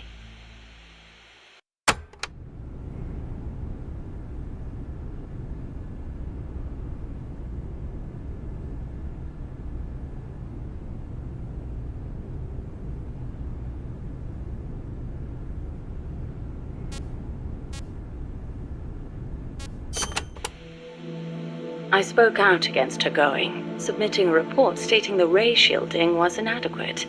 But the brass's response was brusque. She's already been exposed to a nuclear test in Nevada. She's the perfect candidate. It was completely irrational. Repeated exposure to radiation would only increase the danger. But the government was still reeling from the Soviet success with Sputnik. There was no hope of getting a rational response. They were simply too panicked. People can be so obtuse when it comes to things they can't see. I, however, understood all too well. Just as invisible ultraviolet radiation scorched my skin, heavy particle radiation from space would cause irreparable harm to human tissue. In a word, she was expendable. It was during the boss's pre-flight checkup that I noticed something strange on the X-ray of her skull. Part of the right hemisphere of her brain was damaged. It seemed inexplicable, given her keen intelligence and amazing physical prowess, but there it was, and I decided to report it. I hoped that perhaps my discovery of a physical defect would result in the flight being cancelled. But as I went to make my report, she stopped me. Why? I demanded. How can you let yourself be their guinea pig? Ignoring my protests, she took me up to the roof of the lab. The night sky was ablaze with stars. It was there that I learned how she had wounded her head. 1943, Los Alamos. She was serving with the Special Forces when she received new orders. A German spy had infiltrated the Manhattan Project, which aimed to build the world's first atomic bomb. She was to eliminate him. His name was John von Neumann, a mathematician with superhuman computational abilities and the designer of the explosive lens. The Manhattan Project was a top national priority, security accordingly tight. The guards couldn't be allowed to know what was going on. She'd have to slip past them and make the death look like an accident. It should have been an easy enough mission. But just before the operation, she received unexpected news. A new life was growing inside her. She was overcome with joy, and for one brief moment, it clouded her judgment. She accidentally got into a shootout with the guards, and without thinking, protected her belly. She was shot in the head. The bullet only grazed the surface of her brain, but the tissue around the wound was destroyed, leaving her in a coma. She wasn't given much chance of recovery, but 3 months later, she woke up. Within 6, she was able to move around as if nothing had happened. It was functional compensation. The other parts of her brain took over for the part that was lost. It made logical sense, but such a full recovery was nothing short of a miracle. Perhaps her superhuman willpower made it possible. Or perhaps my body knew it had to survive for the sake of my unborn child. She smiled as she said that. I understand how she must have felt. Some have taken to calling me Ms. Left Lobe, she said, because I'll do anything for the mission. She was tough, yes, but she had feelings too. I knew that better than anyone else. As it turned out, von Neumann wasn't the spy. The assassination order was a deliberate bit of misinformation planted by the Russians. She had been deceived. The Eastern and Western camps were united on one point: opposition to the Nazis. The Allies needed to develop that bomb before Hitler did. But in looking ahead, the Russians found the Manhattan Project's progress a little too quick for their liking. Mass production of a uranium bomb, like the one that was eventually dropped on Hiroshima, would be difficult from a material perspective. But a plutonium bomb, once perfected, could be mass-produced, and eventually even miniaturized. And Moscow did not like the idea of America having that kind of head start. Explosive lens technology was critical to the plutonium design, so the plan was to get rid of its pioneer, von Neumann. And when that plot came to light, the US and the Soviet Union parted ways for good. It was one of the rare cold nights in Florida. She put her arm gently around my shivering shoulders. As I listened to her voice, I was wrapped in her soothing scent. I felt as if I were dreaming. Even in failure, she seemed perfect. Oddly enough, the failed assassination attempt helped preserve America's edge. A true super genius, von Neumann went on to make his mark in numerous fields outside of the Manhattan Project.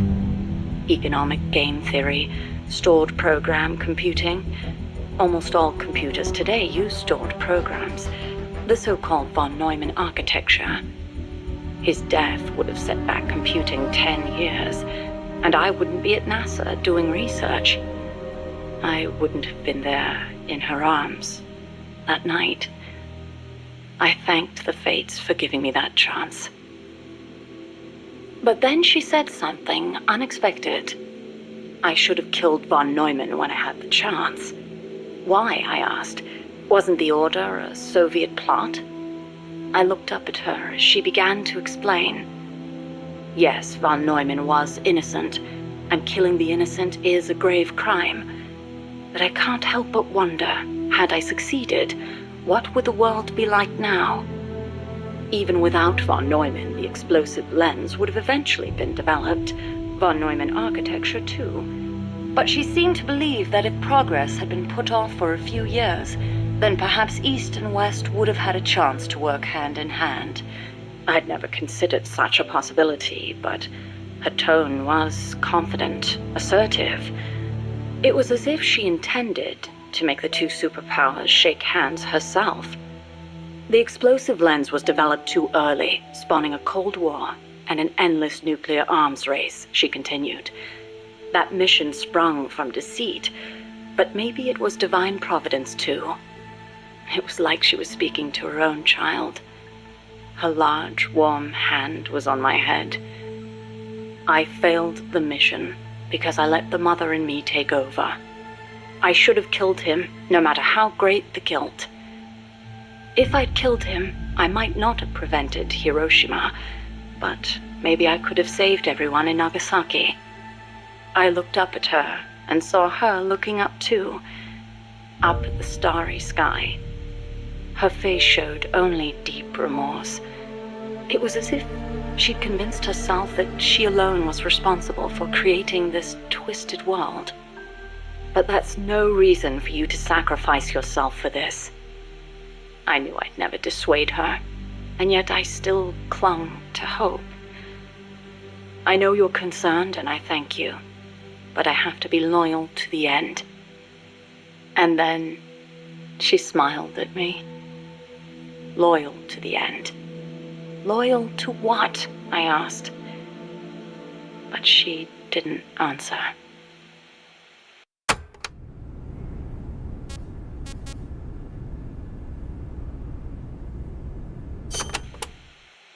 The days that followed were spent training tirelessly for our first space flight.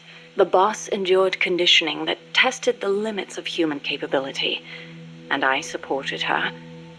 Those were happy days. On April 12th, the spacecraft carrying the boss left the Earth's atmosphere. Although it was only 20 minutes of ballistic flight, it was nothing short of miraculous, considering how little time we'd had. The first human in space. We were ecstatic. Then something went wrong. The re-entry angle was slightly off, warping the outer hull. The cause was clear. It was the hastily constructed window we'd installed. Her capsule missed the projected splashdown point by a long shot. As we raced towards the capsule, a breaking news broadcast came over the radio.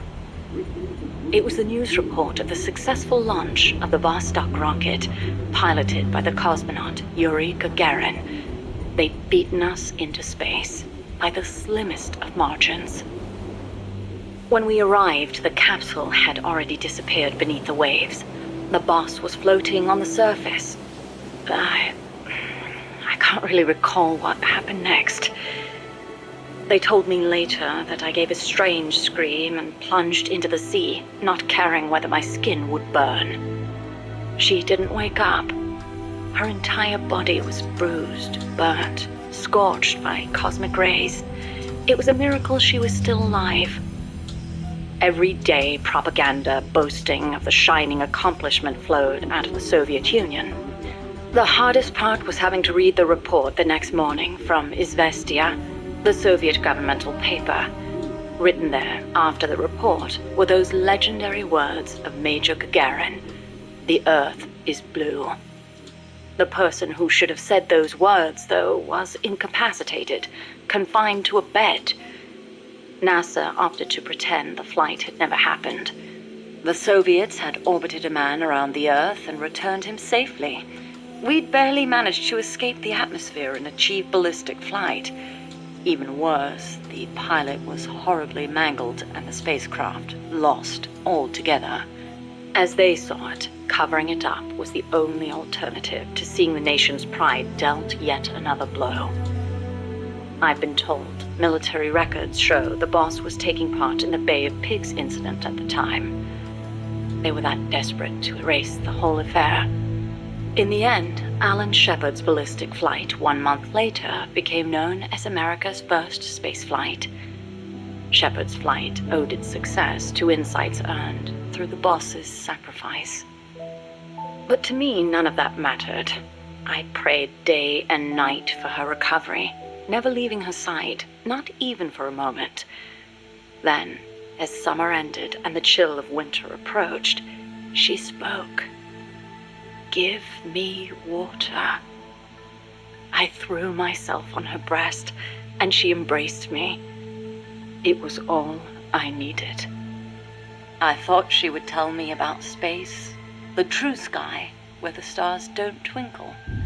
But the only thing she'd speak of was Earth, our home as she'd seen it from space.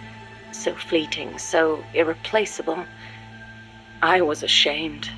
I'd been enamored for so long with the sky that I never thought to look beneath my feet, at the ground upon which I stood. As soon as her rehab was over, she was gone. It happened without warning. No one informed me, and the higher-ups wouldn't say a word. It wasn't so strange or surprising, really. I simply assumed she was off to complete her next mission, because she was loyal to the end. Since then, I've devoted myself to researching artificial intelligence, so that no one will ever have to make her sacrifice again. No human being should be asked to take on a mission that dangerous. Next time, I'll be the light that shines on someone else. I still wonder why she opened up to me on that chilly night in Florida. That operation was top secret, even if it was all in the past. I like to think it was because she trusted me. But that's probably not the case. She wanted someone to listen, and I don't think that someone was me. Those faraway eyes, the tone of her voice, like she was talking to her own child. Those things made it clear that she was speaking to someone else. I found myself envying that someone. 4 years later, I learned of her death. A traitor's death, no less. She'd stolen an American nuke and defected to the Soviet Union, where she was killed by her former apprentice. Or so I was told. I refused to believe it. She'd never do such a thing. I could think of only 2 possibilities. Either she really was trying to bring East and West together, or she truly did want to be killed. She believed the world is not the way it's supposed to be, that it's been unbalanced by the tenuous peace offered of nuclear deterrence, and that she was to blame. Perhaps her death was an act of atonement. She was loyal to the end, to our world.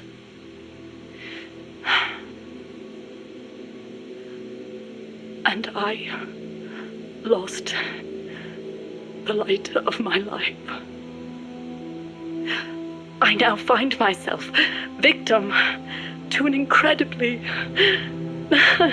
irrational emotion of my own. That someone, the one she wanted to confess her sin to, could it be the one who took her life? The very thought drives me utterly mad with jealousy.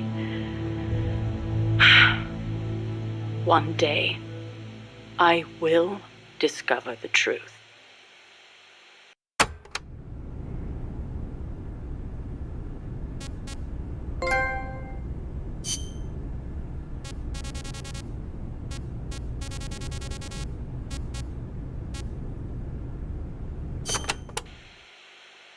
As of today, I will be living here at Mother Base. Now my real trial begins.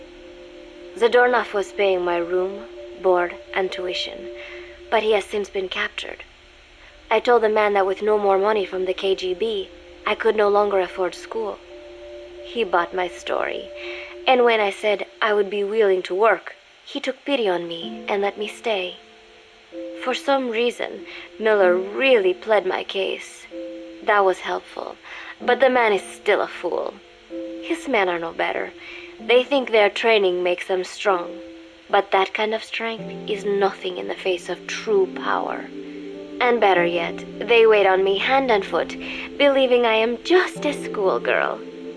Looks like I won't be working too hard after all. Just today, while scouting out the living quarters, I saw a group of them in the corner of the deck making a fuss.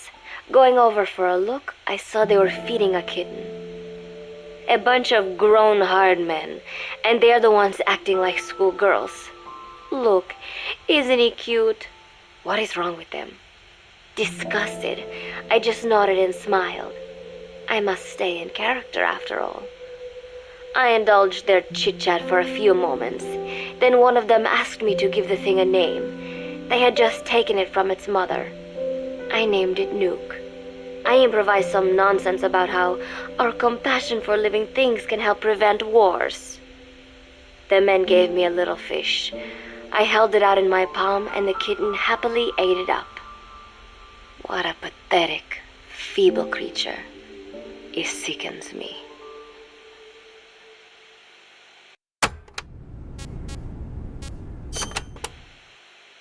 Today, Chico invited me to go fishing with the soldiers.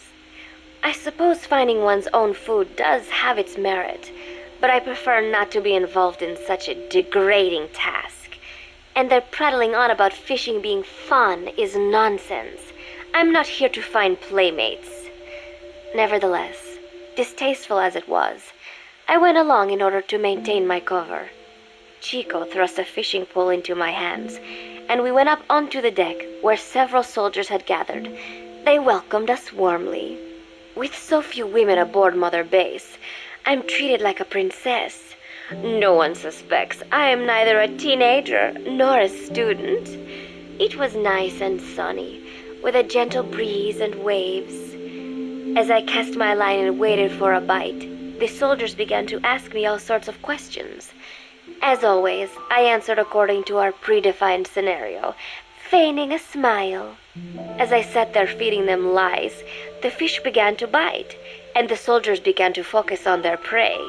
Chico had his bait stolen by a fish, and got so angry that he stood up and nearly fell into the sea. Everybody laughed. It almost made me want to join in too. At some point, I got a bite myself. The instant after I felt that first gentle tug, the fish yanked the line with astonishing strength, and I let out a cry of surprise. I thought he was going to be huge. It was my first time fishing, and I was a bit flustered, so the soldier beside me helped by supporting the pole from behind. "Reel it in," they shouted. I nodded, turning the handle as fast as I could.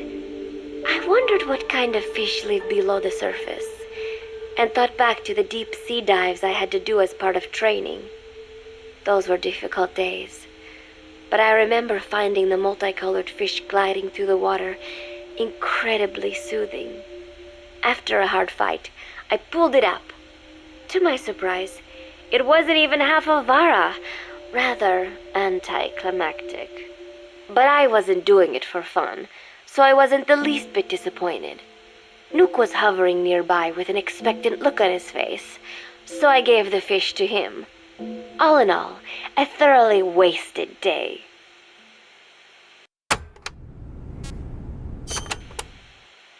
Preparations are coming along nicely. No one suspects me of being the one to let Zadornov out of his cell. Today, Amanda and I taught Cecile how to make gallo pinto. It is a simple home-cooked dish consisting of black frijoles mixed with arroz. It is well known throughout Central America, not just in Costa Rica, so it is no surprise that a Nica like Amanda would be good at making it. But I was raised in the States from a very young age, and could hardly even remember my mother's gallo pinto. Having to make chit-chat with that clueless bird lover and the so-called revolutionary was excruciating.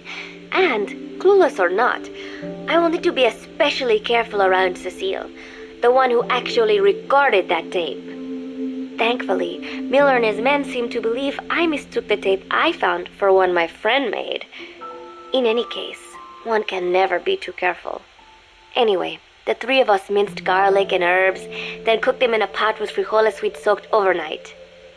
While waiting for them to cook, we sautéed onions and arroz in a frying pan. Cecile worked the frying pan according to Amanda's directions, but seemed a bit glum. She does have a knack for cooking, though. She is French, after all. We added water to the pan and watched the arroz begin to steam. While we waited, Amanda shared memories of her mother with us. They had been separated because of Simosa, but the taste of her mother's cooking was still fresh in her mind. When the frijoles were ready, we drained the water, stir-frying them with the rest of the vegetables. Quite a complicated process for home cooking. Nonetheless, it kept them occupied. The longer we sat and talked, the greater the chance of my arousing their suspicions. With women, it is not enough to just bat your eyelashes and giggle.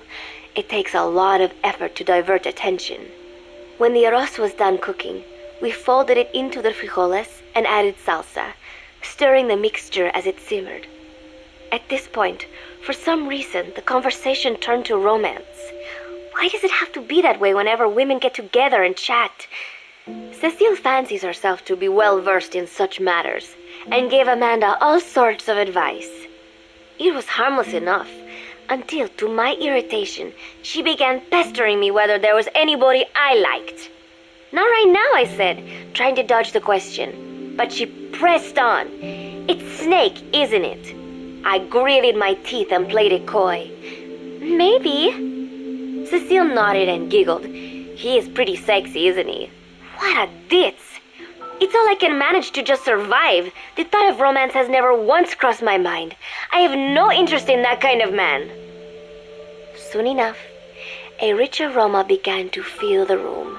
The gallo pinto was ready. Nuke came over and rubbed up against our legs, looking for a handout. Unfortunately, it was not the kind of food a cat would like. We let a few of the soldiers have a bite, and then headed off to the mess hall. The home-cooked flavor we'd achieved was a big hit with the men of MSF. Not that we are trying to impress them or anything. Even I could manage a dish like that. Snake enjoyed it too. Let me make this absolutely clear. I have no interest in that man.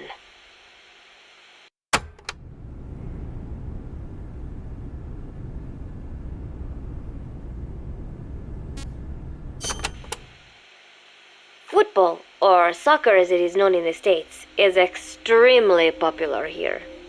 It has not caught on yet in the US, but it has legions of rabid fans all across Latin America. These fans can get so rowdy that it is commonly believed El Salvador and Honduras went to war in 1969 over scuffles in a soccer match. In reality, tensions between the two countries were already high. The match was merely one of the sparks that set them off. But these people are so passionate about this sport that the story seems plausible. Predictably, many of the soldiers here are fans. They have apparently divided themselves into Costa Rican and Nicaraguan teams and started playing each other. To play, you need a ball and 2 goals. The R&D team built and set up simple goals on the deck. I had absolutely no interest. but Chico insisted that I come and watch. It was not a proper match by any means. The pitch was not even regulation size, but the players and spectators alike got pretty excited. They banged empty cans and shouted cheers through the handmade megaphones. It almost felt like carnival. Huey, the referee, blew a whistle to start the match. The soldiers' training has left them in excellent physical shape, but they lacked the honed skills of professionals and their play was quite rough. Midway through, one of the men collided with another. They started shouting at one another, but Huey stepped in. "I thought we had forsaken our countries, become one with the earth," he said, quoting Snake. "We're not competing for national pride here, and we are not fighting for the good of any one country. This is not a war. Soccer is a peaceful sport, am I right?" The soldiers nodded. They know the pain of war, and they share Snake's vision. Perhaps that is why all this resonates with them. Team Costa Rica was down a man, and somehow I was picked to fill in. Costa Rica had the advantage up until that point. I suppose Huey wanted to keep it balanced. The soldiers agreed with Huey's call. Maybe the Costa Rican players felt an even matchup would be more fun too. I could not be bothered to run at first, but chasing the ball out there in the hot sun, I was soon drenched in sweat. Before long, I found myself actively seeking out the ball, partially out of desperation. I picked up a loose ball deep on the opponent's side of the field. Even though he's Nicaraguan, Chico cheered me on, yelling, "Go for it, shoot!" I launched the ball as hard as I could, only to have it blocked by the keeper. Disappointment only increased my determination. In the end, I didn't score a single goal, and Costa Rica gave up its lead. It was really close, though. We congratulated each other on a good match and sprawled out in the shade on the deck, exhausted. The ocean breeze felt so nice on my sun-soaked body. Nuke came over. It is one of his favorite spots, and stretched out next to me. And together, we watched fluffy white clouds drift lazily across the clear blue sky.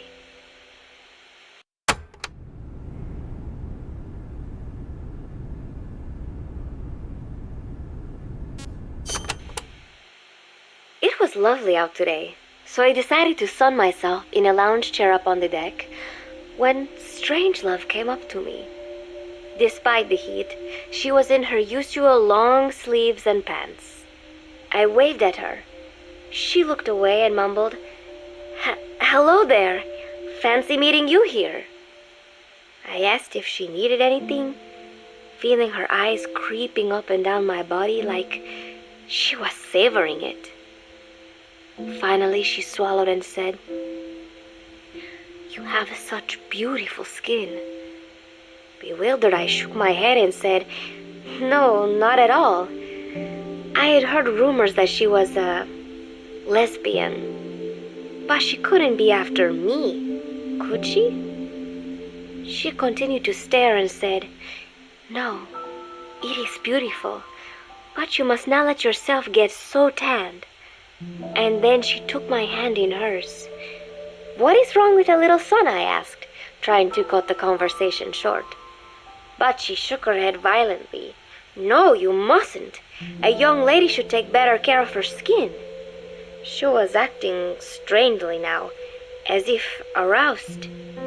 She lectured me on the perils of tanning, how it ages skin, causing wrinkles and spots, and in the worst cases, even skin cancer. I knew already that tanning could cause spots, but I thought only pale-skinned Anglo-Saxons had to deal with that. Having a scientist tell me it causes aging, though, that spooked me a little. If I am to keep playing the teenager, I will have to start paying more attention to my skin. Sensing my anxiety, she took a small tube from her pocket. She said it was the sunscreen she always used. She told me to keep it. I didn't know what to say. I was more than happy to take it, but exactly what were her intentions? Was she merely being nice? Or is she really into me? Either way, there was no reason to refuse, I suppose. I have undergone training. An out-of-shape woman does not pose any real threat to me. Having power means not being afraid. It is the same on a global scale. A country with nukes can dictate terms to a country without them. I thanked her and took the tube. Then she offered to put some on for me. She squirted some lotion onto her fingers and began rolling it into my chest. It happened so suddenly, and I was so taken aback that I did not even think to protest. She caressed my stomach with her long white fingers, then slid them upwards between my bikini-clad breasts. What? Wait, I sputtered as her moist eyes met mine. She was beautiful. Somehow, I found myself captivated by this woman more than 10 years my elder. Hold still, she whispered in my ear. I nodded silently, unable to refuse. My body went limp, motionless, as if in a trance.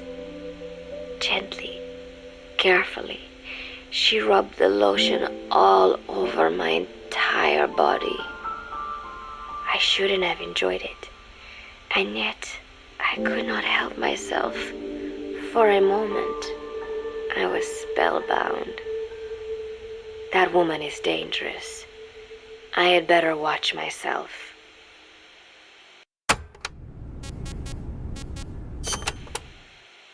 Protecting one's health is an important part of any agent's job.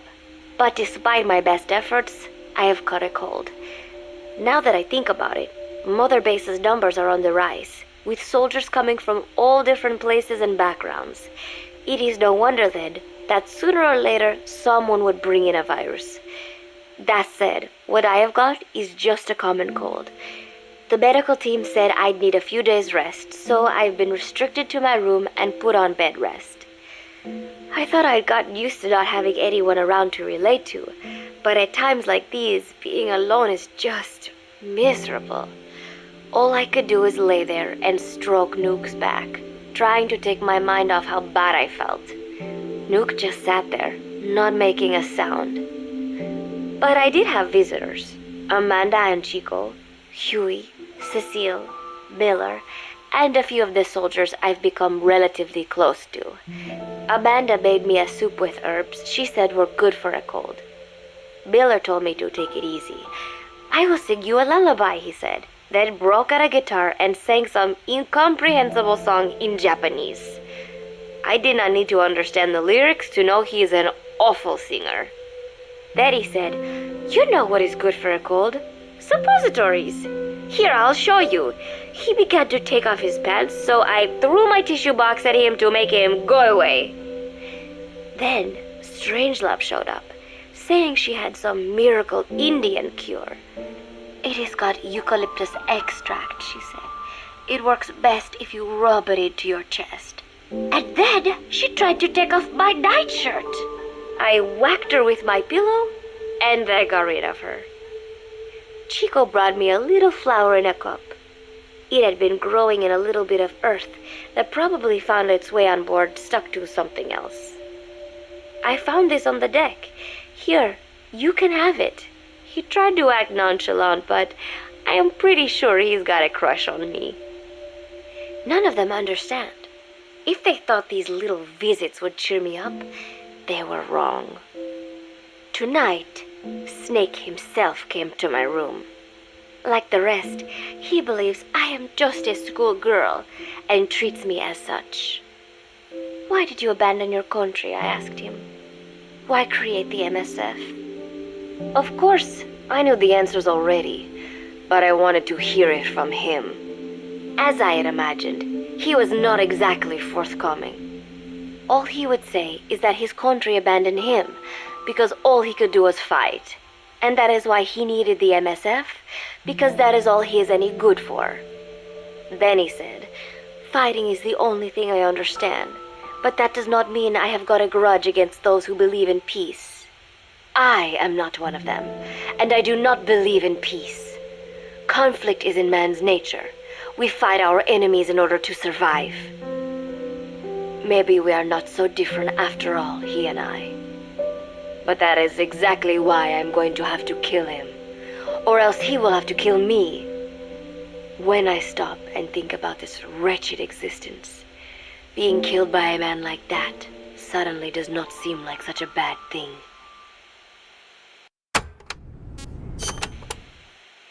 Every month, Mother Base throws a party for all the soldiers whose birthdays fall in that month. There is something strange about a military organization having parties. Really though, it is just an excuse to drink and make noise. It is not easy to get alcohol in a fortress in the middle of the ocean. Most days they are training from dawn till dusk. They do not have time for things like drinking. That is why Snake and Miller came up with the idea to give everyone a chance to let loose. Obviously, a bunch of boors like that are not going to bother with blowing out candles on a cake. Rather, they sit there in a cloud of cigarette smoke, drink beer, eat meat, tell tasteless jokes, and swap crude insults about one another's hometowns. But it hardly ever breaks out into something serious. They talk up a storm, but they're just having fun. It is funny. You have got members of FSLN rubbing shoulders with the UCLAs, people who once would have considered the other mortal enemies. I wonder if that is what makes Big Boss so popular. In leaving their countries behind, they leave their hatred for other countries too. Miller seemed a little protective of me. Hope they're not being too crude, he said. But soon enough, he too was drunk. He yelled, "Come here and take a look at the real Kazuhira Miller," then dropped his pants and mooned everybody. The other soldiers burst out laughing. I have never seen such a crude, ridiculous party before. And yet, all these people, laughing and acting the fool. Is this what they call peace? For some reason, I began to think about all that has happened since I came here. Fishing with Chico, cooking with Amanda and Cecile, playing soccer, having visitors when I caught a cold. When I stop and think about it, my time here has been the most peaceful of my life. But that is about to end. I cannot imagine he will be willing to negotiate. It seems I am to fight the legendary Big Boss. I do not know if I'll be able to beat him. But if I have to choose between death and defying Cypher, I will gladly choose death. The thought of dying does not scare me. But if I disobey my orders, the fear and despair awaiting me will be far worse than anything I can imagine. It was Cypher who took me in as an orphan, gave me food and a place to live. His orders may have been unreasonable, but I will never repay my debt entirely. It seems I have no choice. I must fight this man. I must fight Snake.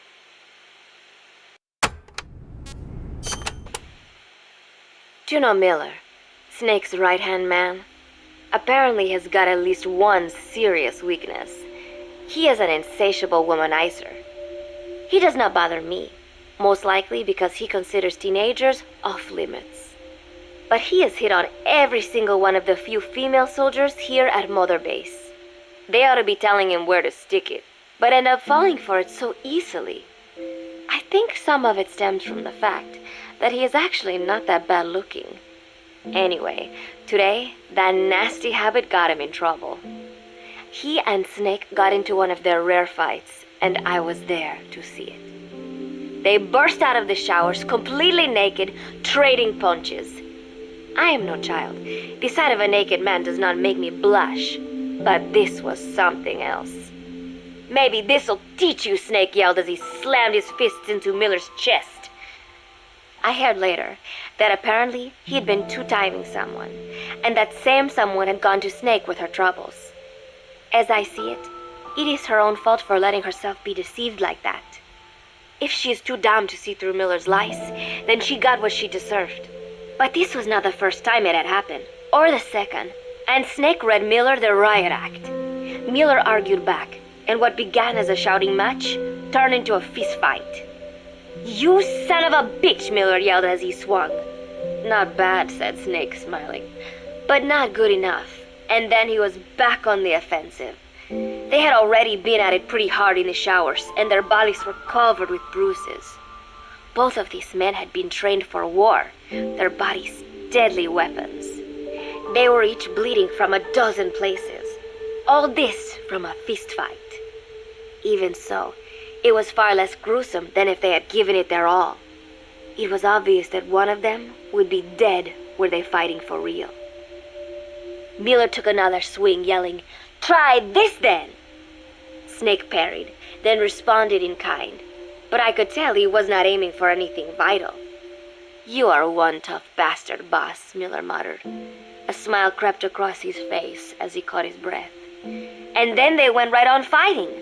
Blood and sweat flew off their glistening bodies. It was combat without hatred or hostile intent. I had never seen violence like this before. And yet, it was more than just a friendly tussle. They were utilizing every technique they knew. It was not a sporting match. They were not playing by the rules.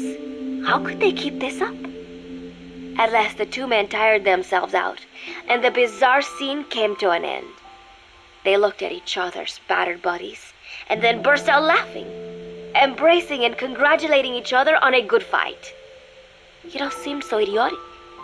I still cannot fathom such behavior. But somehow, I got the sense that for all his womanizing, Miller really only trusted one person, and that was Snake. There was no way I could ever come between the two of them, and at that thought, I began to feel as if I had lost.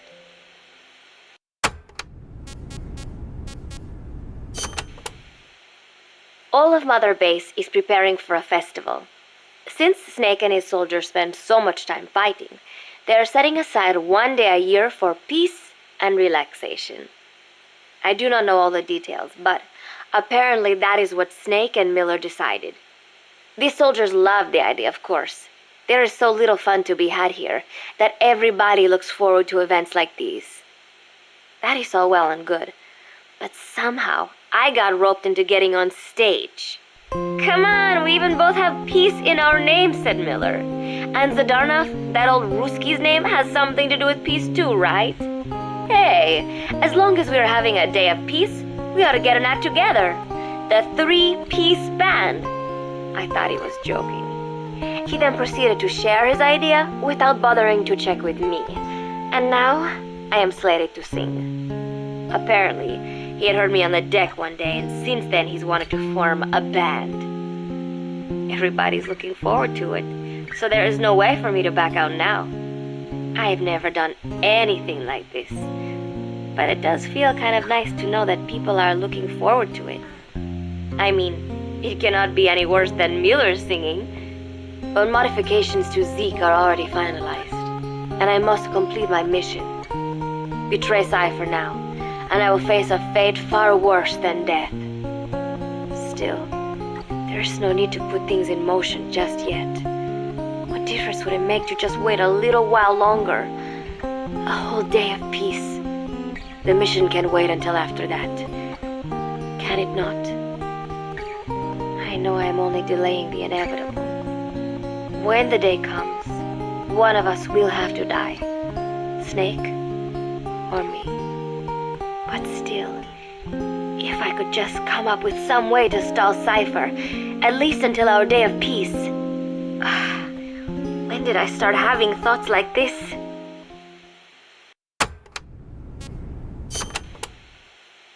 My cover is blown. They know nothing of Cypher or my true objective, but they know I am a spy. There is no more time left. I must act now. I must complete my mission. How did it come to this? All I wanted was 3 more days. Just 3. Miller's already finished writing the song. It is called Love Deterrent. It is about a girl who cannot express her true feelings. I have been practicing. I am no pro, but I was pretty sure I would do a decent job. And now this. Cypher found out that Zeke was complete. He must have someone inside Mother Base besides me, spinning his tightly wound web of control, leaving no room for individual will. Typical.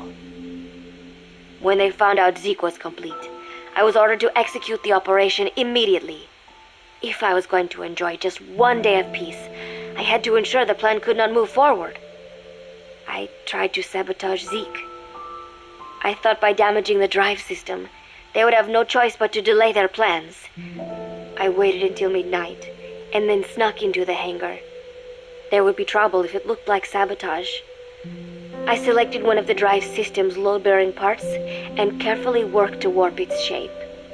The leg's drive system requires a high degree of precision to operate. Even the smallest deviation would have done it. Then, Chico walked in. Maybe it was one of those nights where he could not sleep. In any case, he saw me, panicked, and took off running. It would have been easy to kill him, but I could not. I know he likes me. It is not as if I would ever have an interest in a child like him, but I could not pull the trigger. Not at him, not in the back. Will he tell them? Or is there a chance he will keep it a secret? Protect me? No. He knows now. Knows I am not who he thought I was. He ran without even questioning what I was doing. There is no chance he does not know. And soon, all I have built here will end. And if Cypher has another agent among them, if he finds out I tried to sabotage Zeke, this place will no longer be my heaven. Then it is settled. I make my move now. Chico walked in before my sabotage was complete, so Zeke should still be operational. It might not run at full speed or power, but I do not have time to fix that. Without Zeke, I do not have a chance in hell of winning. I must act fast before Chico sounds the alarm. I knew it would come to this.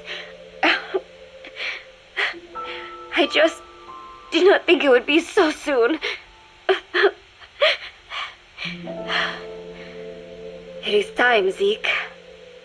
Metal Gear Zeke. Activate.